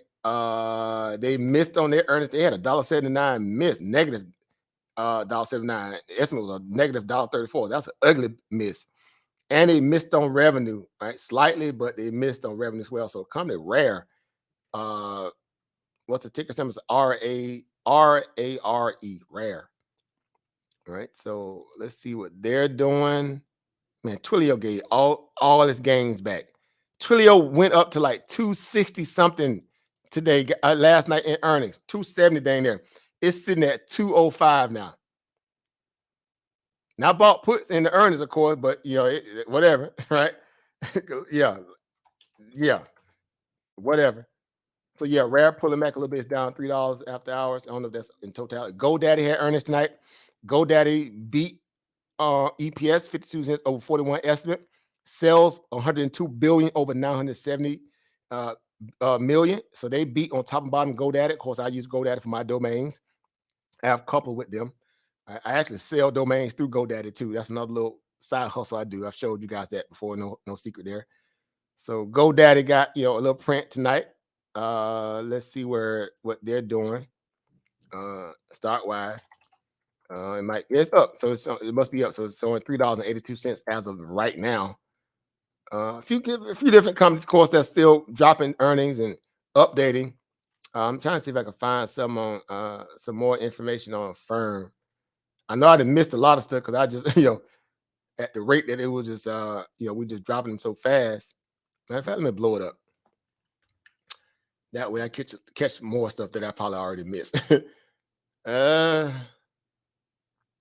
anything on here from a firm? I mean, a lot of that stuff probably it's already leaked, so it ain't nothing new. I don't see anything on a firm. So I'd have to click on the actual ticker symbol itself, and it'll give you information on it. All right. Let's see. Yeah, so as of now, I don't see anything. Vocera had earnings tonight too as well, right? That's a little cheaper stock, I think. Vocera, VCRA, they beat on EPS, beat on revenue as well. 65 over 63, 29 cents over 2019. That's a nice little beat on EPS. Kudos to them. Kudos to those guys. Let's see. Yeah, so for now, that's that. But EPS again, Spiding came back a little bit here, as you see here. Again, try to pump it to the close. Now you're just sitting dead flat around 448. Right, we'll see what happens throughout the rest of the night. Affirm has came down only $3, so it was at $59. Now it's down to $456. Oh, excuse me, 56 or $456. $56. Again, the numbers leaked, so whatever. But people now just reading deeper into the earnings filing release. So now you get a chance to read deeper into what all the problems are, what all the pros are, as opposed to the cons. They're playing that game now, so it's just barely trickling down here after hours. after dropping to 50, maybe the conference call, that's what people waiting on now, the conference call, obviously, because that's going to tell a whole lot. Within the leak, whether it's good news, bad news, that they might get out the market, out of this stock market and come back or whatever. So we'll just see later. I'll probably catch the conference call, outside of the live stream, because I don't want to be sitting here trying to, I wouldn't put y'all through that, even though I know y'all rated for it, but that's what I do, because I sit there and listen to a lot of these earning calls, because that's good homework and knowledge. But yeah. So I don't see anything else outside of that. Flowers had earnings tonight. So Flower Foods, or the ticker symbol FLOE, FOE, they had earnings showing that they got here. HubSpot. They had earnings. I see that's coming through the blotter right now, the hours. So a few different stocks had earnings tonight. Obviously, we was going through some of them before we, the fireworks jumped off with with a firm, case. Thank you, over Brandon and over Ghost. Hey, I wanted to say, hey, that was a good look. Shout out to everybody who put that Affirm out there. I made 200 before the market even closed. I got it till next week because it's finna kill. Hopefully it holds. That's all I can say, because this is a binary event. No. I know you still. But what I'm saying, I got the up and down. I got the up and down, but I got two down, one up. Yeah, I'm saying as far as the conference call, because we got to hopefully get through that, right? Because Wall Street, like we were just talking about how we talked it out, and so good thing you bought some protection too, because it sounds like you bought some protection. You say you got two up. You say 2 down and 1 up. So brother, using them strategies. Yeah. But look over using them strategies. 2 down. I got 2 down, 1 up. Them strategies. Look, I got 2 down, 1 up. On top of that, before it even got to the page that it's on right now with the hype, it was already on the downtrend. So it was on the downtrend a week ago, last week, all the way to $40. So it's on the page. Just looking at how it actually evens out, where they try to even out the money, it's gonna be about. I'm a hit. I'm already up, but I'm a definitely hit. Well, I like your confidence. I like your thesis that you were trying to map it out, because you're just playing the bounce, right? We looked at it too. Of course, it came from that. Then it went from, at around that $50 point and went up to like 83. That was the high today, because it got back up to 83. And one would say at that point, if you bounce from there after selling off above the 170 point, that was your earnings baked into the what? Your earnings move baked into the move. That's a good way to look at earnings play. I do that all the time as well within my thesis of trying to figure out the numbers and all that too. Right? Because you say to yourself, okay, if you went from 40 or $50 to 83 and what they call a short order time frame, when we say short order time frame, we meaning, it happened more faster than usual. When you think about an earnings report, it typically gives you 3-month window to kind of prove, strength of a company or stock, movement at a certain time frame. One would say to themselves, okay, yeah, that's pretty, that's a pretty big move, right?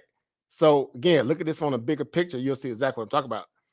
You bounce at around $50, $48 again, going back at the beginning or end of January per se, right? You got out of the oversold territory, this pink down here, fuchsia color under the bubblegum color down there. It got from being oversold, and you ran into earnings, right? So that's basically what it's, March. Hey, Obu. Go ahead. I'm sorry, you're not sure. I just thought about it. I said, hold up, I forgot I'm not on Zoom.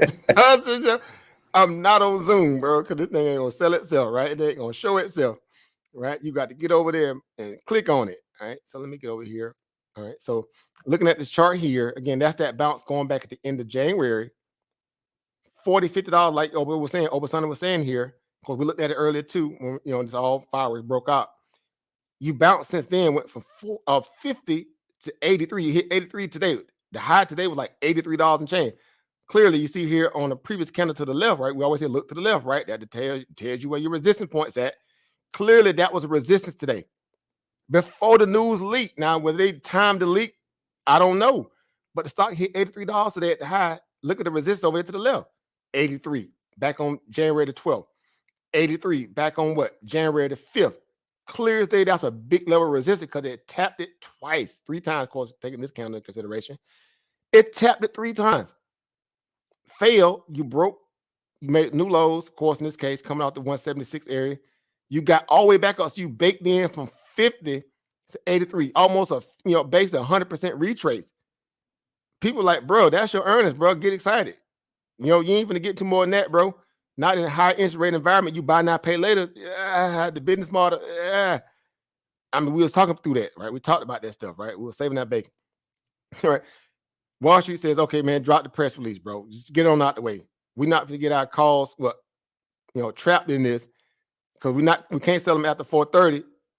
Pay them off, something, do something, right? I don't know. I'm speculating, saying that, but case in point, here you are right now, right? Case in point, here you are right now. It's eating dirt. Look at this. Now you put that into consideration. Now it's coming all the way back, like over saying here too in this thesis. And he bought them for next week, so which is smart because that gives it time to kind of get through all those who are in denial whether they flat the stock is undeserving of a drop like that. But look, bro, look where y'all came from, right? Look, I bought the put, not to cut you off, but I bought the puts when it was at 63. Remember when it was raising and it started going up? I waited till the resistance started going up so the puts could be cheaper. And then so I bought the puts cheap. And then when it started going down, I started waiting until I think I bought it at like 56 or 57 for my one going up. I got that at 70. All right, so let's bring on the more constructive chart here. So that's exactly what happened again on the dead cat bounce. Well, initially it was setting up to be a dead cat bounce. So now, it's still in a double bottom perspective until it breaks and go lower. But clearly playing off that resistance around 64, 65, right? Up until the 9-moving average on the 5-minute chart, resistance there clear as day. Then you rolling over, right? Clearly there was the chance to buy the puts if you was going to do it.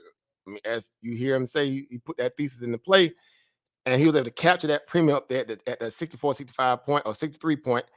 Play it to the downside, of course, even before the bell, of course, you in the money instantly. If you buy, even if you bought a little bit out of the money, if you bought it there, you still made some dollars, right? In the money, you definitely made good. Into the earnings print, or at least, to the bell, I should say, the bounce there. So if you then playing the backside false protection, right? $70 strike or whatever, that was you're trying to buy that upside protection in the case the stock do bounce. So very methodical play there that he put together and putting together this trade in a 2 down, 1 up strategy. Of course, I use a lot of stuff like that. I speak about it. It's important because that's just a form of what we're supposed to do. If you're hedging, right? If you're not doing a strangle, that's a form of doing a strangle to a degree, and it's showing your conviction in terms of where you think the market's headed. In this case, he's playing that downside move based upon the preliminary move that already happened. They've already telegraphed their hand, so to speak, right? Like playing poker, right? You playing 5 card or Texas Hold'em, and you done slipped in right? Joker done seen your hand, right? It's a high stake poker game. You already kind of got an idea how to play that Joker now, right? So you got to wait on the river to kind of deal you a good opportunity, right? You need maybe one extra card in the river, maybe give you a little anonymity, but you already kind of up the creek. You can't bluff nobody at the table at this point, right? That's how Wall Street saying, man, we can't bluff a Joker now, right? Retail traders done seen the numbers. Dang it. We got to come up with another excuse possibly. So that's going to be all baked into the conference call per se, potentially, right? They got to drop a conference call. They're going to go out there and talk a good game. They're going to talk a really good game. Because like retail traders right now, like, bro, how y'all do us like that? We bought all this position going into this print and y'all do us like that? We was promised Lambos. And now we got to be driving what? The county, the city bus. We on the city bus right now. I was promised Lambos. I ain't no Lambos tonight. Boy, unless you're a put buyer, right? Put buyers in the top, they definitely getting the Lambo, right? Right. All thing Bull's doing right now is getting to the chopper, right? They had to get to the chopper. It's time for them to get to the chopper or get to a chopper. Right now, they probably feeling some kind of way about whoever leaked that news of the earnings. Right? They probably ready to like see them somewhere outside, somewhere. Cash me outside, they say. All right. So interesting that again they didn't slam the brakes on the head around 56.70 area, 56.50. Right. Dropped to $3 and now just kind of just going sideways. This is again, market maker got to figure out how to make some money off this one with the other. They either gonna kill premium, or again, everybody waiting on the conference call, or to slowly sell off throughout the after hours based upon more people just figuring out, seeing the news, just seeing again, people getting off work, going to look at their long-term position, saying, oh, what's this about? So you're gonna have intermittent selling throughout the day, the evening that is, and then intermittent buys. Wall Street might be trying to save the bottom, right? Delta hedging, market makers are still working right now. Don't get it twisted. Market makers are still at work, right? And they're doing just that. They're delta hedging, right?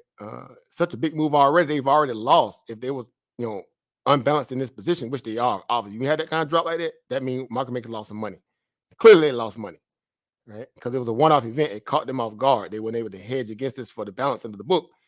They lost a lot of money there, right? And a lot of people who were sitting in calls into earnings after the market was kind of up, and they got trapped if they didn't sell and take profit, right? So interesting. Again, just talking through it.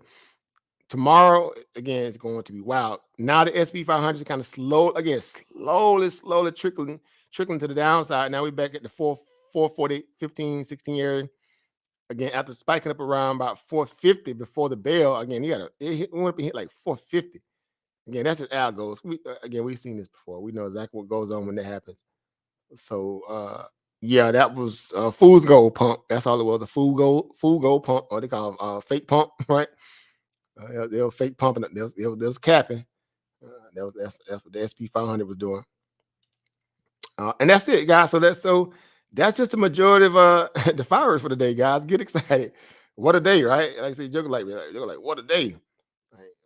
Like couldn't make this stuff up, man. This was just one wild ride.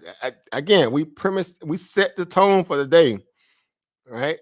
And we was like, hey, buckle up. It's gonna be one wild ride today. Yeah, I got to pay homage to that post, right? Because we were already expecting it to be, that kind of party, right? We was expecting it. We were saving that bacon, right? I just got to show that just for what they call archive purposes, right? Just for archive purposes. Right? We were already planning for this. And that's sometimes you need to hear that. You need to hear people come in and provide perspective so we don't jump out the window. But literally on that article, I was like, hey, look, today will be a wild ride. Buckle up, right? Of course, that's the whole roller coaster, right? A little emoticon up there. We prepared for this day. We've prepared for this day, and we did, right? And we were talking about it even yesterday, previous before that, months in advance, whatever. And what a wild ride it has been, right? What a wild ride it has been. Right? We were saving that bacon, and we ate. Right, that's all I can say. We ate. We got a chance to eat. Right? In my case, the vegan bacon, right? The vegan strips. But that's it, guys. So look, I ain't got anything else, man. I'm a horse. My voice about gone. My excitement meter went through the roof. I lost about 2 pounds. Love that, right? And I still haven't eaten lunch. I haven't eaten lunch yet, right? So I got lunch up there. That's definitely just sitting there looking like, okay, I guess anybody gonna touch me. But I'm about to go jump on it, right? Then I'm gonna have a late lunch. Today's conversation was just important and thorough and necessary because it provided maybe some context to a lot of the traders. It helped some people here. I hope it helped some people. I'll say that. Again, this is what we do, right? We're not, we don't just conversate, we demonstrate, right? And it shows, right? We're demonstrators first, above all things, because this is a proving ground industry where you have to what? You have to walk a good game as opposed to talking a good game. And we live for that. Why? Because this separates those who always like, look like they're doing something. Because y'all know there's a lot of, environments out there where people, that's all they do. Right? They're fighting over, whatever, information, whatever. We're not, right? We're trying to figure out how to get us some money. And it has shown to be phenomenal in the aspect of how we're putting together some thoughts to do just that. Right? To do just that. So, man, salute to everybody. Right? Everybody on the panel, over Brandon, over Dundra came through, right? Just came back fresh off, from Ghana. He getting it in. Over Chris is always dropping knowledge. Schooling people how to work, how to be diversified, over Sunday businessman himself, fresh in the game, but still, using a very, wise perspective because he got what? Experience, right? I always tell people, man, you'll be surprised. Your consumer experience and your business owner experience and your bill payment experience in life, it gives you a great insight on how to learn the markets at a much faster rate once you learn how to put all the pieces together. And he's doing that, right? He's using age and wisdom to map out the market to make it make sense to him, dollars and cents that is, right? And everybody, right? It's over Brother Mathis, Brother Divine, Brother the Snotball, everybody that tune in, who hangs out with us, who goes through this every day, right? Everybody, over Rich, Sister Ilba, I was, the illustrious Miss Monica Lamb, Sister Kiana, Sister Ilba, Jermette, Sister Camille. I mean, everybody. I be here all day naming all the family, of course. Y'all know I just still go. Everybody, right? Y'all know we call it a band of brothers and sisters, right? That's how I look at it. I finna be humble, right? A new family in the building, right? He in the building over Sean, right? Who's taking the craft to learn this as well. Shout out to him. He on the back chat as well. You see him there. Of course, Open Rams always holding down the chat, right?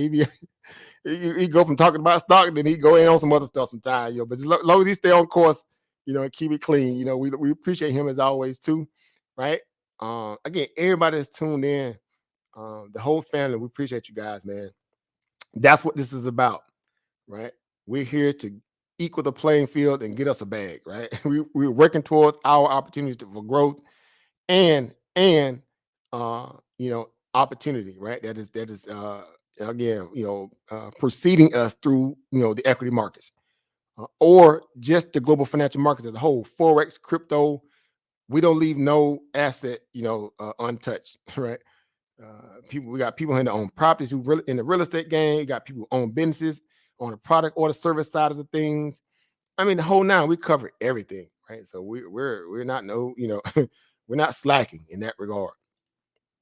Right? We're equal opportunists all day, every day, right? All day, every day, we're equal opportunists. So shout out to you all, your family, your family, friends, all that, and then some.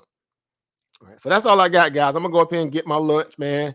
Again, my stomach touching my back right now, so that means I'm hungry, right? I can't, eat air sandwiches and be healthy. So I got to go put some nourishment in my body. I don't got nothing else really to say at this point. You guys got the floor, man. If y'all want to keep it rocking, you already know the platform yours just as much as it is, mine. So again, you can share your charts if you want, guys. If you want to go in about the market, still politic about it. The floor is is yours, guys. Take control. I love it. Because this is our hangout. This is our value where we kind of still, throw around some ideas together. So you're welcome to share your charts. Again, just make the best of this opportunity here, and keeping the energy alive if y'all want to. So y'all let me know what you want to do in that perspective. Of course, I just leave the thing open, let y'all rock out because y'all got it, right? Y'all got it, man. So that's all I got, guys. If y'all want to rock it, y'all let me know. If not, I'm done. For now, at least. How do we share on StreamYard? Because it's not the same as Zoom. You do your share. You should see the same buttons like you see on the Zoom where it says share. You have a little button where you should be able to still share yours too. Because it's open. I don't see it. You should have where it says where it says share. It says Cam and Mike. Maybe because it should be any different even from a cell phone because everybody have access to be able to do that. Because you should be able to let me make sure because I know it should be set. It should because StreamYard is so easy to use. I mean, it's already kind of set up, from the graphic user interface, how they have it set up. Where it's not like you have to go through a whole lot. Like Zoom is more creative for administrator share overrides. Here, it should be very easy. You should just see a thing that says, like I say, mute, audio basic cam mic, and then it should show you where you can leave the studio, but you should also have a share tab too, where you can share your screen. Right, it should be set up where you can do that. And I don't know because maybe on your cell phone, maybe your cell phone overriding it, but it should be set up where you can do it. Because we have it might be just my phone because I can't do it. That's odd because people share from their cell phone a lot that do StreamYard, even just from other platforms. So, but it should be there. That button should be there, family. I don't know what to say. Because I don't know if you maybe restart the platform and meaning your phone go out and come in. It'll. No, I never seen it on here. That's why I usually want everybody to go to Zoom. But that's what I was gonna say is the ticker I was looking for earlier that I forgot to tell you about was ANGH. That's the one that I was telling you about. I saw that too this morning. Yep. Yeah. And so. ANGH. It's been shooting up every morning for the pre-market.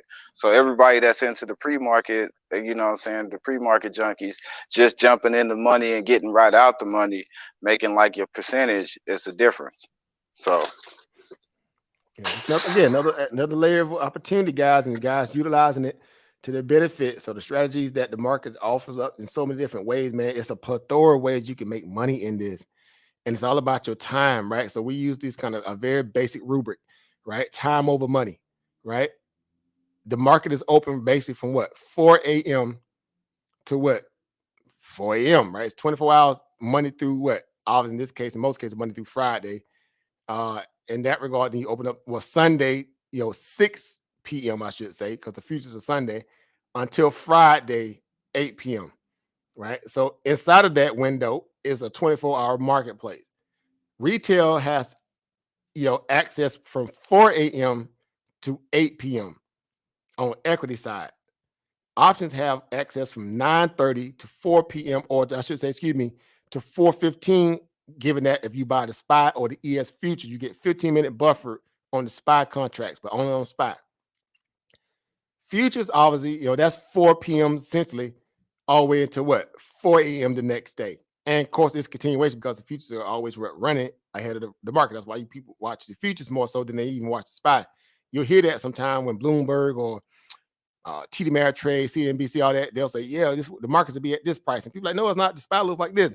They're speaking and reading from the futures. That's what they do. They watch the ES, right? ES_F is the futures, right? They watch the futures market because that's the real-time market through Forex and also that of what? Equity, right? But nonetheless, those are all the time frames. So I want to kind of make sure just add that into perspective so you guys know what that is.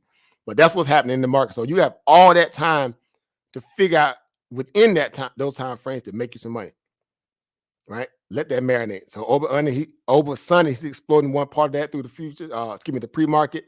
Some people may do the after hour. Some people may do that last 5-10 minutes before the market close. Some people may do that first 9:30, to 10 a.m. rush hour traffic trading. There's so many ways you can make money. Is my point, and that's what I love about this. Find a way to exploit this. Get good at it so you can be consistent at it. And guess what? Now you have your a great foundation that you can work with and then also grow into learning other aspects of the market too.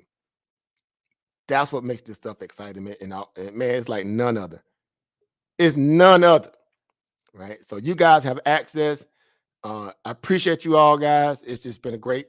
Somebody popped there. Marquis, like that. Marquis be moving, boy. Right when you're ready to get off, boy. Marquis, you're popping the building, but we on the way out to do. Nah, I was just stopping by to, say peace, power, profit to y'all. No, peace, power, profit to you, man. Because look, again, you know how to go. You want the heavy hitters here. You got knowledge, you got game, you got wisdom to share. So, especially if you've seen some in this market day, if you was able to see it, man, I got the family would love to hear from you, man. And I'm gonna open the floor. Like I said, I can let it run, and you guys can just politic about the markets. Again, y'all can share your charts if you can, and at least while I go get my little food together, and I'll let y'all just run it, because I ain't got nothing to do at this point. But I need to eat. But I want to hear y'all wisdom, right? Especially from a person like from you, definitely over Marquis, right? Of course, hearing over Sunday break down the market, and giving people perspective and thesis and where he's at. We heard from over Dundra, I felt Chris. Everybody's been on. But if y'all want, I could just put it on the spot. Y'all could just talk about it, right? Or y'all can open up y'all charts and share it, and we'll just keep rocking out, right? I just got to go put something in my stomach real quick because it's touching my back right now. All right. So you want to share your screen over? If you can, or you. Yeah, I'm laying on the couch right now. You on the move? Okay, okay, you home there. I thought you was on the move. I know you've been making moves lately, so. Yeah, but I had a crazy trading day today. For the first time today, I was trading on the Oculus. See, look at it. See, you need to talk about that. Share your chart, man. Share your screen if you want, man. And let me go get my food, man. And of course, I'll be the listener. I just won't, be talking. But I definitely need to hear that. Share your charts. Yeah. Well, I don't even know how to share the screen on the Oculus yet. Honestly, I literally just got it yesterday, so I was trading today, man. It's crazy. That technology. You can't. It's still the same buttons because if you come into however you came in the StreamYard, you should still have the same macro buttons to be able to do share, regardless. Okay. I got one too. I'll tell y'all for the long. I just ain't because you can do a lot of things with it that a lot of people didn't know about. And matter of fact, my earbud, they have little they have like West Point little West Point conversations, like meet and greets, every so often, and they were doing it through virtual reality, right? So they playing with that stuff. So like, I need to use that for that. I said, yeah, that thing been in the box ever since I got it. I ain't used it yet. I ain't lying. It's brand new. Yeah, but it's fun because I've seen stuff like that. Yeah, Ober Chris, he talking. Go ahead, Ober Chris. I think you only can share on the computer. You can't share on the phone. So you can't share from the phone on StreamYard. You can only share from your computer. Okay. So if you are on your computer, you should be able to share. You could be able to, well, you can share StreamYard through that. Well, excuse me. I think you can. I just haven't, played with enough to do it because, I done seen people, kind of, sharing online and stuff like that. I don't know if like he said, StreamYard. So with StreamYard, you using Safari. So if I was using Safari, you still got the same buttons. I would just share my that's screen. a full 64-bit. Share the background. Well, using Safari, you only have the mic cam, the settings button, the chat button, and the leave button. There's no share the screen button on it. You can't share on Safari? You know what? When I'm on my Mac, I don't live stream from my Mac. That's probably why. I never checked, so they blocking it. Somehow they blocking it. And it might be somewhere where you can go into Safari and change that setting to be able to do that. Because it might be just administrative security feature. I'm sure that's what it is, obviously. Apple's so, retarded. They try to shake down everybody. Make you to use their proprietary stuff. That's what they try to do, obviously. But there should be a way you can go in there and override it. We're going to figure it out, for sure. Yeah, go into the setting like you do with any web browser and see if there's a way you can toggle it on or fix that when you have your administrative value to share or do something to that nature. I don't know what it would be called, but I'm just, paraphrasing. But that's odd. I'm happy y'all brought this to my attention because you should be able to share.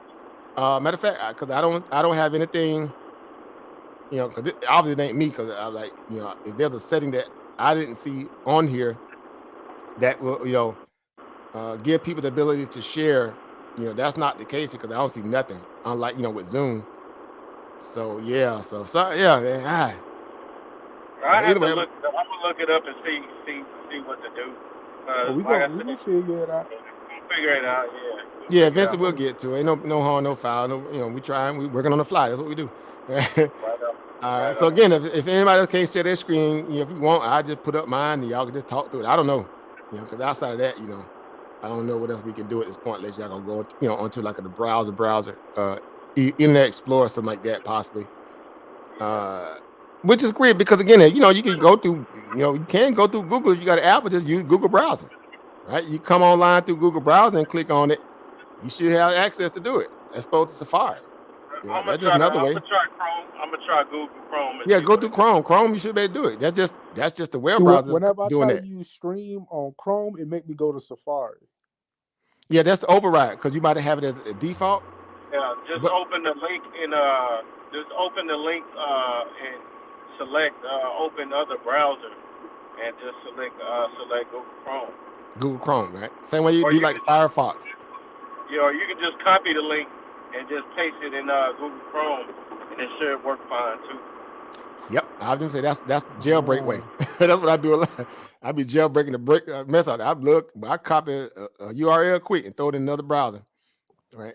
Because their security features are gonna be different. Like Firefox opens that up. That's one thing I like about Firefox. It's one of the ones that's very good at keeping your anonymity and or that of as close as it can be to a VPN, close as it can, but it's not a full VPN, of course, but it does protect the end user. So yeah, try that. Maybe copy the link, the invite link. Matter of fact, I put it out there before. I put it out there again just on GP if y'all want to go that route. I'm gonna put it over here on the tube, and this course is already in the group. Of course, y'all see it over there. But if you want to try that route and see if it works, we'll run it. You guys got it, man. Y'all got the floor. And like I said, I'm gonna go upstairs and put some vegan bacon in my back. Right. I'm stomach over here, just singing a song. It's singing the Al Green 8-track song right now. Well, I got the Barry White grumble in my stomach. Barry White grumble. You're hungry. In the baritone growls. Yeah, I just had me some red lentils and.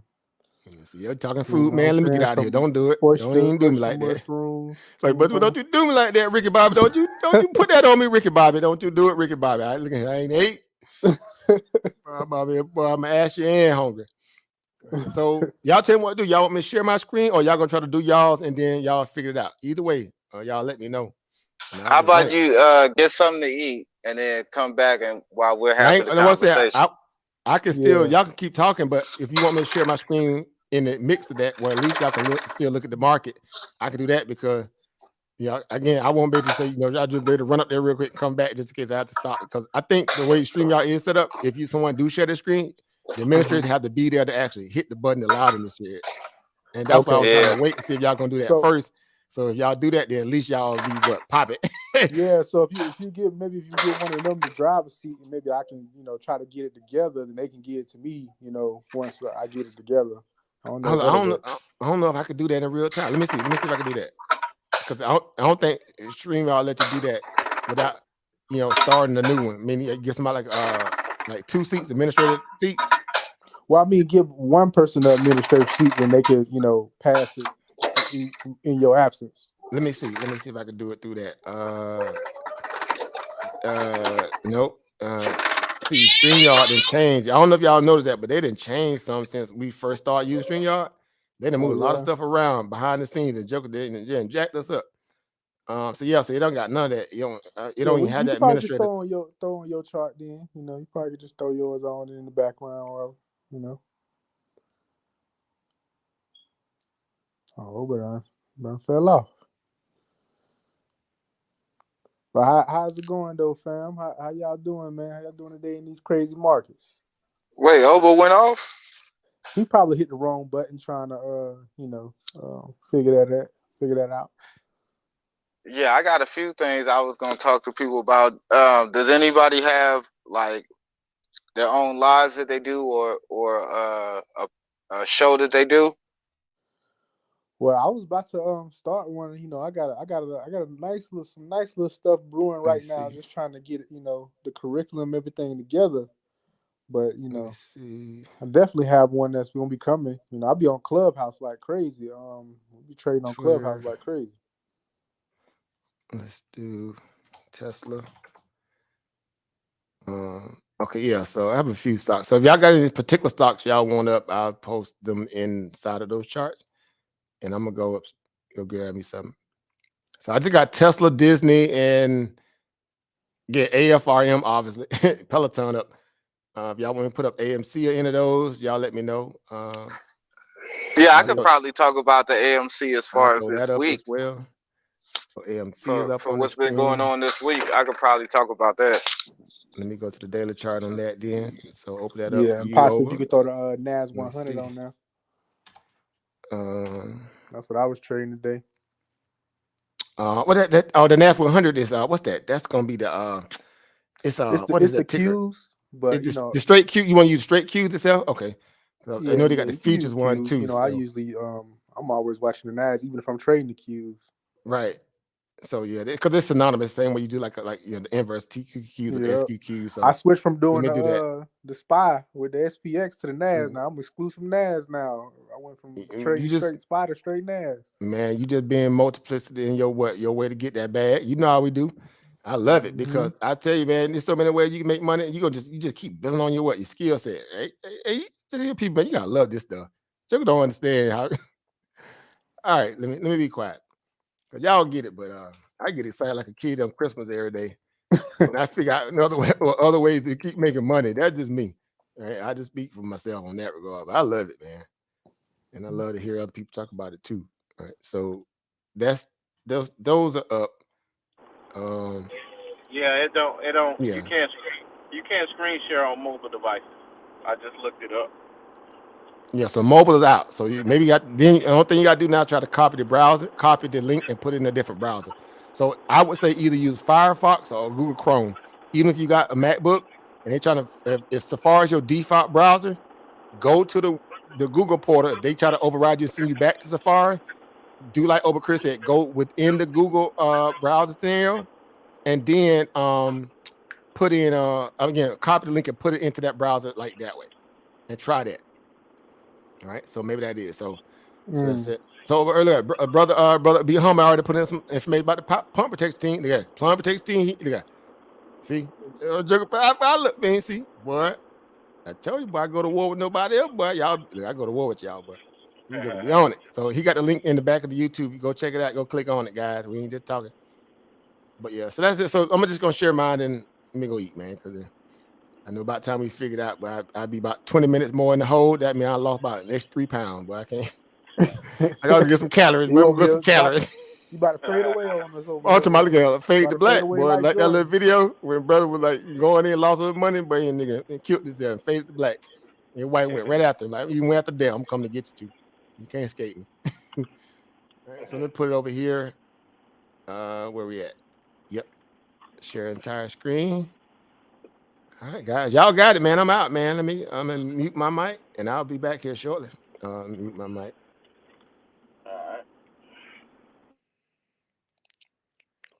For sure, man.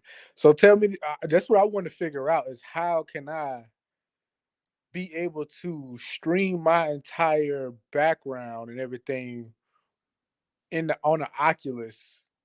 I'm gonna figure that out. Has anybody used one of those to trade? How do you get it on the Oculus? So like on the Oculus, they have certain apps that you can use to connect to your PC and like workspaces. So like I have an app that allows me to have like different workspaces. I can be like in space on a spaceship flying or on top of a mountain or, all kind of different places. And you basically have like a grid where you can put your multiple screens on. Like I have my MetaTrader right here. I got the trade view right there. I got the browser right there. And you can make it as big or as small as you want to. And, okay, now what was you saying that you was trying to do to it?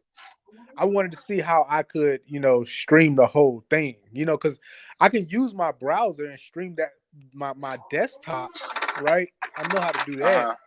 But I'm saying, how could I'm trying to figure out how to stream the whole whole thing. If you're able to go to the apps and you're able to tap into what the app provides. So the part that you need to figure out is how do you acquire that within the Oculus? It should be kind of easy because it's just like going on your browser. Have you did it in that same form the way you do it on your browser? I don't get what you're saying. Okay, you know how? Okay, say you're saying like on your Oculus, it has where you can download apps or you can jump into apps, right? Yeah, they have these apps specifically for the Oculus. Yeah. Okay, so like how you're able to go on StreamYard from the Oculus too. I can use my browser once I'm in a workspace. I can mirror my computer and put it in the workspace. But have you tried to go on the Oculus like as far as doing that? I mean, no, you can't. Well, so you're saying, can I? So I'm thinking of it like this. So maybe I can record my entire Oculus vision, and then you're saying maybe run that feed through a stream like that. Yes. Yeah, that might be what I need to do. I literally just got it yesterday, so I was trying to figure all this stuff out. It's probably a bunch of stuff you'll be able to do then. Yeah, because I'm pretty sure, a lot of YouTubers be doing similar stuff. They making videos where they showing you them on it and doing all this. So I'm sure there's a way. But I haven't, I'm figuring this stuff out. But I was actually trading on it today, and it was just crazy, man. It was a whole different. It's like I don't even need my workspace no more for real. Like, I need my monitors and all this. I can make it big as I want to. I can have 5 monitors, big as I want to, and I can be in any type of environment that I want to. Yeah, you can take your own notes within that whole compound too. Oh, I got a whiteboard on there. You feel me? I could bring my cell phone on there and be looking at my phone or checking my messages or whatever at the same time. It's crazy, man. That's crazy. It blew my mind, bro. It blew my mind. The Matrix in real time. Yeah, so I'm literally trading. Man, I'm on my MT4. Trading. I'm over here trading options in virtual reality while I'm sitting on top of the world. You know, yeah, it's crazy, yo. It blew my mind. So, how you said you was thinking about starting your own thing? What's the formats that you're gonna try to drop as far as like how you gonna start it off? Like I know everybody always jumps into like, oh, I'm gonna start off for beginners, doing things for beginners and this and that. But like, what's the difference or what's the gimmick that you actually gonna put down to make your thing different than anybody else's? Well, I think what my specific talent is I'm able to use like analogies to break it down and make people understand it in a way that they already know. I can relate it to things, whether it's sports, you know what I'm saying, whether it's stuff that's going on in the hood, whatever type of situation, and I want to use some animation involved with it as well, you know. So like that's the angle that what I'm saying I'm trying to come from to do it, you know. Oh, so you're not gonna have it live? I'm gonna do lives too, but I'm also gonna, do video. It's gonna be a mix the way that you do it. It's gonna be certain videos that are there just for people's references to go that are quick. Maybe 10-minute videos. Just okay, this is how this is how candlesticks work. This is how the contract. You know what I'm saying? Stuff like that. But then also there's gonna be live videos. When going live, doing some trading, maybe like every Wednesday. You know what I'm saying? Something like that.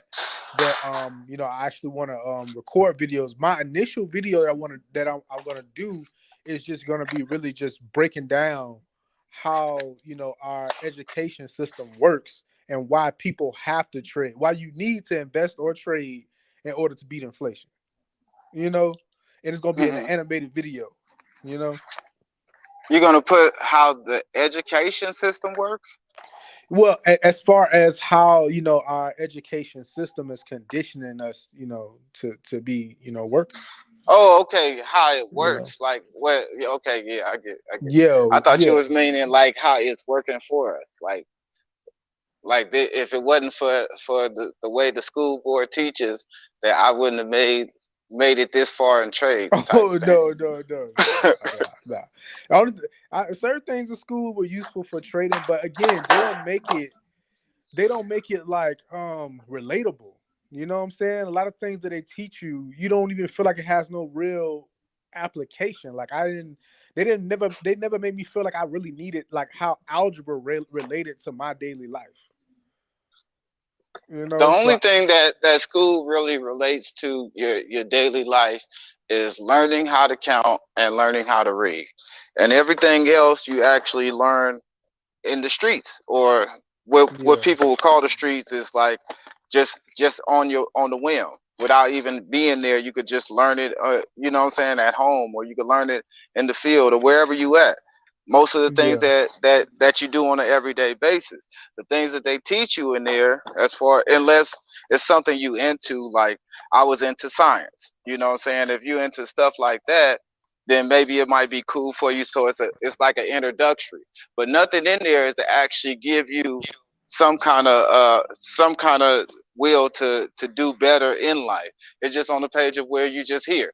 This is why a lot of kids, when you ask them different things, they don't really know what they want to do when they get out of high school because they're not taught to think past that part. So it makes a difference on what we give them. yeah. That's facts. They definitely lack a lot of components that are really important for an adult living out here in the world. Whether it's understanding how to create a business and run a business, or how to deal with taxes, or how to deal with credit, or just like the investing aspect. Just a lot of stuff that people can really change their quality of life. It seems that they only touch it barely, and then spend a whole bunch of time on following directions, you know. So just kind of that was kind of the direction I was going to start it off in, going that way, as just this kind of because my whole thing I want to for the new people, I just want to help that light bulb go off, you know.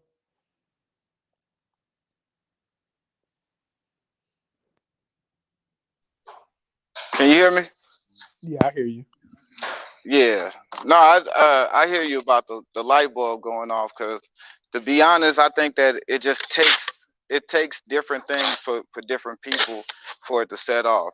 And I think that that's why Mm-hmm. if you come with something different with a new idea that nobody has, it makes a big difference on how people react and respond. Yeah, exactly. Different people can tell, someone pretty much the same thing, but it takes for one person to explain it a certain type of way for that light bulb to really go off, because you have to say something that helps, like that they can relate to, you know, and be able to make it relatable. Give me 1 second. I gotta handle this customer real quick. Oh yeah, no problem, no problem. Oh, but Chris, what's going on?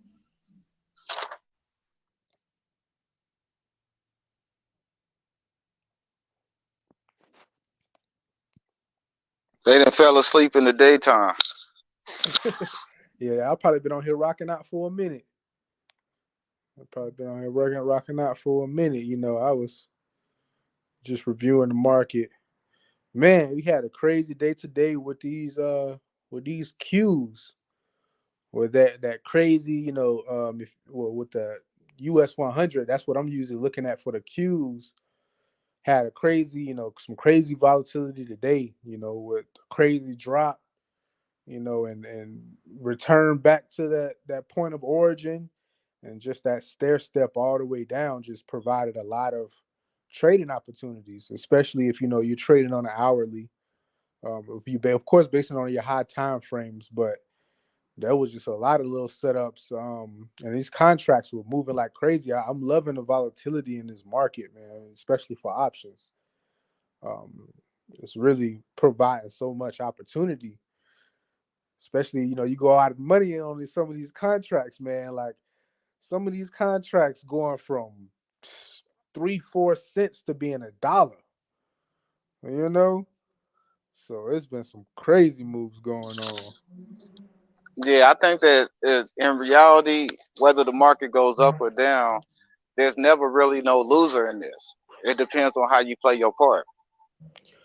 Yeah, it's like they say, bulls make money, bears make money, pigs get slaughtered. And you need to make sure that whichever direction you trade, you make sure it's a low risk, high reward type situation. That's why I'm always buying on a down move and I'm selling on the up move. You know, some people, of course, they play their breakouts and whatnot. That works as well.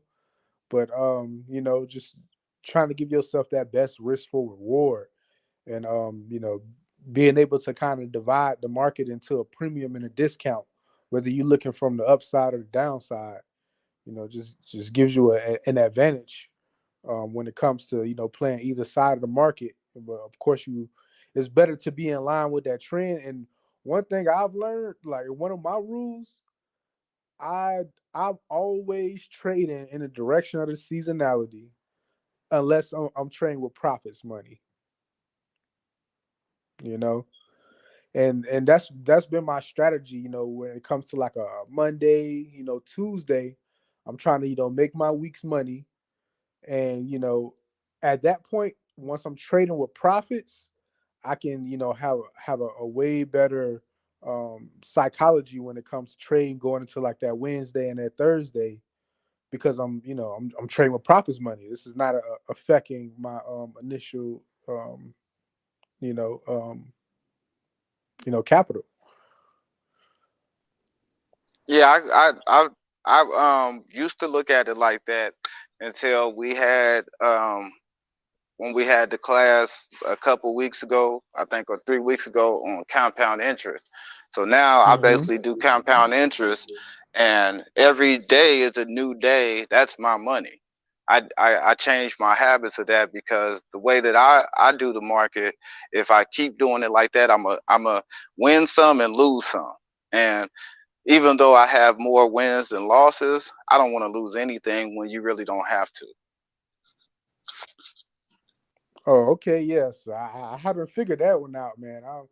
I'm always taking L's is just a part of the risk management aspect of it. So I just try to make sure I'm usually trading the risk to reward, like a 3-to-1. That's usually what I'm aiming for, and I'm taking my profits at at that point, that locking in my profits, and then on half of on the first half of it, then moving my second half to a break even, and that has got my ratio way up, but it's hard to avoid taking the L's, you know. Yeah, you doing better than me because 3-to-1, that's kind of pushing it for me. I'm there. I stuck to that 20% rule, and that's it. I just do my 20%. It don't matter if I put $10 in or $100 in. 20%. I'm out.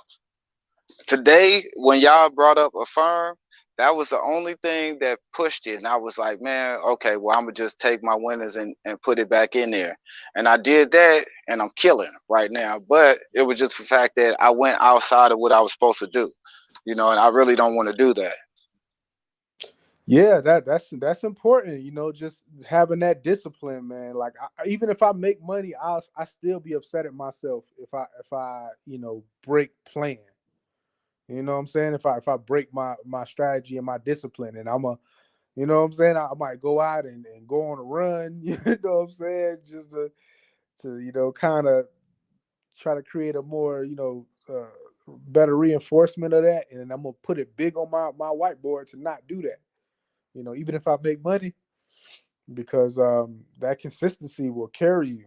That consistency will carry you and sticking to your plan. And I'm to the point now where I judge myself on how well I stuck to my plan, not necessarily if I made money or not. And it works out pretty well. It works out pretty well. See, these are moments where I know everything is a teaching moment, and you're already getting ready to start your thing. But these are things that need to be wrote down anyway, as far as what you can teach, because a lot of people teach on how to win, how to do this and that, but nobody really teaches on what it takes to lose, what you need to do when you do start losing, how do you need to respond, how do you need to react. These are things that people need to know too. I Exactly. think It makes for also, great. I'm sorry, gentlemen. I was going to interject. I was going to say, I think also that showing people how to properly calculate the win to loss ratio, like how you look for the 3-to-1 winners, how to, because a lot of people may jump in trying to catch that low fruit, but the win to loss ratio don't equate to you really getting any profit. They end up losing their money sitting in the trade longer, hoping that it will pop and they'll get some money where the whole trade was off altogether because they didn't really calculate the proper win to loss ratio. Yeah, that's facts. Your path got to be math. You know what I'm saying? When it comes to it, all of this has to be calculated. You can't just be, you know what I'm saying, just throwing Hail Marys, in every situation, So yeah, that's important. And it also goes with whatever your methodology is with your trading. What is your bread and butter? That's why I like to, focus on, finding your bread and butter move. Yeah, that's why I always, relate it to like a sports. Certain players, whether they might have a go-to move, that's their bread and butter.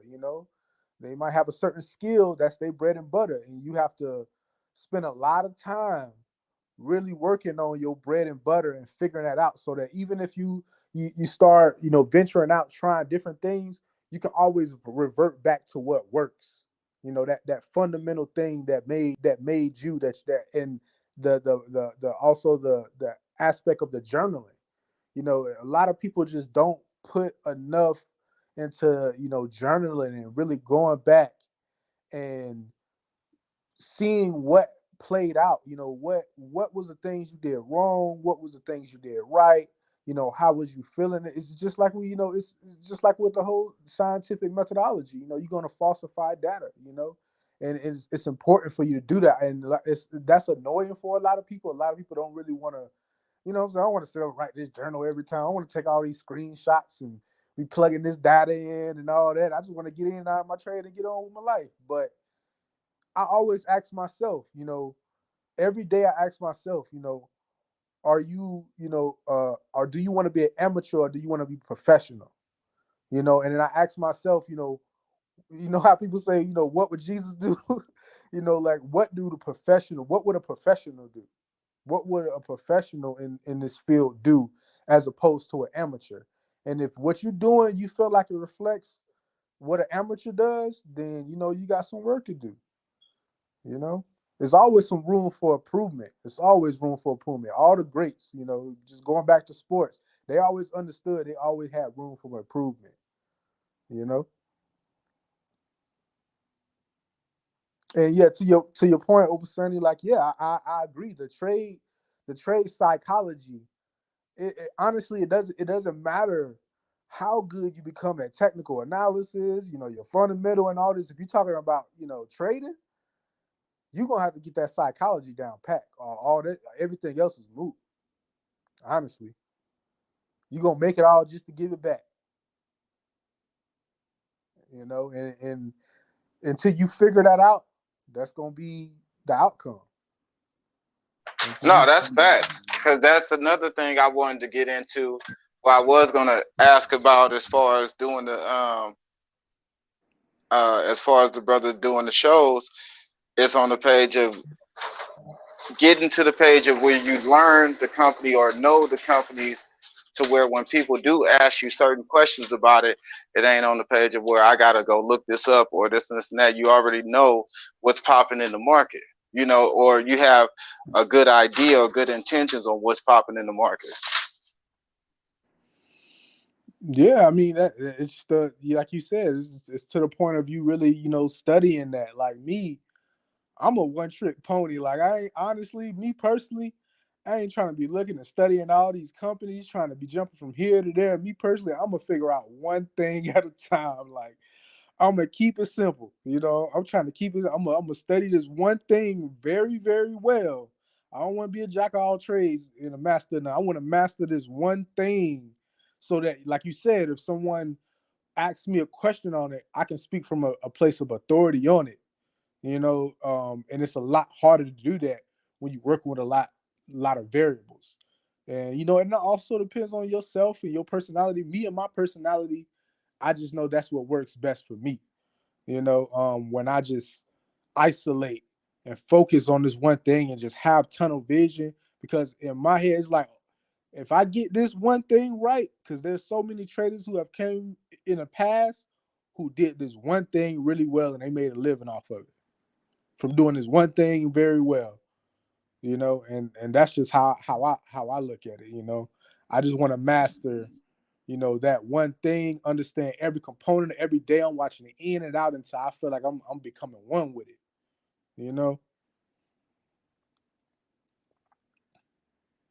And Yeah, you and me both. You and me both, definitely. Because I definitely feel that same path. Yeah, that's facts. Like that's why I tell people all the time, I'm never really trading more than 2 or 3 different things. Like right now, I'm usually trading the NAS or the euro dollar, unless I just had I had a powerful week, and I'm just able to have some extra disposable money, and I just want to I spot another opportunity and it just looked too nice to really pass it, then I'll take that opportunity. But my bread and butter, like Klay Thompson, I'm just 3 and D. I'm straight. I'm 3 and D. I'm about to knock this. I'm catching, shoot, knocking this down. I ain't about to go over here trying to do all this fancy dribbling. I ain't about to put you on no N1 mixtape, all this stuff. Nah. I'm catch and shoot. You standing right there or not? It don't even matter, because that's what I done did this a 1,000 times.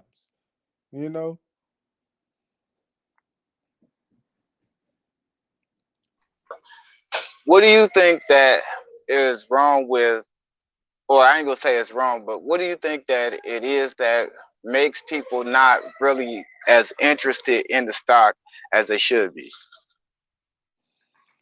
I think that you mean the stock market.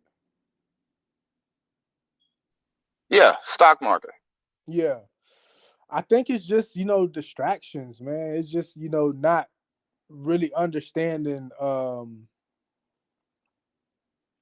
to find like me, I learned that I need to be able to find amusement and like be entertained by the stuff that's boring. And the only way you can do that is just like a muscle, is by practicing over and over again.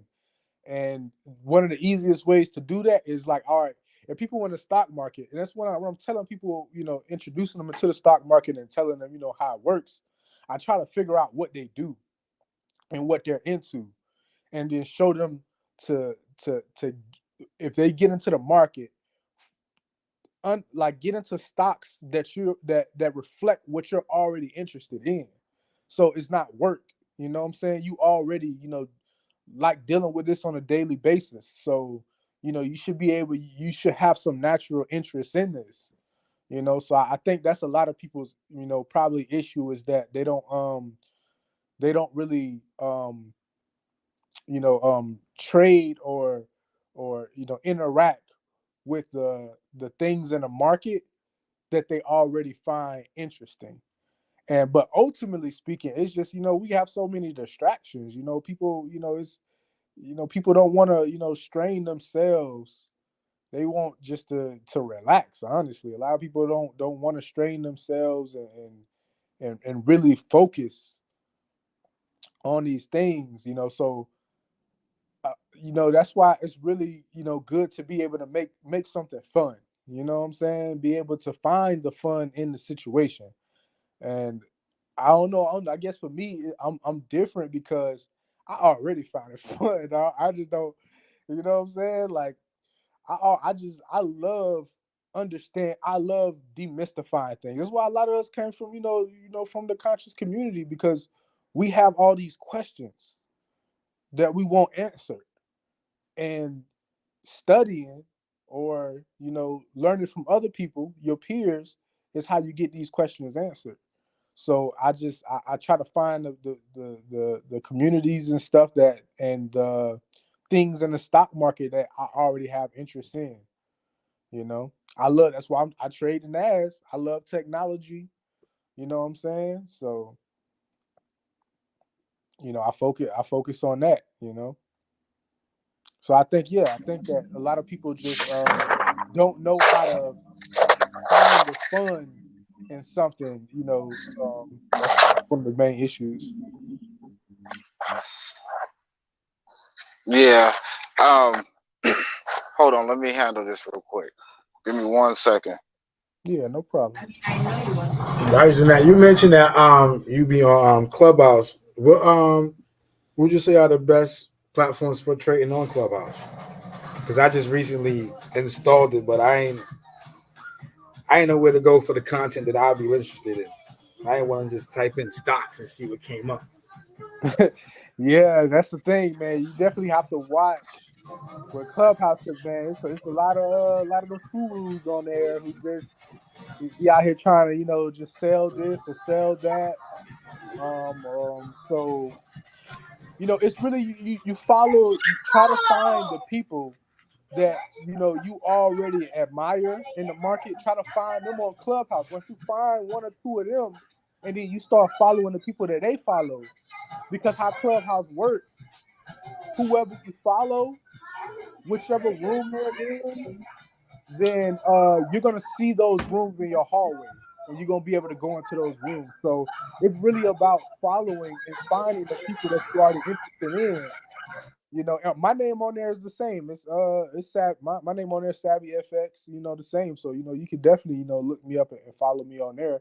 The people I'll be on there, I've done the process of elimination. And I have most of the people that I rock with are people who take this very serious, and and we be having fun on there too, just like here. You know what I'm saying? Like sometimes y'all have y'all laughs, and you have these people from different walks of lives, and you get so many different perspectives and so many angles, people who specialize in these certain areas, and y'all just come together and like a think tank, and come up with ideas. sometimes we be on there, you know what I'm saying, going at it, you know, kind of bulls versus bears. Some people think that this is gonna go up. Some people think it's gonna go down, but it's all fun, you know what I'm saying? Just like healthy competition type stuff. You know, people are, this is my analysis, this is your analysis, and you know, it's you know, you have to and you'll meet people. Once you hear somebody, you know, speak, and you know when somebody's speaking your language, and you just make sure that you follow them. And if they're speaking your language, the people that they follow will probably also reflect that, you know. And then before you know it, you know, you'll have a nice amount of people who speak in your language, you know. And then another one I use now too, which we've been you know, more, you know, pushing towards, is fan base, which is app that's made by Isaac Hayes' son, Isaac Hayes Jr.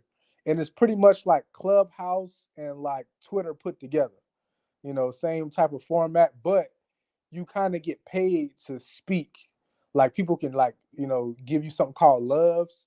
So like they can kind of, like, you know what I'm saying, like donate to you if you, you know, if they like what you're saying. And they actually have an offering right now. You can actually, like, I think it's like $250 to own a certain amount of shares of it. But it's black owned, so you know that's where we done you know, we started trying to migrate more over there. Like, you know, forget this Clubhouse. We have to go, you know, rock with black people over there, you know.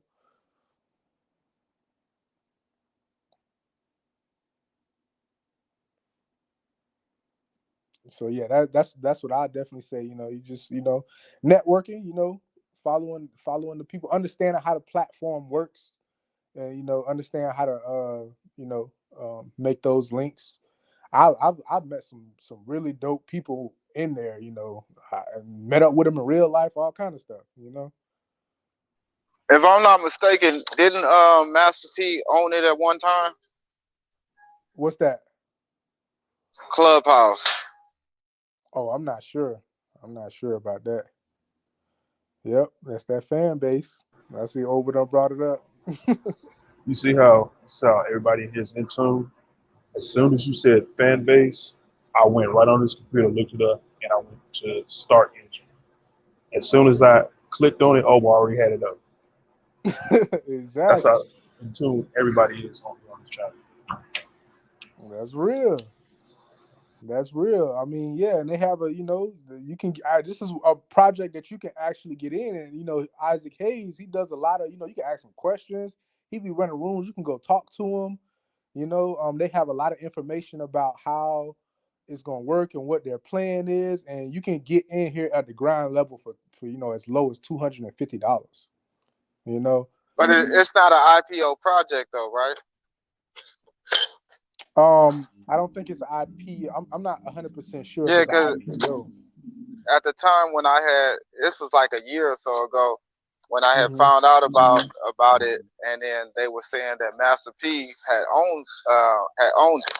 So this is why I had looked it up as far as the IPO. This is the first I heard that you can buy shares in it. So you probably can buy non-public shares. Yeah, you're gonna get. I believe once, you know, once they launch, then you're gonna have a certain amount, basically. You know. Well, that's a good thing to get into, because if that launch, especially with what's going on with the social media and how it actually is working, and with these different tech companies that's basically middlemen and just to build small things and small components for different things, that'll actually shoot up, because getting a lot of shares of those, when it does hit the market, you're gonna have Mm-hmm. you're gonna basically have it for pre-IPO prices, and you're gonna be killing it Yeah, if it does exactly, go out like that. exactly. And, you know, that's another thing. Like what we're overshowing now. One of the things they're talking about too. Like they're kind of trying to be a safe haven for people who be getting, you know, shadow banned and all kind of stuff like that. You know, sometimes they be trying to, you know, suppress us when we out here building. You know what I'm saying? So, you know, there's a this is something that, you know, that's really dope to get into, that a lot of people are not, you know, up on yet, that you can definitely get in. And we've been trying to, you know, hop on there. We be on there just talking about, you know, stocks, getting people into the market. You know, And it's pretty much everything that Clubhouse got, they got. To be honest with you, but they got more. They kind of got the social media aspect to it as well. Where you can post, and it's kind of like a lot of these platforms put together. All in one. It's basically the same way that Trump is promoting what he's finna do. Because he's putting together where it's all the platforms all at one. The crazy part about it is I kind of started early because I was already into what the campaign was doing, and like the SPAC companies that invested into them, the small media companies, the companies that's actually building the platforms. I actually started doing long-term calls on it and investing like small cash to it, because I see it. How we was talking about the psychology of it. I actually see where it's going, especially in retrospect to what's going on in the country and people feeling like they need a president to get back in order. And with the stuff that he's trying to promote and push, it's going to be a different ball game when it comes to money. So I just looked at it on that. But yeah, I get it. Yeah. No, I know people who definitely invested with over there with Trump, and that platform that he has as well. Yeah, it's just the opportunities here, and what I'm saying, especially when you hear about this stuff early and you get a chance to get in at the ground level, like it's really powerful. Don't get me wrong. Hey, don't get me wrong. I'm not into the nigga. I'm just not no dummy.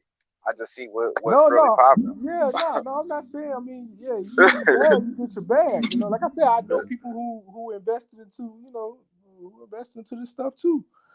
I definitely understand.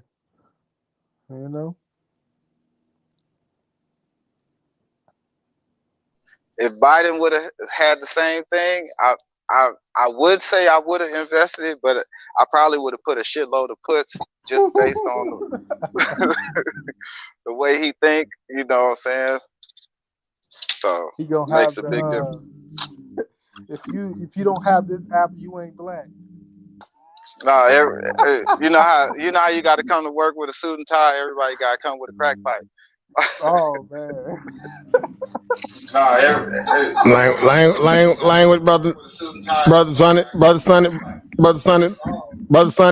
Keep the language right. Keep the language right. He said a crack pipe. Brother Sonny, keep the language right. Keep the language right. But yeah, definitely. You know what I'm saying? Networking is definitely powerful, especially when you can you know what I'm saying, do it amongst, the community, and the opportunity is there. And I've been on there having some really nice conversations, meeting some really cool people. So AMC on this thing, right? I'm under the impression AMC was supposed to have 450 million shares that's open for everybody to buy. Okay. Have you heard on that or no? Yeah, I'm not even sure. I don't even really be following AMC like that. Okay, well, yeah, no, I don't follow none of this stuff. I just early morning I just start reading what's going on.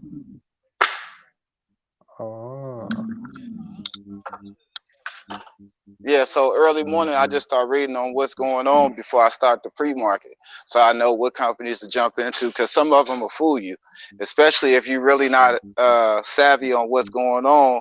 It'll be on the page of where you'll just see something going up, you'll see a bunch of volatility, and then you'll just jump in, and that company is really a dead company. It's something that people just spiked up real quick. It's going to go right back down. So it's a lot of things that when you do start reading early in the morning, at least get like at least 2 hours early in the morning before it starts, you're going to catch up on everything that's going on. If not everything, the main things. Yeah, you got to have those data points. Got to have those down for it. Rumble thinks after report Joe Rogan rejects. Yeah, Rumble stock finna go down because see, everybody pumped into Rumble based on Joe Rogan. That thing with Joe Rogan. When the thing with Joe Rogan didn't pop off, it was over. Yeah. I know some people who be making a bag off of shorting that Spotify as well amidst that whole thing too. Yeah, I know some people who making a bag off. Wow. So that's why I like to, come and hear from y'all, understand, some of these stocks and some of these moves, that's happening. Well, I ain't gonna say I like to hear from y'all. I'll be stealing information from y'all. I'm trying to get good at this. Yeah, that's at this point, information, man. It's an open stream now, It's an open stream. That's why I grabbed, this Oculus situation because I want to be on the front end of these things. I don't want to be on the back end. You know what I'm saying? I want to be I want to front run. So that I can because you want to be in the midst while this stuff is developing. You want to be the first person, getting up in there, before it get too crowded. It's hard to get out. You want to be the first person, getting up in there, before it get too crowded. Spot. Yeah. Yep. Give me one. Now I got a customer real quick. Give me a second. Yeah, no problem. Give me one. Now I got a customer real quick. Give me a second. Yeah, Spotify had a crazy little, down move. So I definitely, think it might be, pretty juicy right now.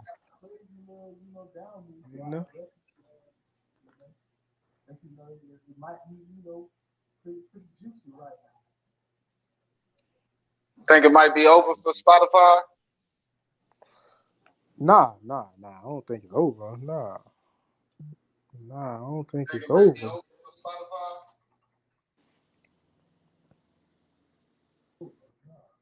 I don't think it's over.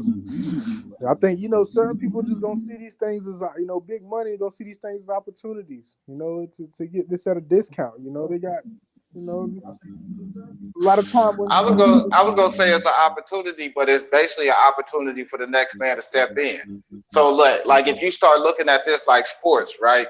And you have your good players, like Apple's your good player, you got Tesla's your good player, you know what I'm saying? Once this player gets injured and he can't really play the way he was supposed to play, people looking at him and how great he is and looking at that name. They're not looking at the performance, and then you got young performers that's hungry, doing the same thing you're doing for a cheaper price. So I just look at the game like that. You got young performers that's hungry. Yeah, no, I definitely understand. But it depends on how that injury was. Now we got to gauge that what type of injury was this? You know what I'm saying? It might have been just injury, but they can definitely come back from it. That's the thing in the market. So when you start looking at it like this, right? Now this is an injured player. He out right now. He might be out for a game, or he might be out for the season. And so now we see what's the next best thing, and that next best thing is hungry, and on top of that, his prices is cheap. Now we see what's the next best thing, and that next best thing. Oh yeah. And on top of that, his prices is cheap. Yeah, that's a nice little discount there. That's a nice little. A lot of people don't been shaken out of them positions. Yeah, that's a nice. You got so much, support coming from that level down there as well. That if it was my guess, I'll say that looks somewhat like a 6-1 or 8 retracement. From the bottom to the top as well. If it was my guess, I'll say that looks somewhat like a 6-1 or 8 retracement. From the bottom to the top as well.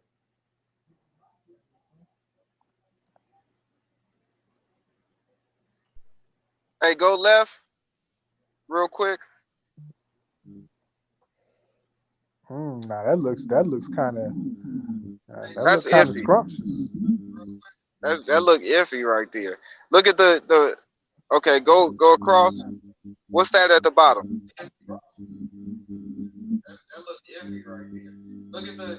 right there, right there. What range is that? I can't see it.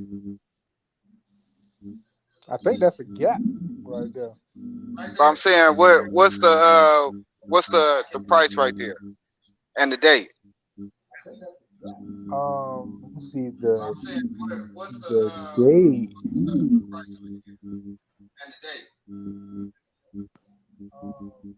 Yeah, let me go downstairs to the chart real quick. I'm over here just sitting on the couch. See, I was supposed to have my Oculus up here, so I could just put it on and went into the metaverse real quick. Yeah.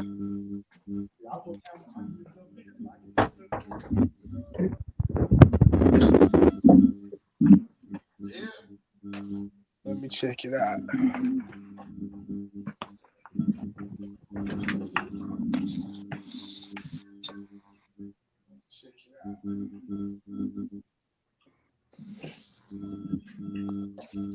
Five.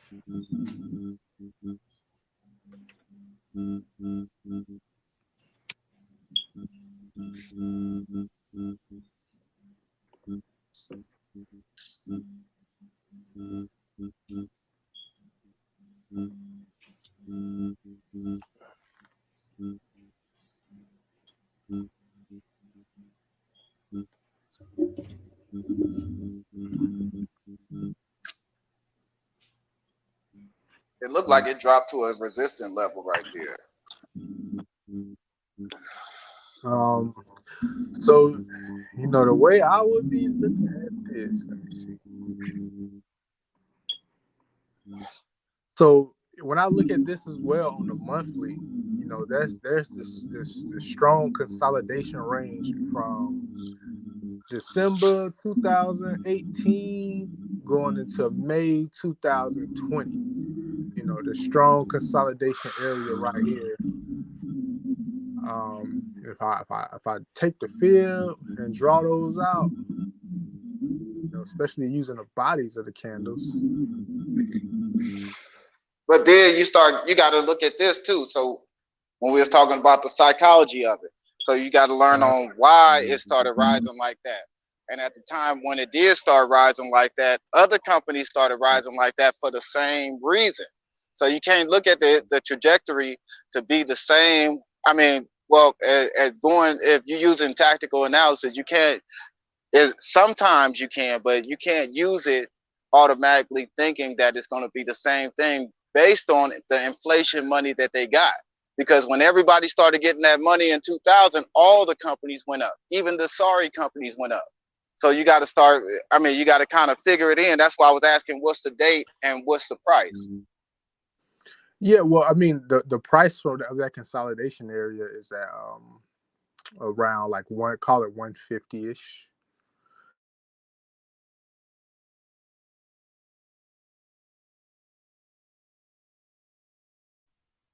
Where's it at right now? Like 2 something?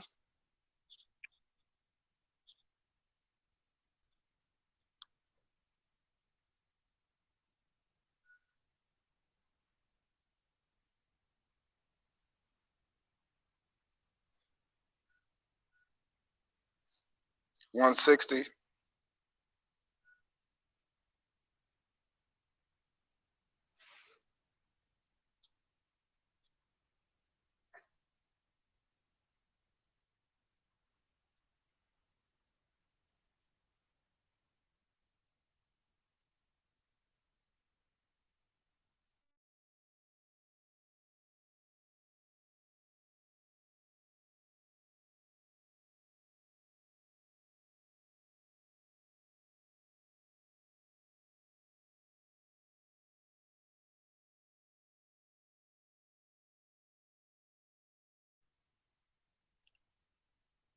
Can y'all hear me? Can you hear me?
Can you hear me? Can y'all hear me?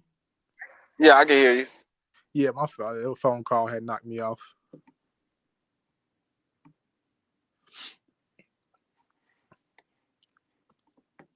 But yeah, I was saying what the price is at. What? Can you hear me? I'm sorry, what you were saying? No, I said what was the price at? What was the price at when you talking about that consolidation area? No, what's the price at it right now?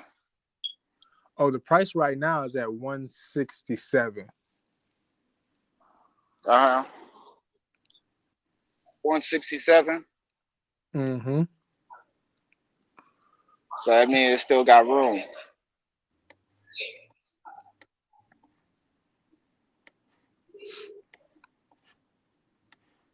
Oh, I didn't even see you put it up there. Let me see. Yeah, it still got room. But once it breaks, if it breaks past that line, it's over. It's gonna be it's already hard to get some get back because there's nothing with what's going on in the economy right now. It's hard for them to drive the prices back to where it was. They would have to do something outrageous or amazing or something that nobody else is doing. And right now, everybody's trying to fill in them gaps in the market area. When you start looking at nobody has a business, nobody has a job. A lot of people are creating businesses. A lot of small companies are creating businesses to mimic bigger businesses just in case they fall. It's a lot of different things going on like that. So they're going to have to do some outrageous stuff or they're going to have to joint venture or merge with something else in order to pick up the slack. That's just how I look at it. Well, yeah, I think that's when you would, of course, go in and start doing, analysis and seeing what are some things they're trying to do, to combat these things. Just I was looking at it from a more of a technical aspect, and then of course you can go and see if you can, that can be validated with some action that's going on. But being that this is kind of the first time we're coming back and kind of retesting these areas.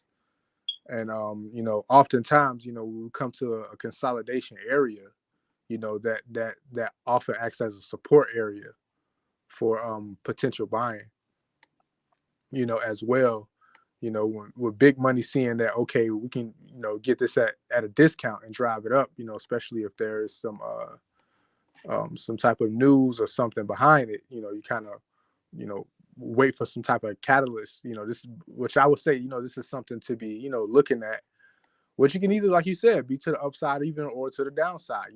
Like you said, if we drop up under there, then, it can be crazy to the downside. But, we've seen a lot in companies where, they have these big drops and, everybody feel like it's about to crash and burn. But, they figure something out, they come back and get some loans or reservice some stuff. There's a lot of money at stake. They're throwing a lot of money around as well. How much they giving, a person like Joe Rogan, and so you would, kind of just, look for the case, and this would be something that I would be looking at as well. And especially if you're talking, it depends on your time horizon too. Like what are you doing? Not necessarily saying like, okay, bomb, I'm trying to, buy this and hold this for X amount of time. You might just find you just a trade, in the midst of this off of just, what I'm saying, some price action. That's how I look at it,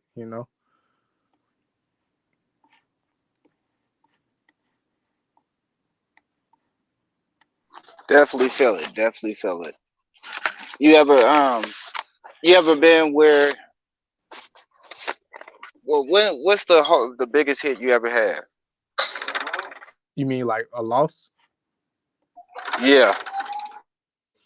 Shoot, in the crypto days, I done lost over like 10 grand in crypto, before I knew how to trade and stuff, No, in the stock market. What's the biggest loss you had? Biggest loss in the stock market I've had, probably around like 25, 3 grand, something like that. I was You know, I hadn't left a spread unattended. Left one of them spreads unattended. You know, and you know, it definitely cost me. Definitely learned the lesson from that. Definitely learned I the think lesson my from that. I think my biggest loss was in the beginning when I hit on the Dogecoin with the crypto. So I tried to take that money and I put a bunch of options on all the companies I thought was going to go up, and it killed me. I lost like 15 and some change, and yeah, I've been trying to get back ever since.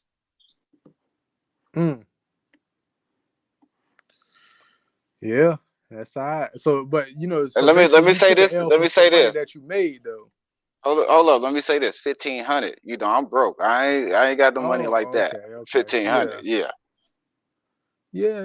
You know, it's hey, that's a lot of times you end up earning your stripes that way. You know what I'm saying? Like, you know, that's what makes you get serious about this stuff. You know, when you take a nice little L like that. And you know, right here, I'm looking on a weekly. I'm looking at Spotify. You know, we just ran a lot of stops from that 176 level, and we're dipping down here into the support level. And I would sure love to see it, you know, hit at like that 150 level. I'll take that chance. I ain't gonna flex. Yeah, I definitely take that 150. That 150 is a go. I put some put options on it right now to the 150, and then that way if it hits down or close, I could take my money out, and if it shoots past that line, I know exactly where it's gonna go. Yeah. See, that's why, like, with the way I trade, I'm trying to buy when it's going down, and I'm trying to sell when it's going up. You know, as soon as I get me some verification, you know, from the price action, from a top down analysis, because but that ain't always good, because look at SPY. SPY is always where it goes up and goes down. Sometimes it breaks even, depending on if you don't do your fundamental analysis, then it's going to be on the page and you don't know why, if it's going to break even or why it's even going up, but then it starts dropping down real low, or when it drops down low and then all of a sudden it's raising. If you don't do the fundamentals, you don't really know what's going on with that. So just jumping in when it's going up ain't going to really do good. If you really look at it like today, if you did that with Apple, if you did that with SPY, you would have lost. You know what I'm saying? If you did what? If you jump right in when it's going up, right? Because in the beginning it was going up on SPY and Apple. No, that's what I'm saying. Like, I would, when things, you know, I'm trying to short when it's going up, and I'm trying to buy when it's going down.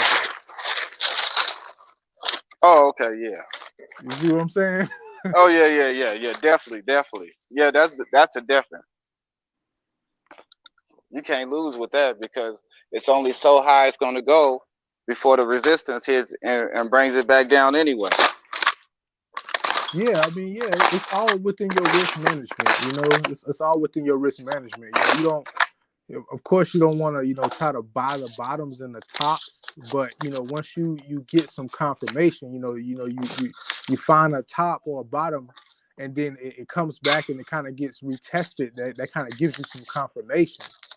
You know, and then, you know, just you kind of align that with your, you know, your price action. You know, of course, you know, you look what's going on with the market and the economy, you know, fundamentals, if that's, you know, what you need to do for that particular one. And then, you know, you hit that go, you know. Yeah, the only time I'm trying to buy high and sell low is on the put. Yeah. And then, you know, there's so many ways to make money, because, you know, you can sell these as well, you know. Yeah, you were saying that last time. I've been trying to figure that out for the longest. Oh yeah, you know, we can definitely you know what I'm saying, you know, when you have a chance, we could do a session and I can show you, you know exactly I how that definitely works. need to do that, because I definitely will be doing that because that. How much do they give you extra? Like, how much is the percentage you make off of it? Yeah, well, if you're talking about like the credit spreads, so it gives you kind of a defined, risk type of situation where, you only, risking, pretty much what you put in, and you are you're collecting premiums. You know what I'm saying? You're basically given a certain amount of premium, and as time passed and it moves in the direction you need it to move, you're able to collect, what I'm saying, some premium. So let's say on average, I was putting in, let's say like $2,000, and I was, collecting anywhere from like, $100 to $200.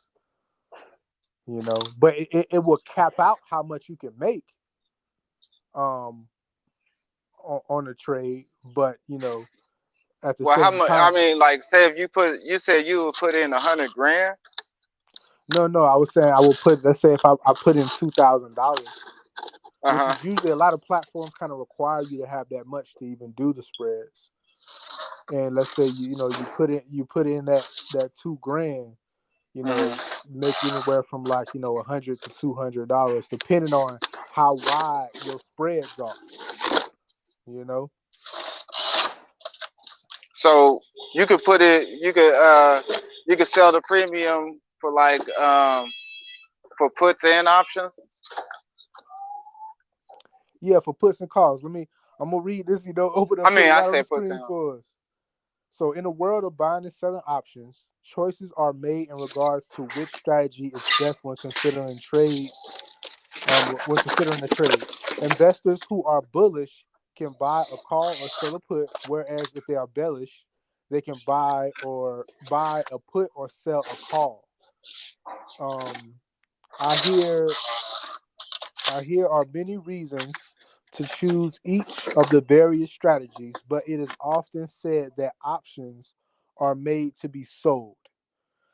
This article will explain why options tend to favor the option seller, how to get a sense of the probability of success in selling an option, and the risks associated with selling options. Selling options can help generate income in which they can get paid the option premium up front and hope that the option expires worthless. Or you can hope that the option, it doesn't have to necessarily expire worthless.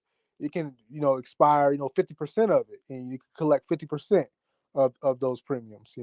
But option sellers benefit as time passes and the option declines in value. In this way, the seller can book an offsetting trade at a lower premium. However, selling options can be risky when the market moves adversely and there isn't an exit strategy or hedge in place. For a review, a call option gives the buyer of the option the right, but not the obligation to buy the underlying stock at the option contract strike price. The strike price is merely the price at which the option contract converts to shares of the security. A put option gives the buyer the option, the right, but not the obligation to sell a stock at the option strike price. Every option has an expiration date or expiry. There are multiple factors that go into or comprise an option contract's value and whether the contract will be profitable by the time it expires.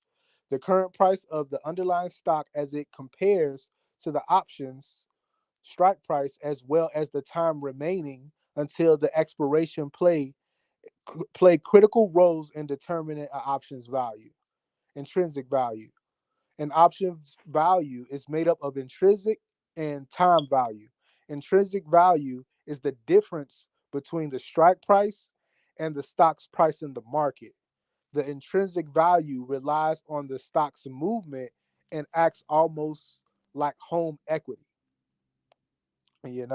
So with that being said, you're when you're trading options, right, and you're buying them naked, right? I'm buying a long, or I'm buying a call, or I'm buying a put.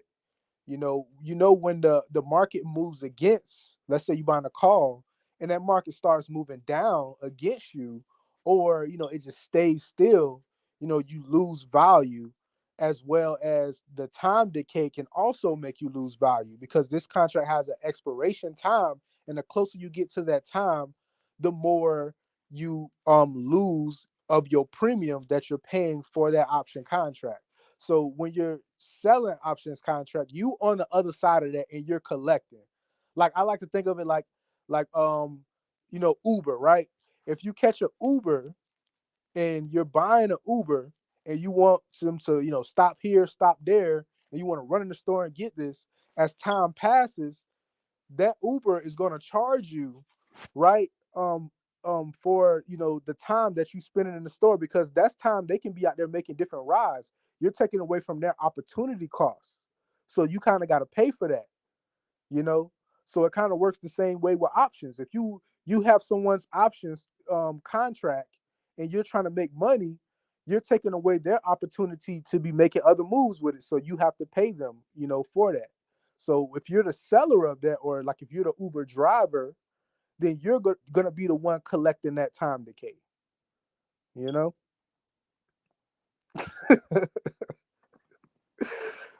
know so in this situation, you have the time on your side. And that's why in this article they was telling you that it's actually the best position to be in, because you have the time. Our worst enemy, that decay, is working in your favor if you're the one selling these contracts. you know so that's why it's really valuable. If an option is extremely profitable, it is deeper in the money. Oh, or time decay. Over time, and as the option approaches its expiration, the time value decreases, since there is less time for an option buyer to earn a profit. An investor would not pay a high premium for an option that's about to expire, since there will be a less chance of the option being in the money or having intrinsic value. The process of an option premium declining in its value as the expiration approaches is called time decay. Time decay is merely the rate of decline in the value of an option's premium due to the passage of time. Time decay accelerates as the time to expiration draws near. Higher premiums benefit option sellers. However, once the option seller has initiated the trade and has been paid the premium, they typically want the option to expire worthless, so that they can pocket that premium. In other words, the option seller doesn't usually want the option to be exercised or redeemed. Instead, they simply want the income from the option without having the obligation of selling or buying the shares of the underlying security. you know so in that situation, you want to, let's say, you own the stocks, or you're playing spreads. You want this person to essentially not be able to meet their goal, because them not meeting their goal is you being able to pocket that. you know as a result, how option sellers benefit. As a result, time decay, or oh yeah.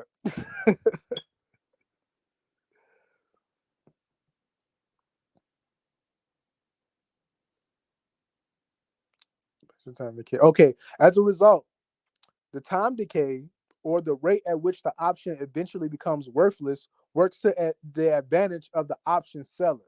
The option seller look to measure the rate of decline in the time value of an option due to the passage of time, or time decay. This measure is called a theta, whereby it is typically expressed as a negative number, and is essentially the amount by which an option's value decreases every day. Selling options is a positive Selling options is a positive theta trade, meaning that the position will earn more money as time decay accelerates. During an option transaction, the buyer expects the stock to move in one direction and hopes to profit from it. However, this person pays both intrinsic and extrinsic value, time value, and must make up the extrinsic value to profit from the trade. Because theta is negative, the option buyer can lose money if the option stays still, or perhaps even more frustratingly, if the stock moves slowly in the correct direction, but the move is offset by time decay. However, time decay works well in the favor of option seller because, time decay.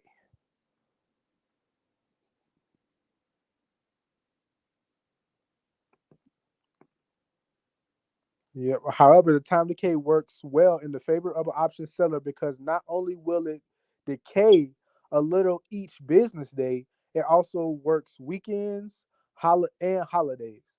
It is a slow moving money maker for patient sellers. Okay. Remember, the option seller has already been paid the premium on day one of the initiating the trade. As a result, option sellers are the beneficiaries of a decline in the option contract's value. As the option's premium declines, the seller of the option can close out their positions with the offsetting trade by buying back the option at a much cheaper price. You know, volatility, risk, and rewards. Option seller want the option price to remain in a fairly tight trading range, or they want it to move in their favor. As a result, understanding the expected volatility or the rate of price fluctuations in each stock is important as an option seller. The overall market's expectation of volatility is captured in a metric called implied volatility. Monitoring changes in implied volatility is also vital to an option seller's success.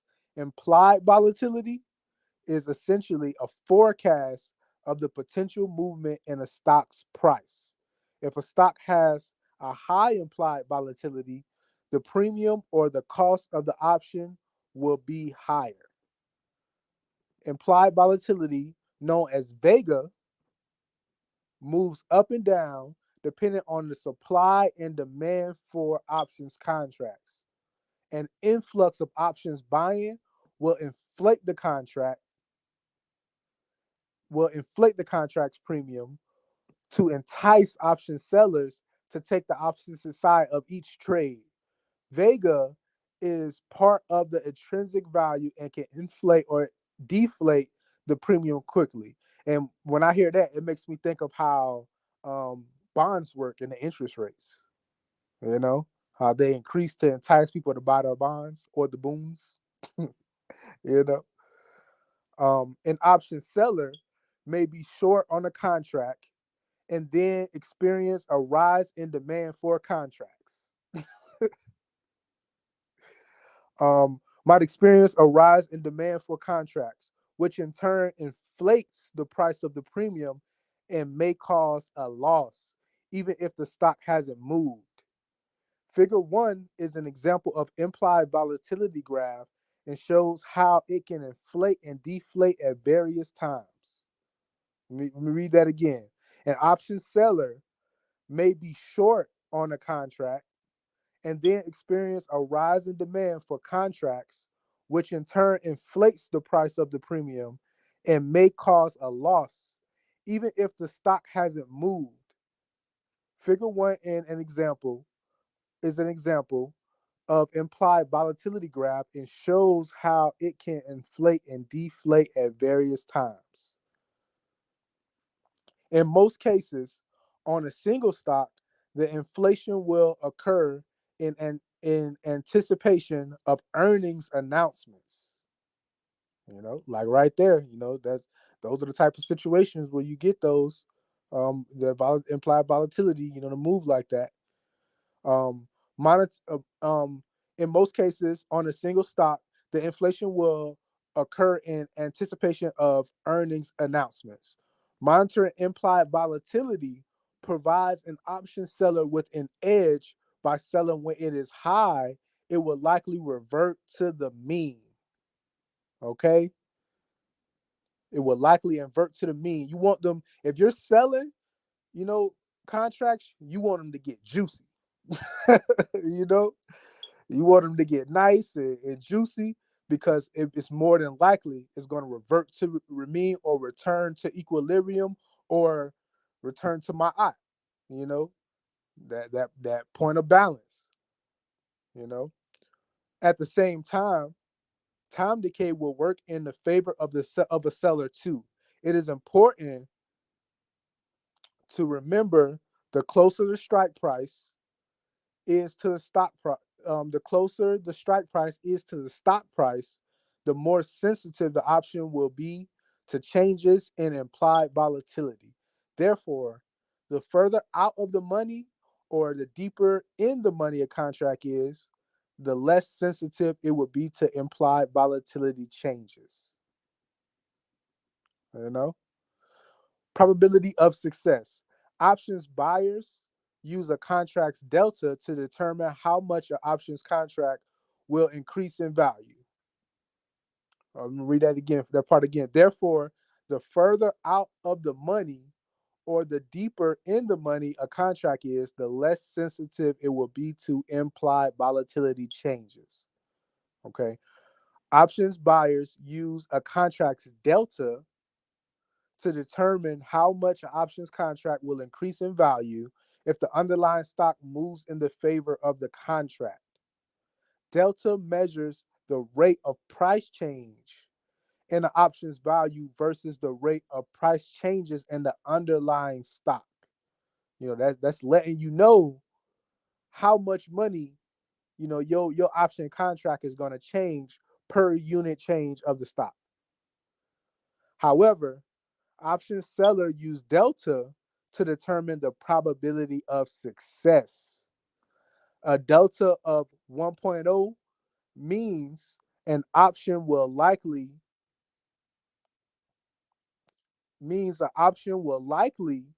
move dollar per dollar with the underlying stock. That's when you Whereas a delta of 0.50 means the option will move 50 cents on the dollar with the underlying stock.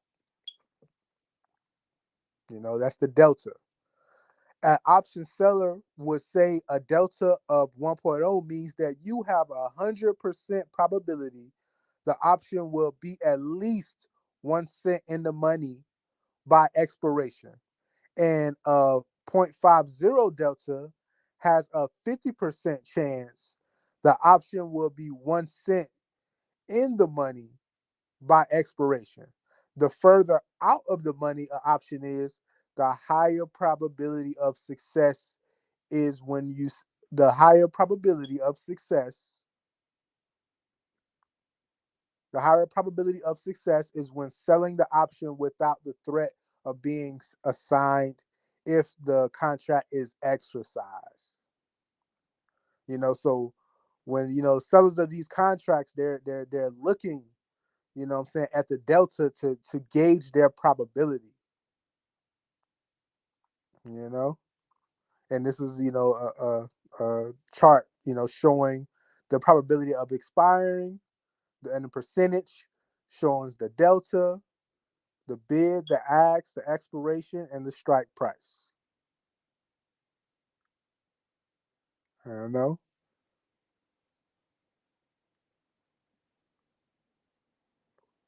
Yep. At some point, option seller will have to determine how important a probability of success is when compared to how much premium they are going to get from selling an option. Let me say it again. At some point, option sellers will have to determine how important a probability of success is compared to how much premium they are going to get from selling the option. Figure 2 shows the bid and the ask prices for some options contracts. Notice the lower the delta accompanying the strike prices, the lower the premium payouts. That means an edge of some kind needs to be determined. You know, the lower your delta, the lower premium the payouts, you know, and that's based on the probability. So, you know, of course, you will want to. Sometimes you will want to get options contracts that are, you know, have a lower delta, but you're, you know, risking how much premium you can collect. You know, and that and you know, the more delta you got, and it, you know, the more premium that you can collect, but at the same time, that a lot of times can get you a higher risk of losing money. So you're gonna have to gauge this probability to find the best situation, the best probability for you to make money, and also to not, you know, have too high of a risk. It's a trade-off, you know. For instance, the example in figure 2 also includes a different probability of the expiring calculator. Various calculators are used other than delta, but this particular calculator is based on implied volatility and may give investors a much needed edge.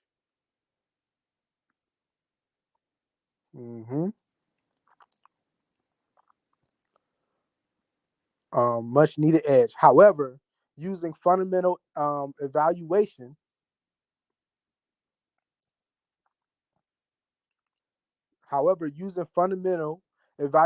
or technical analysis can also help out option sellers. You know, so if you were, like, for example, if you're in a Robinhood platform and you go to sell, you'll see these same probabilities as well. You know, next time you're on Robinhood and you're looking, you know, look at these factors, you know, and come back to this as a reference, and, you know, try to compare the two to kind of gauge your understanding.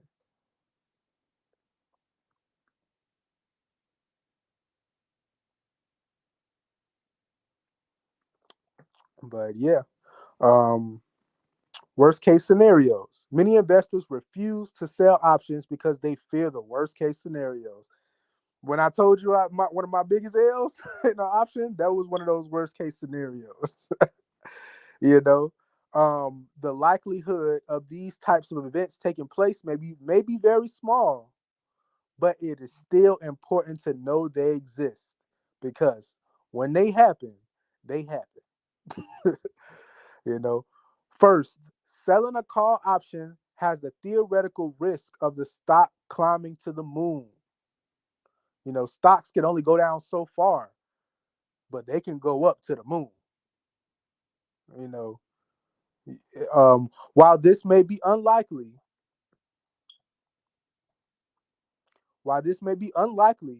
there isn't upside protection to stop the loss if a stock rallies higher. Call sellers, people selling the calls. I'm selling a call to someone who thinks the price is going to go up, because I feel like it's not going to go up, or I feel like it's not going to go up to a certain extent, right? Call sellers will thus need to determine a point at which they will choose to buy back an options contract if the stock rallies, or they may implement any number of multi-leg option spread strategies designed to hedge against loss. So, you know, there's multiple ways, you know, when you're trading, you know, you're selling or you're doing spreads, you know, you need to have this predetermined. Okay, if the price gets this far against me, I'm going to buy back my stock. You know, if you're selling a call, I'm going to buy back, you know what I'm saying? You know, this stock, you know, if it goes too far ahead of me, because it's going to start eating your premium very fast. It's going to start eating in, you know, your underlying very fast. Right. However, selling puts is basically the equivalent of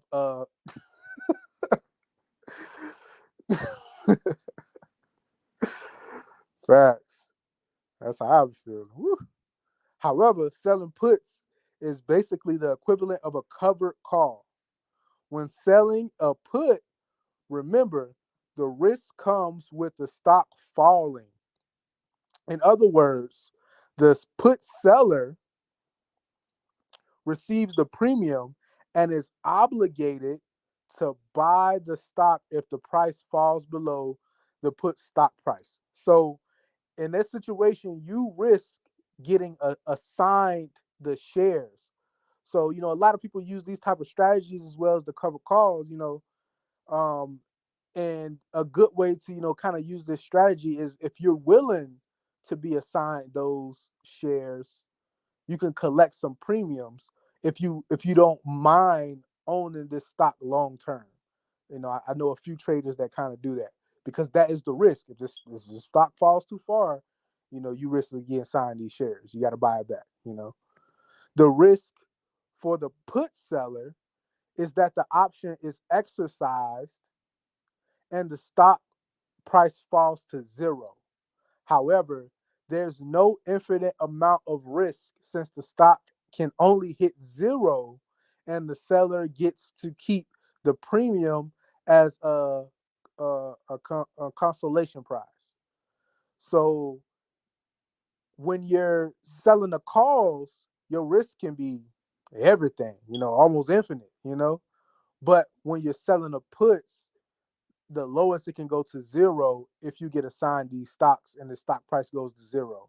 So you can see which one is kind of more risky in comparison to the other. It is the same as owning a covered call. The stock will drop to zero and the investor will lose all the money in the stock with only the call premium remaining. So that means all you got is your little premium that you collected. Your the stocks that you had to buy are essentially worthless if it went to zero. Similar to selling of the calls, selling puts can be protected by determining a price in which you may choose to buy back the put if the stock falls or hedge the position with the multi-leg option spread. So it would be the exact opposite. If it's going too far against you, you need to have a point where you tell yourself that I'm only willing to risk this much bleeding.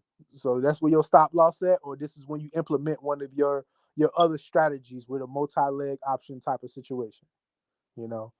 So the bottom line, selling options may not have the same kind of excitement as buying options, nor will it likely be a home run strategy.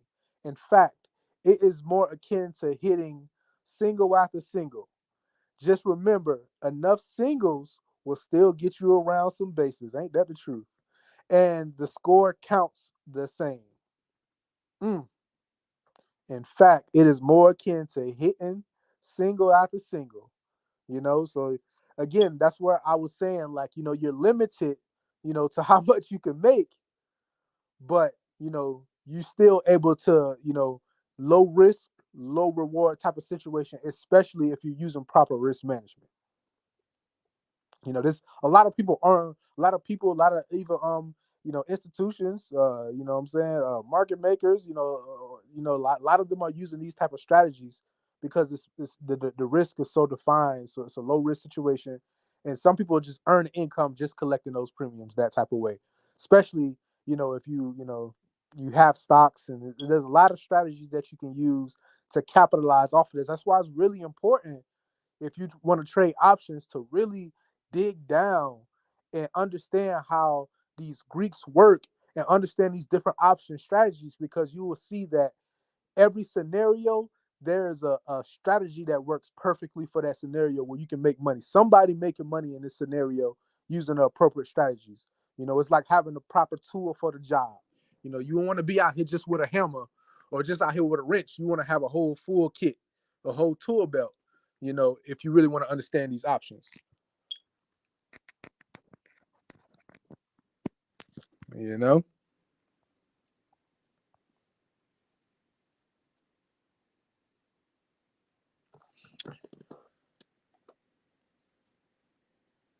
But yeah.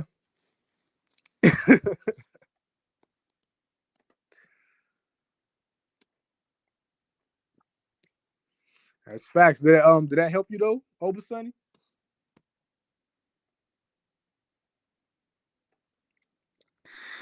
It helped me. Word. Yeah, definitely. I'm glad Oba put that up there. Definitely, what I'm saying, bookmark that and just when you're doing some late night reading. Yeah, I think check it Oba. out, especially when you have these crazy moves in the market. And you go to these, you should live on the options chain. If you out here trading options and just using that game theory, just to say, okay, dang, what could I have done in this situation, or how much money did this person? You can watch people doing these strategies. If you're watching, these contracts and certain platforms like Tastyworks, where they're actually using these strategies and showing you live, and you can learn a lot just watching them. And going back and understanding these things. And understanding, like Oba has back here, how market psychology affects, these contracts, and how you can capitalize on, this excitement, whether it's to the upside or the downside. It's that fear and that greed. And if you're a seller of these contracts, you have the probability on your side because you got the time decay on your side, which is the person on the other side buying these naked contracts. That's your worst enemy. But if you selling these contracts, that's your best friend. It can work in your favor. Most of these contracts, expire worthless. So you definitely have it on your side. And they work great, for certain market conditions. They just work, especially, you in consolidation situations. You get into more advanced stuff. Understanding, multi-leg strategies, iron condors, where you're making money from both sides. You kind of locking that price in. And when I think about it, I always think of it like I'm trying to trade. Where I feel like the price is not gonna go and stay. I'm trying to create me a roof in the basement. A first floor, you know what I'm saying? Or I'm saying I'm trying to create a basement and an attic, you know what I'm saying? A roof and a floor,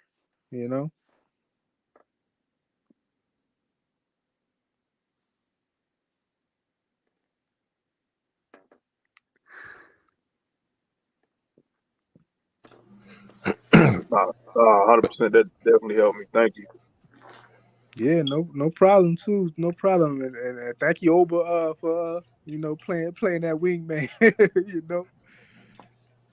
Already, you already know it. I said they're trying to get the last bit of giblet gravy down, boy. Y'all getting it. You was on your square teaching, boy. I was like, I had a Hebrew moment, boy. I'm gonna spit that food up, but read. Boy, bring that back one more time. Read. So important. And, this is that again. This is, I call it the this is literally that kind of that porch knowledge, right? Because when you sitting still, of course, that's the only time you can learn something, right? And if you're inquisitive about it, you have to know, you have to understand. Of course, you got to put in the time, the time equity to learn more about it, through intrinsic means. Of course, this is you hands-on. You go onto the source reference information, watching videos on it, sourcing it through YouTube, probably watch somebody explain it in real time as well, audio and the visual aspect of that. So there's an answer for most of the questions that most people ask or have in the markets. And that's what's going to separate you and turn your learning curve and your growth, because you're going to have to be willing to put in that work, to feed your brain through your search and seizure aspect of this market. Of course, we can sit here and read this stuff all day, all day, every day, right? And it'll make certain sense in certain parts, and other stuff you may be still kind of going over your head because you still, maybe still learning at different levels. So what you do, you go back and say, okay, well, I'm gonna, go back and do some deep dive. I'm gonna go through these little, bullet points and excerpts and, reference, codes on there, right? Citations and so forth.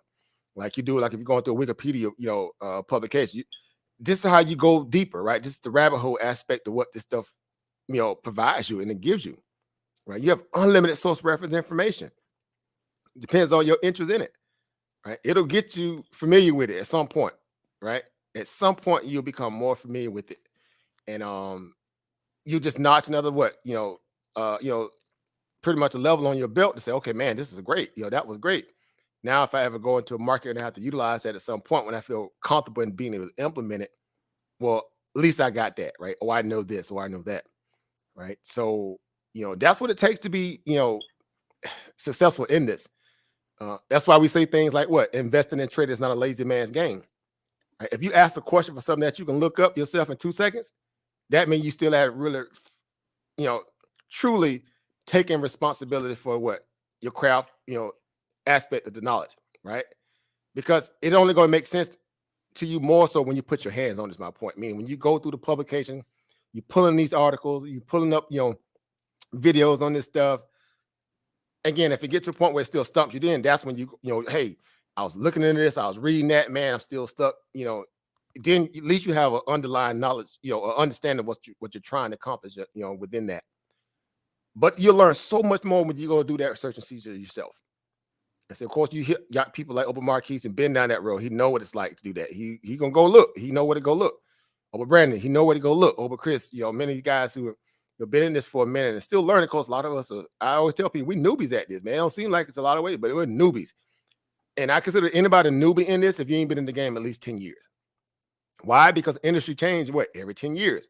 You might have been hot trading peanut oil, during a decade, and you thought you can go into the next decade trading peanut oil, and that commodity got overtaken by palm kernel oil. You trying to force trade peanut oil, and that part of that ship didn't sell, right? So you kind of got stuck in that perspective of that lane, and that's it. Now it'll come back around at some point. It'll be a cyclical moment, but you have to wait that ship to come back around. That's what the market is: one big pattern, one big trend. So when we talk about sine waves or sine waves like that, that's what we're talking. We're doing market cycles, right? Market moving cycles. We spoke about that the other day in our training session, right? Dealing with earnings. The importance of looking at the cycles. And so I want people to focus on looking at the cycles now. Why? Because we're getting ready to go into a very stingy market, right? What worked yesterday is not going to be necessarily the benchmark of today. Now you got to go find those those needles in the haystack, so to speak, those gems, unpolished gems, and work with those guys because they're time to get off the bench, right? The cycle of money is being redistributed across different lanes now. That's important, right? That's important. And so different strategies, obviously, or different, rules require the one to adjust their strategy. And that's okay, and that's fine, because that's what makes us universally, sound to be able to engage markets. Why? Because we come from a multitasking perspective, and knowing that the markets are not an exact science. What worked yesterday will not necessarily work the same tomorrow. That's just not how this stuff works. Why? Because money, it has different paths, right? Different journeys. It's being programmed to go out there and take, right? So again, as the Anton Creel would say, money, right? Again, being indifferent to it, right? Right? Money don't have no emotion. It don't care how you think about it, what you feel about it.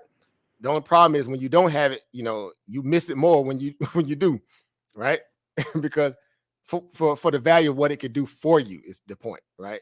It has a lot of use case in terms of what it can do for you, making your life a little bit better under this current system, of course, right? Under the current system. But that's the importance of it. So being able to acquire it and not harbor it or not, be emotionally attached to it is what's going to keep you having constant access to it. And so markets obviously relate that equation to saying that, hey, here's an asset, here's some particular opportunities set in place because of the business model. On the fundamental side, here's some, particular opportunities based upon the technical perspective, meaning the stock is here when it typically should be trading here.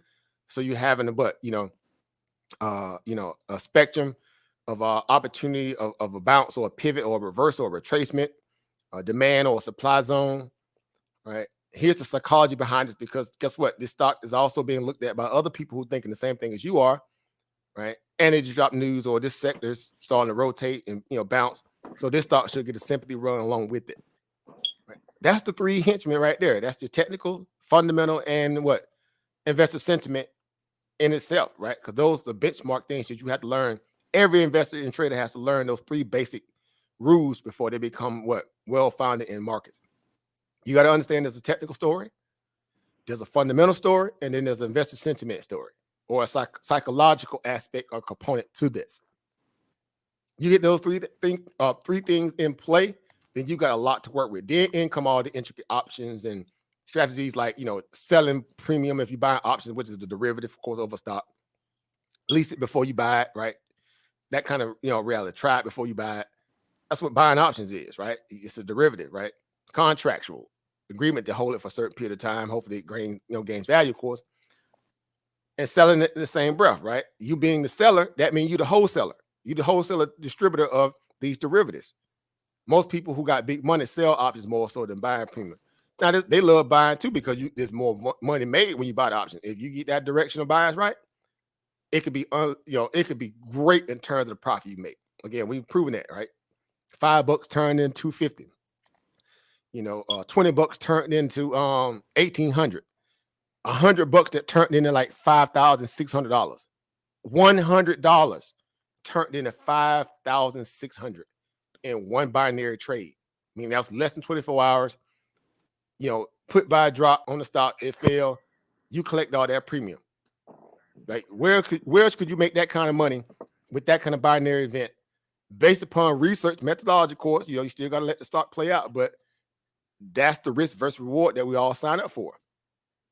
Like literally, I mean, it's like it's not even non-negotiable when you think about it. Like, man, I gotta, that don't mean you chase everything. That just means that you work within the field and play and see what's out there that can give you, sometimes great opportunity. And sometimes you get a little more than what you bargained for is the point, right?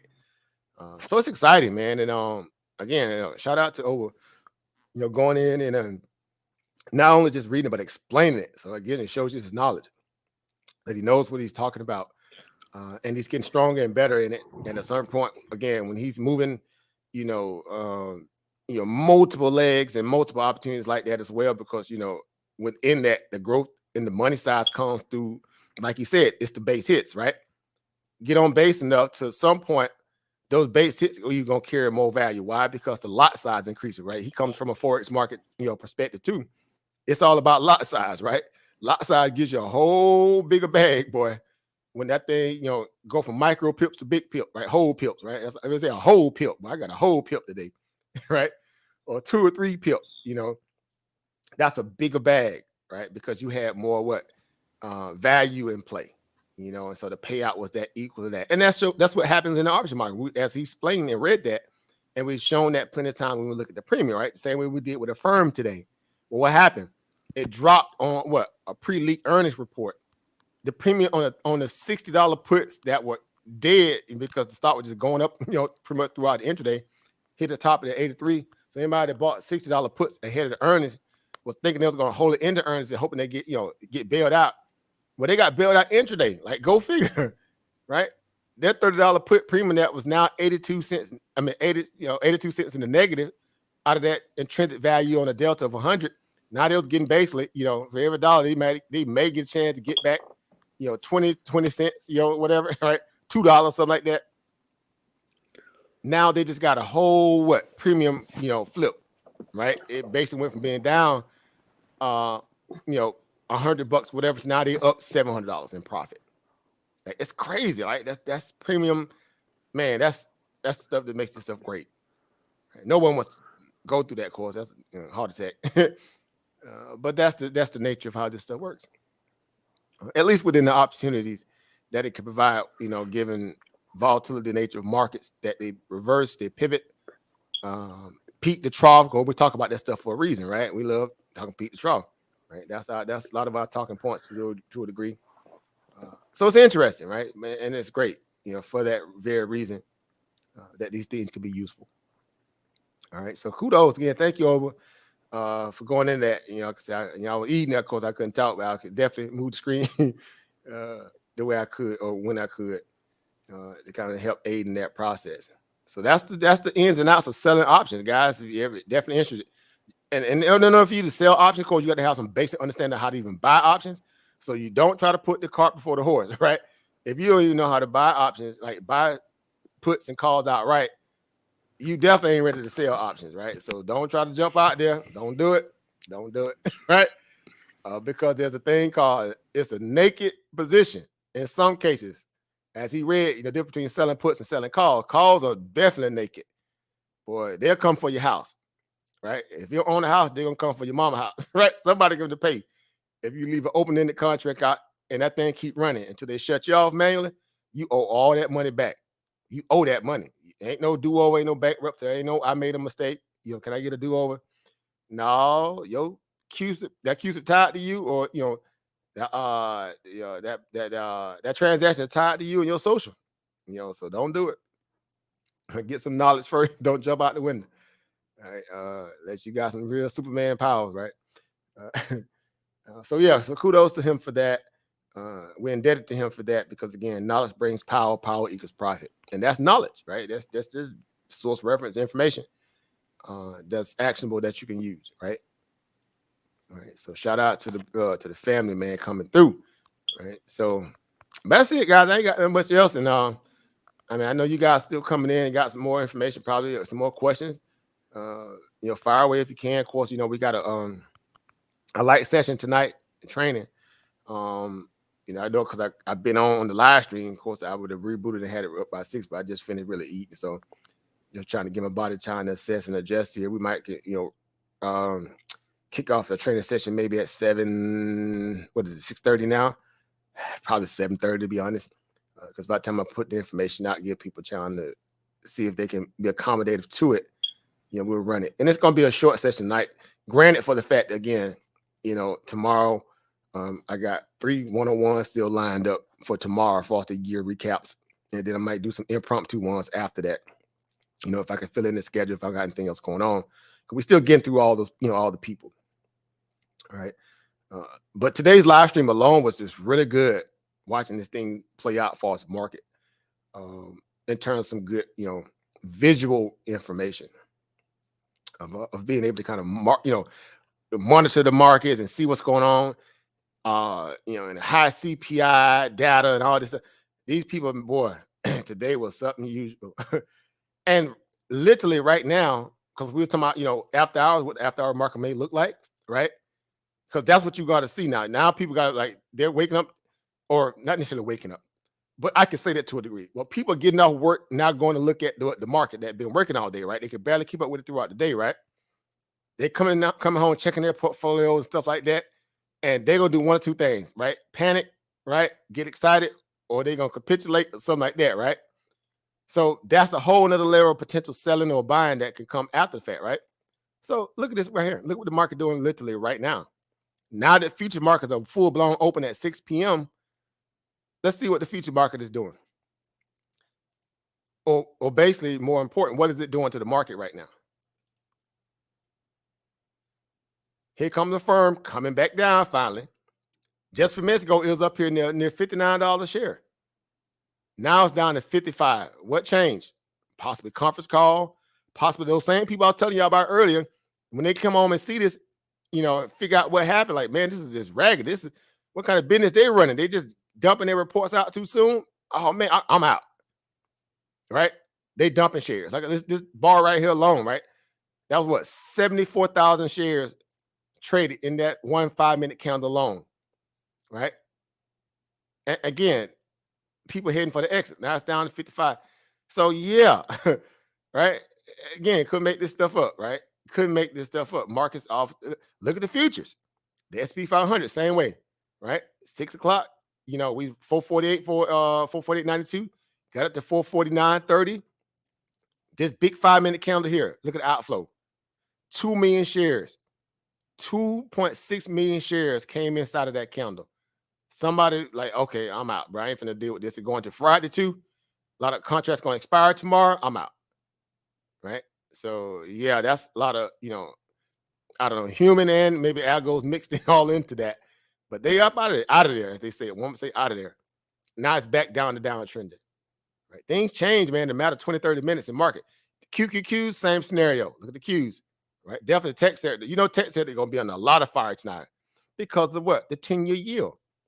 That 10-year yield, if it continues to popping up after hours here, which it probably will be because they did a bond auction today. A lot of people probably felt didn't catch that. They actually had a 10-year bond auction today, and it got re-rated. And instantly with that re-rating, it instantly put it above 2. right? 2%, right? So that's why it fluctuates between 2.05, 2.02, 2.01 today. That's because that bond, that's a new solidified bond auction now going forward into the next auction. These people ain't playing around. They dumping these bonds, and these yields are starting to flatten. So that means we're getting close to an inversion. We already inverted on a couple of them today, or maybe one, I think. And then the one that they always watch, the benchmark is the 10, the 10 and the 2. Basically the 2 month and the 10, right? The 10 year, right? It can get ugly. It can get real ugly out here. And short of the time frame based upon, they just kind of let this market get too far out of hand.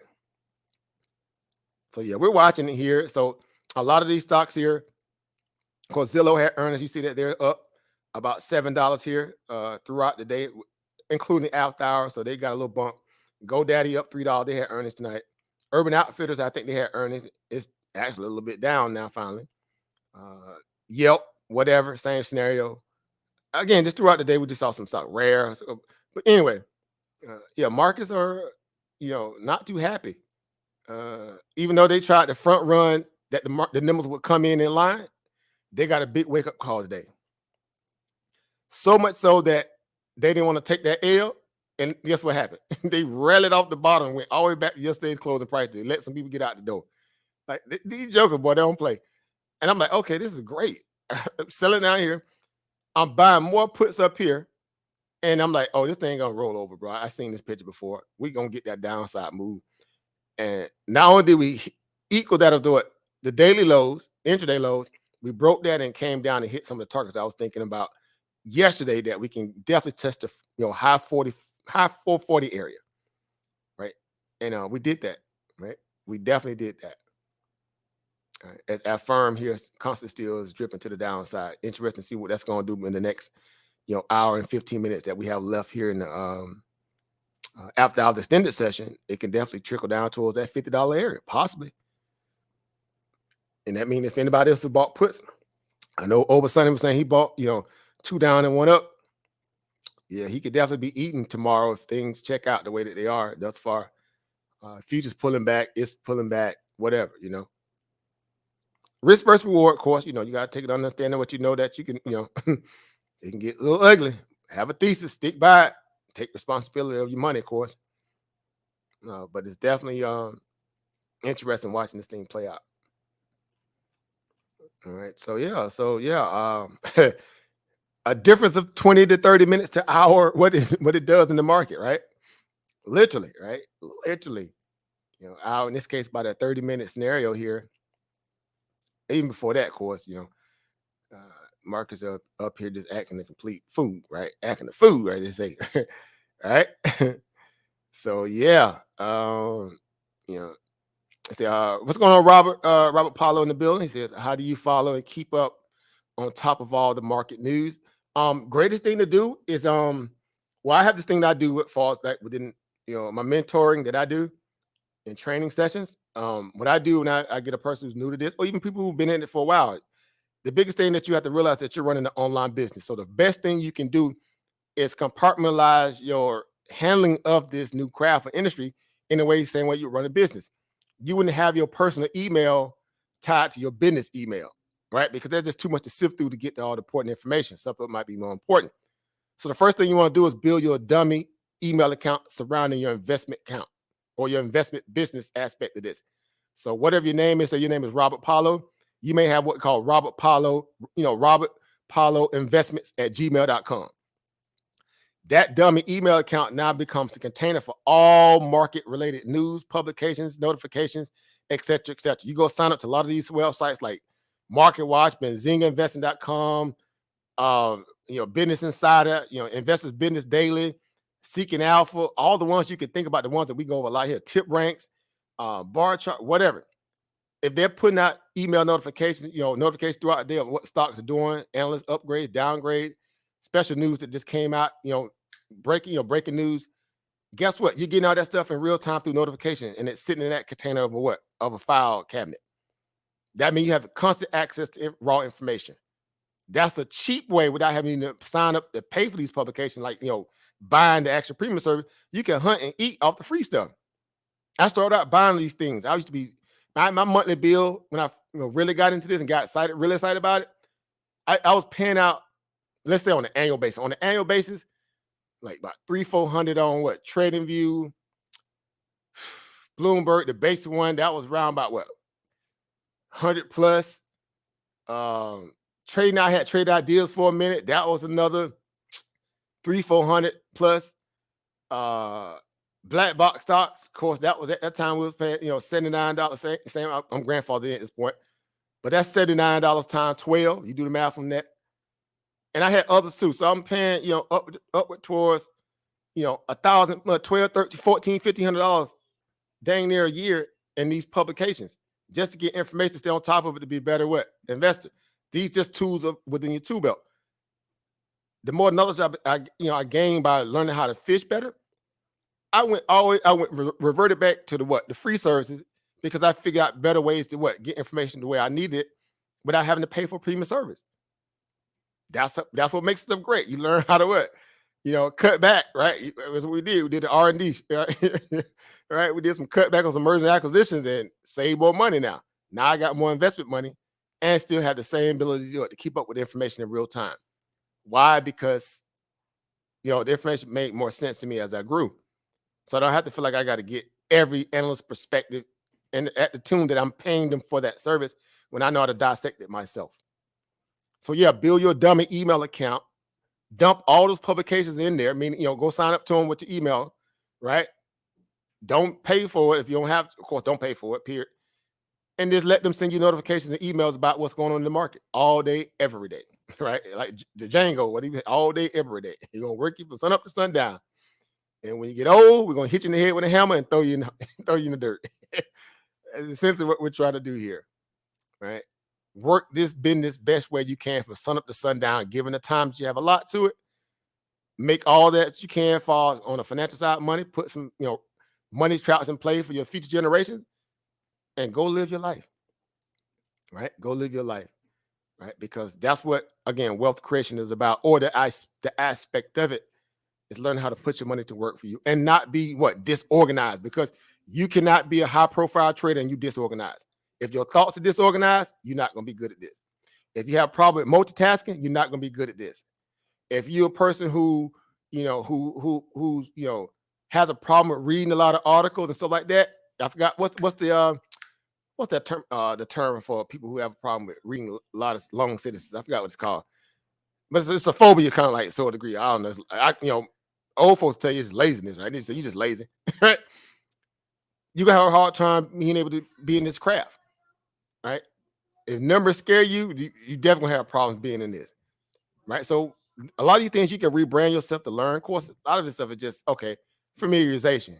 The more familiar you come with it, the more it don't seem like, calligraphy to you. You be like, okay, this started to make sense. Just like I spoke about earlier for me, right? I was paying for these things to get better perspective. When I got more perspective, I stopped paying for the monthly fees and just start utilizing the free service, and I made sense of it all myself. Perfect example of what? Crawling before you walk. Now I can run, right? I can't run with a buffer to any of them, nowhere near, but I can run at my pace within my lane, right? And there's still growth ahead of me. The same way that's for everybody that's here, right? And you all as well, because there's no measure or timeline that you have to hit in order for you to still be able to access this opportunity. None of that stuff exists here. So the competition goes out the window. You learn at your pace, your time, your interest. The rest is history. Bada bing, bada bung. Right? Let's go. Right? So get your mind right first. Right? Realize that, again, you're running a business. Treat it as such. If it's a $10 business, work that $10 business. If you're working with $100, work it. Right? If you working with a $1,000, 10 grand, 100 racks, work it. Right? Understand the risk versus reward, go out there and work it. But no one gets to tell you what you can and can't do depending on your account size and what you're working with, because it's an individual hands-on business. Right? You making them trades, you hit that buy button, you hit that sell button, that's you doing that. Right? So that's why I love this too, because it separates people who are, again, just kind of out there spinning their wheels, talking, as opposed to people who are actually working. Your results going to lead or precede you. You can tell everybody, I'm doing this, I'm doing that, I'm trading this, I'm trading that. You got to be able to show that. Not that you have to prove a point to them, but you have to prove that to yourself. Why? Because you're going to want to be able to, own those moments, as they say, you want to own those moments in a very physical way, right? The gains, quote unquote, right? The money. So, because again, no such thing as, you go into a steak restaurant and you eating steak from outside the window, right? You see people, eating steak and you saying, I got full, because watching them eat, that's not how this stuff work. Wasn't that Dr. Claude Anderson that said, they're like somebody taking a steak, a nice little done cooked steak, and rub it outside your belly and ask you how good that steak tastes. And you just start visualizing, oh, this is so good, but you ain't ate not one piece of that steak. That's not how this stuff works. You gotta work, right? You gotta put in the work to get the reward, right? So, but that's I know I kind of went a little deep there, but that's how you want to look at that. But I want people to be conscious about this. This ain't for the slouch, right? This ain't for the everyday person who that want to get lucky, right? You can get lucky, but to be consistent, that's a whole different ball game. You have to work for that. You have to work for it. But it ain't the work that most people think it is. They get scared when they hear the word work and it's instantly shut down, hid in the hole like an ostrich. I can't do this. Like, are you kidding me? Bro, you do this every day when you watching, scroll up and down Facebook. When you scroll up and down the Instagram, you doing it. You doing the work of an investor, but you ain't getting paid for it. You get likes, loves, and emoticons and whatever that stuff is.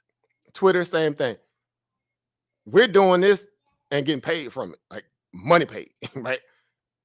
Utilizing these companies, these advertisers, and if they public traded or they not, and finding these startups, right? Investing in them before they even go public. Night Scope, right? Jet getting ready to go at some point.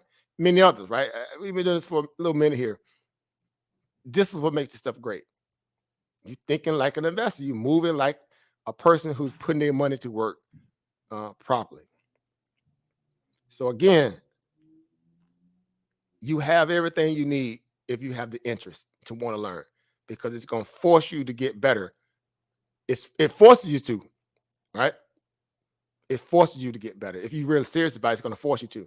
Number one, either you're going to lose money by jumping out the boat too soon, or then number two, you're going to gradually learn in a way where you can see the importance of each and every step, connecting itself to another step that makes it all what? Important. Understand it's a one big pattern or one big trend that this market is trying to convey to you, and you learning how to follow the money. So those base hits and small money lots going to eventually turn into what?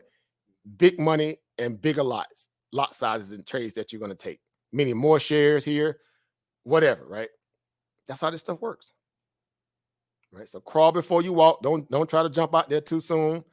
Take your time, learn it thoroughly, and then guess what? You'll be depositing, real money and not just a whole lot of excuses. Oh, it's this, it's that, bro. It's this, it's the man, it's this, that, the third. No, maybe it's, you need to reevaluate your game plan, your strategy. That's all it is. Reevaluate your strategy and you'll come back at it. You'll get it right. Right? You'll get it right. Right. If not, you're going to just, go find you the nearest, psychic reader, the oracle, get your oracle, have her predict the market for you like a scratch-off ticket, right? Go find that sister got them crystals in her tea, right? Like, what you know about the stock market? what Apple gonna do tomorrow, right? My left teeth, if it light up, that means it's gonna sell off. my tooth is gonna light up, right? But y'all get the point. We have a little fun here. So again, stay hungry, right? Stay hungry, right? That's the greatest weapon you got. If you hungry for this, you're gonna figure out a way to learn this. Because one thing that, again, is in your favor is the fact they can't keep you away from it. They can bar you from this opportunity. It doesn't care about your criminal record or your bad credit. If you don't child support or no child support, if you barely, can read, but if you know numbers and can get parts of the information, guess what? You can be just successful in this too. Why? Because they got examples of people who've done it. What's our brother over Chris? Y'all been over brand. We did a documentary on him, Curtis Wall Street Jackson. Dude doing what? Dang, 30, 40 years in San Quentin. He couldn't even read. He was dyslexic. Well, he making money while he in prison.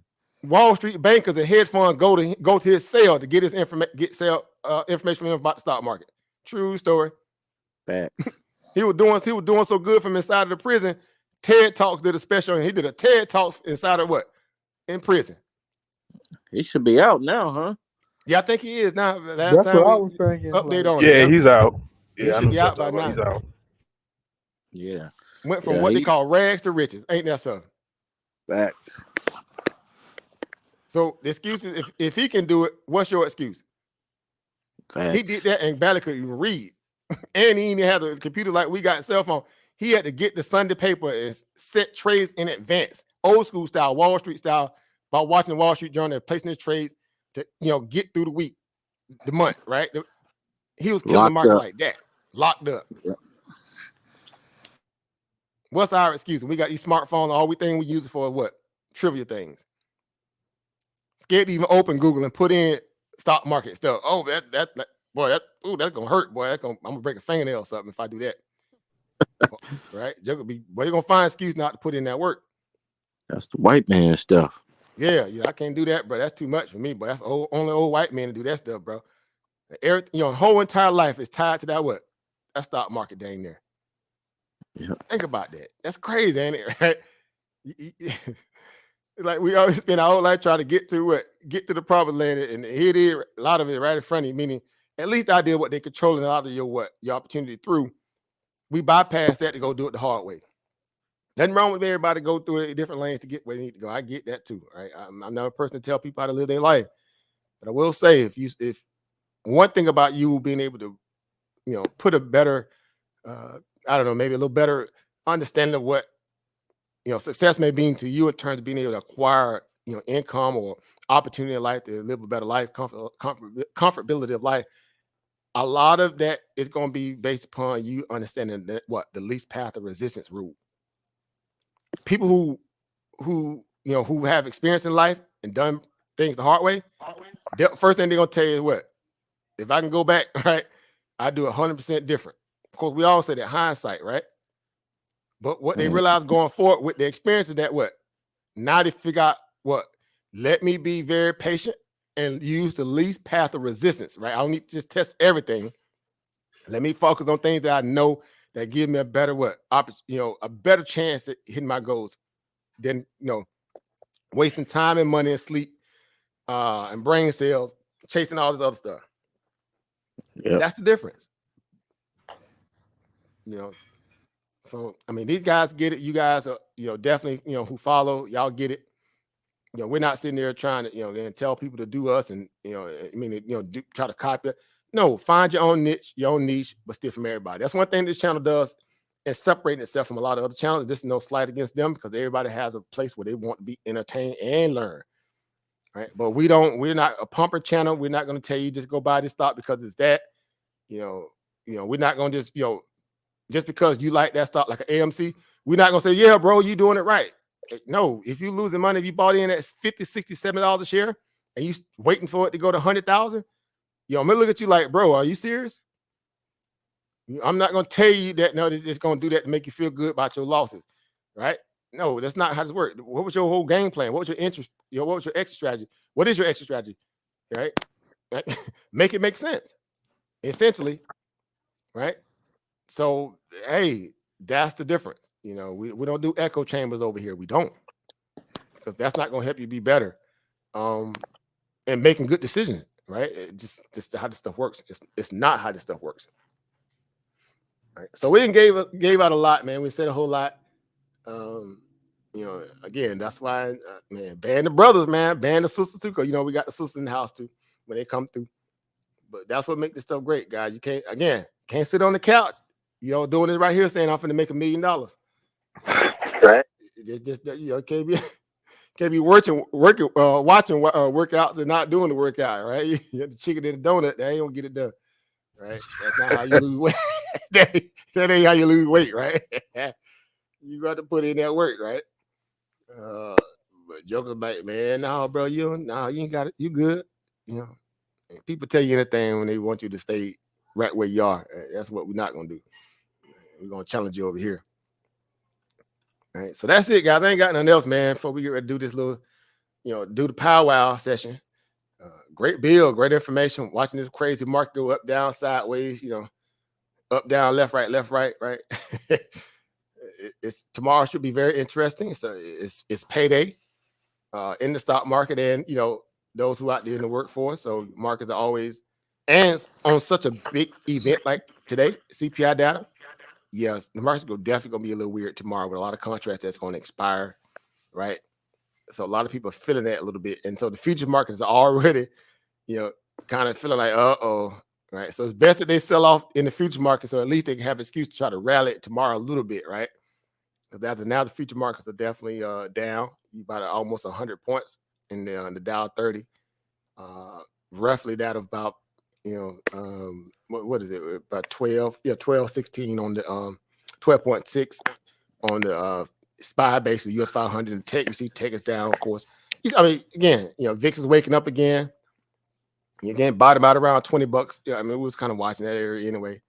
Put breakers on at that point, and herein lies what's happening with that CPI data. Right, Nikkei is down, of course, Japanese market. Right, that one they've just been all over the place this week. They had the Chinese New Year. What was it last year? Excuse me, last year. Last week was it last year? I think they had last week they had Chinese New Year. Or was it? Yeah. So they were off a little bit. So now they're back to trying to get their books right. All right. So commodities, you're seeing what's going on here. Oil just kind of still trickling around that $89, $90 a barrel. Gold kind of still in that channel, right? Gold in that channel is fighting to stay above 1,800. Right. That's the whole reality with that between the gold versus the dollar. Right. So if the dollar popping, gold is what? It's dropping. You know what I'm saying? If gold is popping, you best believe the dollar gonna be in trouble somewhere, right? That was cool. Right. So that's important. So crypto, same way. At least we back above the $40,000 point. We can play this right here up and down now. Cause that's some ugly V's right there, boy. This thing hit us all over the place, right? But better it be above 40,000 than hover down in the 32, 33,000, 34,000. So we'll see if this is really going to diverge, because I put out something maybe what was about a week ago, and then 2 weeks ago, and I was telling everybody that Bitcoin is diverging away from equity markets, and it's slowly but surely happening. It really is. It's incremental, but it's happening. That's typically how divergence work, though. It doesn't just happen all in one day, because this is a gradual disconnect, right? That it has to go through. If it's truly, again, in a hedge against equity markets, if it's true to its nature being decentralized, it's going to have to do that. Why? Because majority of the stimulus checks, the adoption levels that came in under COVID that forced people to want to get into crypto too, because some of the gains were astronomical. A lot of that money got to get washed out. And the true holders of the space, right, they're going to have to reign supreme. So if the markets are getting ready to take a haircut, the equity markets, because of rate hikes, tightening of the QE from the feds, a lot of that stimulus check money, all that stuff, those guys that got out, that they got the Lambo or didn't get the Lambo, they out of there at this point, or they will be shortly, right? Right? They got promised like everybody was like, AMC at 100,000. They were told they'll be what? They'll be Lambos, right? You're gonna get a Lambo, bro. Right? We're going 100x, bro. We're gonna go 1,000x, bro. And get your Lambo, right? Tattoo your name in it. Right? Well, some of them jokers they had to kind of switch up that game plan. They weren't able to successfully do it, when the getting was good.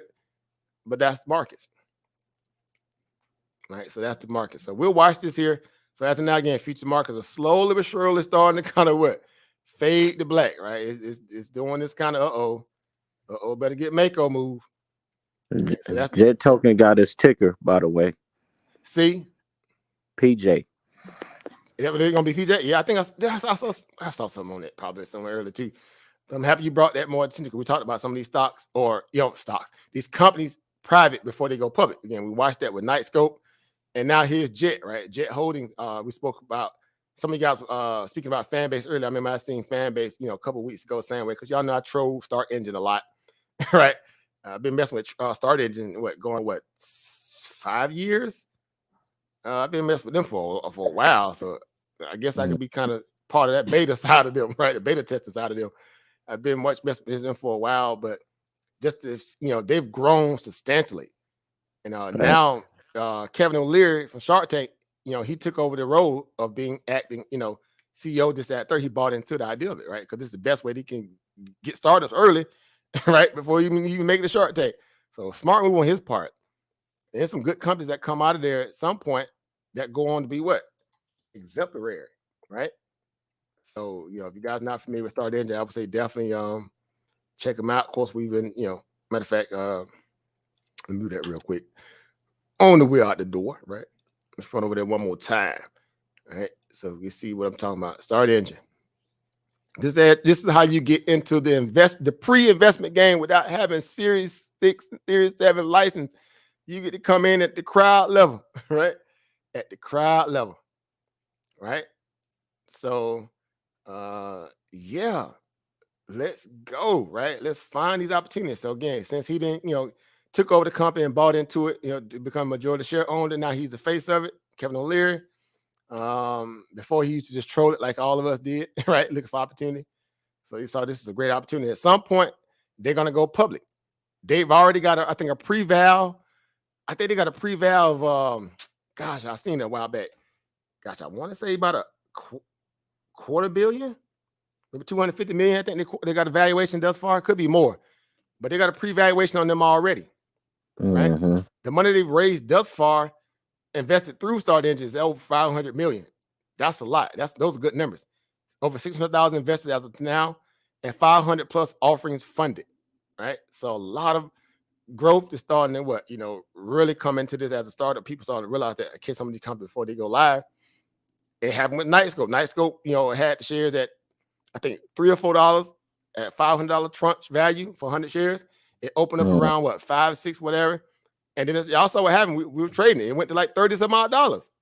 Mm-hmm. Right? But I beat the brace off that stock too. Right? It went up like $30-some odd dollars, right? So I mean, there's Nightscope right here, right? Talked about it, right? They raised a total of $24 million.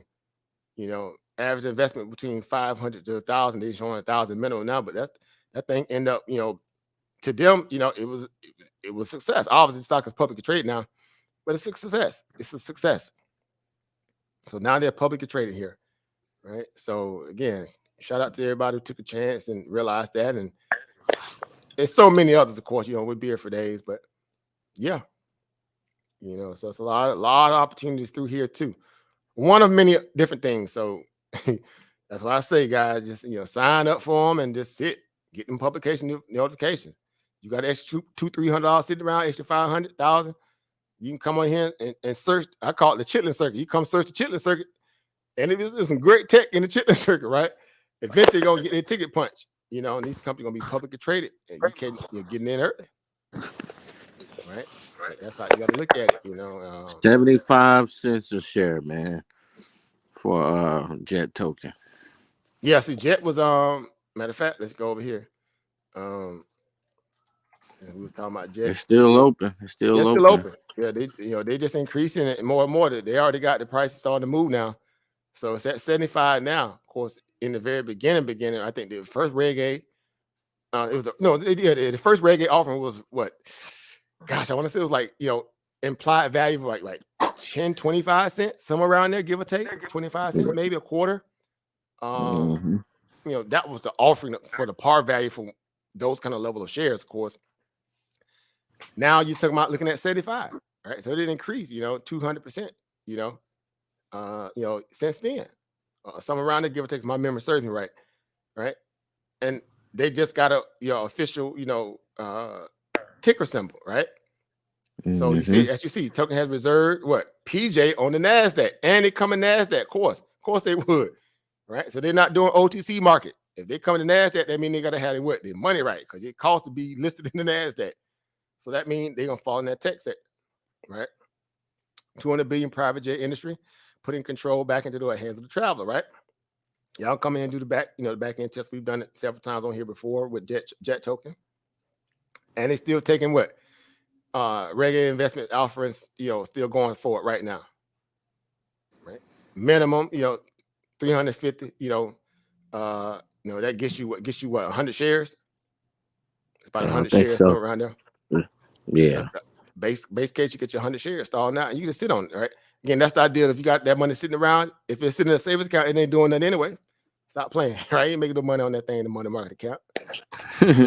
Ain't making none. Right. Best case scenario, this stock open up and it opens up over what? $5 a share, $10 a share. Bruh, you like, might go back. Woo, Gina. Vegan steak and lobster and cheese tonight, baby. You gonna go find that expensive, but no, but y'all get it. Again, they even got a little perk. They got hats, model plane. Again, of course, making it interesting for the tier investor to come in at certain price, and that's how it should be. Get people something, man. Right, to trust in the vision, right? In that perspective, at least you got a roadmap. It's better than a lot of them ICOs that people got jank through. Right, when the ICO market was running crazy, Rob and Joker. At least here you got regulations, SEC. Oversight committees, the whole nine, right? You take a Joker to court, boy, sue a Joker, right? So again, opportunities is all around us. We've gone through these things many times. Through a lot of our training sessions, ain't nothing new to us. But this is what we do, guys. We actually go to work, man. We trying to provide content in the most useful case, not just for okay. This is good to know, or this is just interesting. No, this is use case information. You go apply. You go right over, hit that invest button, right? Throw in your gazillions and gazillions of dollars, right? You know what I'm saying? Throw in your dollar and get right. Facts. Right? Because I got some in here. Yeah, and it's simple too. It's very simple. Ain't like you got to go through all the hoops and all that. Like I said, I got some in mind. Of course, if y'all logged in, y'all see what I got going on. The big deal. I suppose y'all talk about the majority of the stuff I got at this point too with them. But this is it. This is how you also fish, among many other different lakes and ponds of opportunity that are out there, right? So you can track this stuff. Again, they're even trying to offer that of what? Trading markets, right? Through the value of the private companies. They're trying to really expand. They are going to expand, of course. Kevin O'Leary, I mean, he got a market, of course, he comes from market value, market understanding. So they can really, really grow this by providing all these different ways to, bring in these pre-early investors, the mom and pop kind of people too. That's what I'm talking about. So everybody hang out on this site, not just, people who got accredited license, because they hang out here too, of course, obviously, but the mom and pop person too, with no license, that you have the ability to buy them shares the same way. So it's kind of like an investment clubhouse, right? But an actionable one, not just talking, but you come on here and put your money to work, right? Or your mouth there, literally, right? So that separation of degrees there makes it great, right? So yeah, so anyway, y'all see it, y'all get it, y'all understand it. Nothing new. But this is how we work, right? This is how we work, right? So I hope it was great, guys. Hope y'all benefited from the information. What's going on over Dollar Wheel, right? Dollar Wheel in the building, right? Family coming back through a little bit. I know y'all moved around. What's going on? Ilba Shanika in the house. All right, Ilba Shanika. Let me go and make her a moderator. I ain't did it yet. Let me see. I get her modded up there. Mod me up, right? All right. What you want to do for training for tonight, over? Yeah, I'm gonna run right into it because it's already. I said 7:30, so we already kept running. We at 7:15, so I'm gonna open it up on Zoom. And like I said, it's not gonna be as long, tonight, of course. But we're gonna go over just in terms of the current event stuff, because I'm wanting to keep a lot of current event centric stuff, because you're learning in real time, of course, in most cases with the stock market, right? A lot of stuff when we go back and do our back to the basics, and we go through technical, fundamental, because we do a little bit all in once, depending on the scope of what's that directive of the training. CPI data is in and itself is a spider web of what information that person can be able to gain more investment knowledge by seeing where the money's at, right? So the same way we put up the data, they figured out, well, where's the inflation, right? Where's the the high price is kicking everybody in the teeth, right? And you're paying extra 30% for milk and all this stuff like that, right? And it's a great way to start to kind of say, well, from an investment side of things, right, on a cycle value market, we spoke about earnings cycle last time. This is how you can plan for some of these trades here until their cycle changes. Why? Because the markets are what? It's starting to show you that money is starting to outflow from certain things and inflow into others. Yeah. So it's the same way that you can track this in your training, whether you trading live, paper trade, or just in a preparatory learning state. You got source reference data and opportunity to now see the importance of how those things are used in the markets. And then you say, okay, well, although I'm also learning technical analysis, I'm learning candlestick patterns, I'm learning patterns, period, and trends in markets to follow that. Then you can also line those things up, little bit by little bit in terms of even what they look like on the chart. These companies, like what are they? Who are they? Right? That's the first thing you also learn early on in investing in trading is what? Who are these companies? Like, how do you know all these companies? Because over time they become like running water. Like I run through like what hundreds and hundreds of tickers just off the top of my head. The first thing a person like, man, how you know all them companies? How you remember all that stuff? Well, what over time, again, you play with this stuff enough, you understand. Like matter of fact, like Dollar Wheel right now in the back chat. Dollar Wheel. If I instant just like if we were playing the game or what charade, what that game called? I forgot what it called. If I just say marijuana space right now, the Dollar Wheel, what's the first ticket that come to your mind, Dollar Wheel? If I say the marijuana space, right? And if you can, Dollar Wheel, post it in the YouTube chat. If I'm speaking about marijuana, what's the first stock gonna come to your mind, Dollar Wheel? Right? And he gonna post in there exactly what the stock of interest in him the most, but also the one that he feel like that garners a lot of attention, right? Mm-hmm. He knows the stuff off the top of his head because he's familiar. He's working in it. He's researching in it. A lot of people are the same way. There it is. See, a lot of y'all knew before we were talking about he's gonna pop that canopy growth in there. Why? Yeah. Because he done an extensive work on that stock. I mean, amongst many others too. Don't get it twisted. But he knows, right? This is how you become familiar with this opportunity. It's like a person who likes pit bulls, right? A certain breed of pit bulls over what? Just give me a pit, right? No, I need what breed you got, right? Right? I mean, what you got? Rhodesian, what do you call them? Rhodesian Ridgebacks? What you got them blue nose? You got them what you got? You got the calico. You got them which ones you got? Them Staffords, right? So they taller pits, or you got them short ones like the Chinese pit. The pedigrees, extended, right? It's the same when you think about online shopping, right? You got the Amazon or you got that Etsy. Oh no, you got that Shopify. No, bro, you got that eBay. That eBay ain't gonna bark, but he ain't gonna come across the line. Go and put it back in the pen. He ain't gonna do that. Right? Or you got that PayPal. It's breeze. That's all it is. Right? Everything has ability, obviously, to provide opportunity. Right? Some do better than others, right? So y'all know as well as I know, again, a lot of these things are starting to open up just by following it. You gain insight about it because their research into that stock gives you information about everything that's surrounding the space. Legalization, the importance of that, the banking acts, all this stuff coming out now, the MORE Act. How important is that MORE Act, right? That MORE Act is decriminalizing people now in the marijuana space, the majority of them black people, right? And you read that. People getting licensed for marijuana charges. Let that marinate. They're giving black people life sentences for marijuana charges. We ain't talking about even kingpin weight. You can get caught with a few bags over and over, and they hit you with a recidivism scenario, and you end up with a life sentence. As if, let's say, if you ain't got a habit, I don't get the same treatment that they give these meth and opioids, the same kind of level of therapy. All right, that's a whole nother conversation. Boy, let me not get on that soapbox, especially with these crack pipes. Yeah. So again, just this right here, that right there, that mess right there. Somebody make that make sense. Please, somebody make that make sense right there, because I don't get it.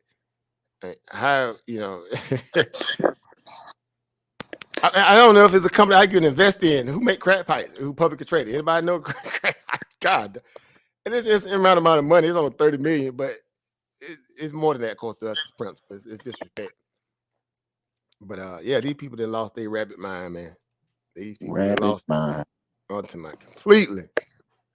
So yeah, good luck for them trying to win the election. I'm not Republican or Democrat, none of these ignorant scenarios, but boy, they just so trying to dig them a grave. They trying to forcibly lose the election. They forcibly trying to lose. I ain't never seen no mess like this. Ever. Matter of fact, the person that locked you up for crack, right? 3 strike Joe, Joe Crack Biden, right? Him and Billy, Lewinsky Clinton, right? They locked you up, right, for crack and stuff like that, marijuana, petty charges, and now all of a sudden he want to throw you $30 million for buy you more crack pipes so you can smoke more crack as a form of racial equity. Let's share this crack pipe. No, we'll buy your own individual crack pipe. That way you don't have to pass COVID. Oh, what? Boy, Jim Crow Joe. Boy, Jim Crow Joe Biden, boy. Him and you know, a lot of jokers don't want to deal with that, but they get their feelings when you go in on old Joe and Kamala, boy. I love it too. They be squirming. They be having jokers like, yep. Yep. You rolled the dice on that. You took that L. Take it. Yeah, I want to see if we can squeeze in that Milton Friedman Free to Choose documentary. We got to get that in. So I'm gonna do a special session on that because I still got a lot of old documentaries. I keep saying I got to rebring back up. There's more people doing YouTube channel. After the while, they had some good information content out. They got to, it's good to bring them back because a lot of people might have missed it who may be new. Facts. So you bring it back. You stay always keep that stuff in rotation. Same way we got like your favorite little CD or whatever most people got. You keep those things in your rotation. If not, then you heard in a while, you bring that thing back out. Right? But that thing sound like it was just like Sunday morning, boy. I ain't heard in a while. That thing hitting, boy. That's the same with this information.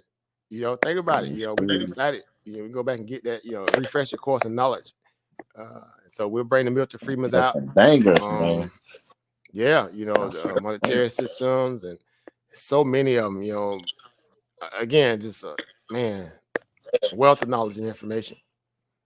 All right, so that's it. So I got to get out here, guys, so we can get this training in so I can get in and get out because I'm not gonna be long tonight. I definitely got a lot of stuff to do heading into tomorrow too. So I'm on a tight schedule myself after putting out this, a little live stream here. So as always, it's earnings season, guys. Earnings season. We still getting paid, right? So shout out to everybody on the firm.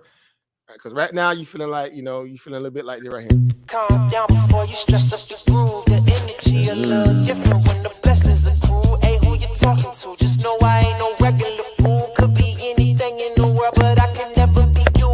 Because I stand tall like I'm on my tiptoes. Baby, you think a little too small. I got big goals, baby. Hey, where the money at? Look, I just need the info. Pronto, I go and get it and split it with my kinfolk daily. And I'm the type of I might change my number on you. Yeah, that's how you react when people took a slumber on you. Pretty brown skin, baby, I can see the summer on you. You see all the bread, and I know it make you wonder, don't you? I ain't surprised at all. Seen them rise and fall. Went up the mountain, it wasn't hard to climb at all. At the top, I found some relief. I finally got some peace. Carry on, but please don't mess up the mood. Yeah, I worked too hard for it. No, I need it, beat it, before you mess up the mood. Yeah, ooh, I worked too hard for it, and I need it, so please don't mess up the mood. Don't mess up the mood. Don't mess up the mood. Yeah, I worked too hard for it. Yeah, don't mess up the mood. Oh, it's so crucial, I gotta keep it. It's in the ass everywhere. No, it's not a secret, and I bet they didn't think that I'd ever get it. Everything you've done, I get it. The life you dreaming, I live it, and I'm coming in high. You better get out the kitchen. Yeah, I could make a hit on whatever you bitchin'. Baby, let me fill up whatever you missing. Or you like it up at the top, it's a better view, isn't it? I'm not surprised at all, no way. Hey, what you need? Come on, just pay the fee. I supply it all. Went up the mountain and it wasn't hard to climb at all. At the top, I found some relief, you see. So please don't mess up the mood. Yeah, I worked too hard for it. No, I need it, beat it, before you mess up the mood. Alright, ooh, I worked too hard for it. So please don't mess up the mood. Don't mess up the mood. Don't mess up the mood. Yeah. Oh, come on. I worked too hard for it. Yeah. Don't mess up the mood. All right. As they say on the island, vibes, right? Vibes. Right, and vibes, man. So that's it, guys. So stay focused, right? Keep your mood intact. Don't let people distract you. Get your money. Realize that you're running a business. Take it serious. I don't care if it's $2 or $2,000 or $2 million. Take it serious, man. Can nobody tell you, the path of your trajectory in this and measure you? You get to dictate that. You get to decide that. And if anybody trying to steer you off course, separate yourself from them, right? Because your goals matter to you, right? Make people respect your what, right? Put some respect on your name. right? Even if you're in the training mode, again, make people put respect on your name. Because again, you're doing something that a lot of these people will not, or they're afraid to, right? Until you come by them in one of the more, some people, if that's your thing, you come by one of the more foreign things, right? Hold up, bro. What you doing, bro? Look at him, bro. Don't even worry about it. Right? So again, I take it serious. I take you guys serious. In essence, I'm just saying I respect y'all because y'all willing to, take on this craft and learn it. Right. So shout out to you all guys. All right. Last words on the way out the door. Over Dondre, Brother Chris, over Brandon, before we close out here. Last words. You guys good? We've been on all day. Yeah. Right. We've been getting it. Focused, stay disciplined. Facts. Right? Mind over matter. Facts. My art, right? My art, right? My art, rah. Got to be balanced. Facts. All right. You can. Anything? Go ahead, over Brandon. Anything too? I pretty much what Chris said. I mean, always study, always watch his market. You do have an out. And I think it's in his market. You don't have to stay tied down to a job. If you want to stay tied down to a job, that's your thing. If you want some secondary income, you know where to come. Facts. Yeah, if you don't want the producer screaming all over your LP. Right. Well, Snoop the owner of Death Row now. Snoop done took over the company now, so get what? Snoop like, but I'm gonna work this thing now, but I'm gonna work it. Well, look at it. Remember, I get that joker some trying to get his money right. Look, bro, I'm gonna work the Death Row record, but even to have a Death Row record revival, boy. Daz, Corrupt, everybody finna come out the woodwork, right? Yell it, boy. You might get Q to come off the bench, boy. Yeah. Right? Think about it, right? We just seen into the future, like anybody investor would do, like that new Death Row, boy. Brand recognition. Yeah. I'm just saying, how long Nike been around? How long Microsoft been around? How long Cisco been around? He's coming, up, down. Hey, they went broke, had to borrow money, came back. Hey, brand recognition still matters, though. It's been a minute. Go ahead. I said they've been around a minute. So yeah. They got brand recognition. Right. So I'm just saying, man, hey, y'all get it. So that's it. So I ain't got no Brother Dondre. You got any last words, family? You probably still hanging in with the fam. You might be just listening. So, again, we appreciate you guys. Thank you all for tuning in. Thank you for the likes. Thank you for sharing. If you was able to share the video, if you're new and subscribe, thank you for subscribing. Right. So we appreciate everybody. If you're able to even donate, definitely donate to your brother. Throw your dollar. Throw your brother $1 too. There's some Cash App down there. Cause we work over here, of course. We work. So we appreciate everybody, though, right? You say, what platform or exchange do you use to trade options? Metaphor? Well, you can do some of it through Metaphor because they open up their platform more so now. I think that's what you're saying for MT4, Metaphor. But of course, a lot of this stuff, of course, the basics, right? Robinhood free, especially if you still, if you're more advanced, of course, I know you got some skills a little bit over Sean, right? Over Be Humble. But of course, Tastyworks is one of my go-tos because it's more rated for option trading. The graphic user interface is really good for option traders. It's easy to navigate, phone and the desktop web browser. So Tastyworks, of course, TD Ameritrade, obviously, right? Webull. I mean, I trade options. If they even offer options in any platform, I trade it, right? Because it ain't hard to kind of navigate through it around it once you get familiar. But if you're just starting out, I would say, Robinhood, even though they slow in some aspect, but it's easier. And you can fund the account and trade with options, trade options like as soon as you fund it. Right? They do instant funding at Robinhood. That means you can trade options right after you do instant funding. Like the other platforms, they will not spot you the money to trade option without it clearing first. Right?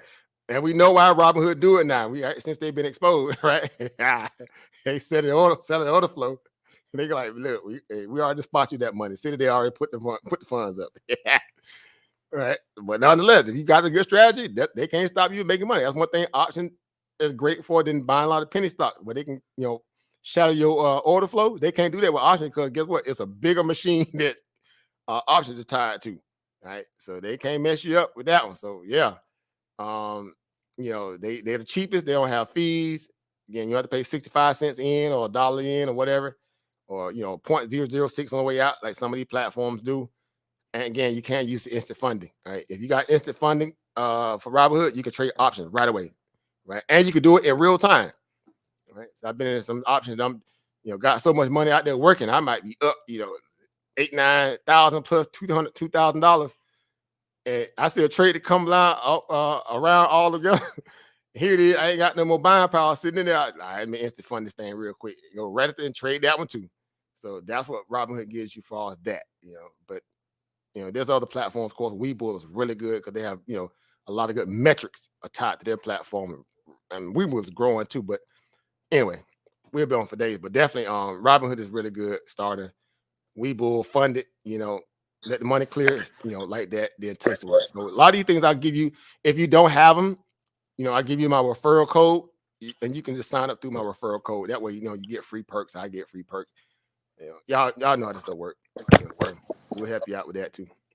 That's right. All right. So that's it, guys. I'm out of here, guys. I ain't got nothing else, man. Y'all guys enjoy yourself, man.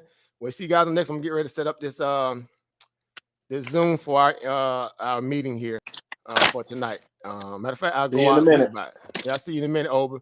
So I'm gonna go out with vibes. And we talk about vibes. I know Shanika liked that song too. So I'll go out with that little song, and I'll see y'all in the next one, guys. Peace, everybody. Peace, family. Peace.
Bye.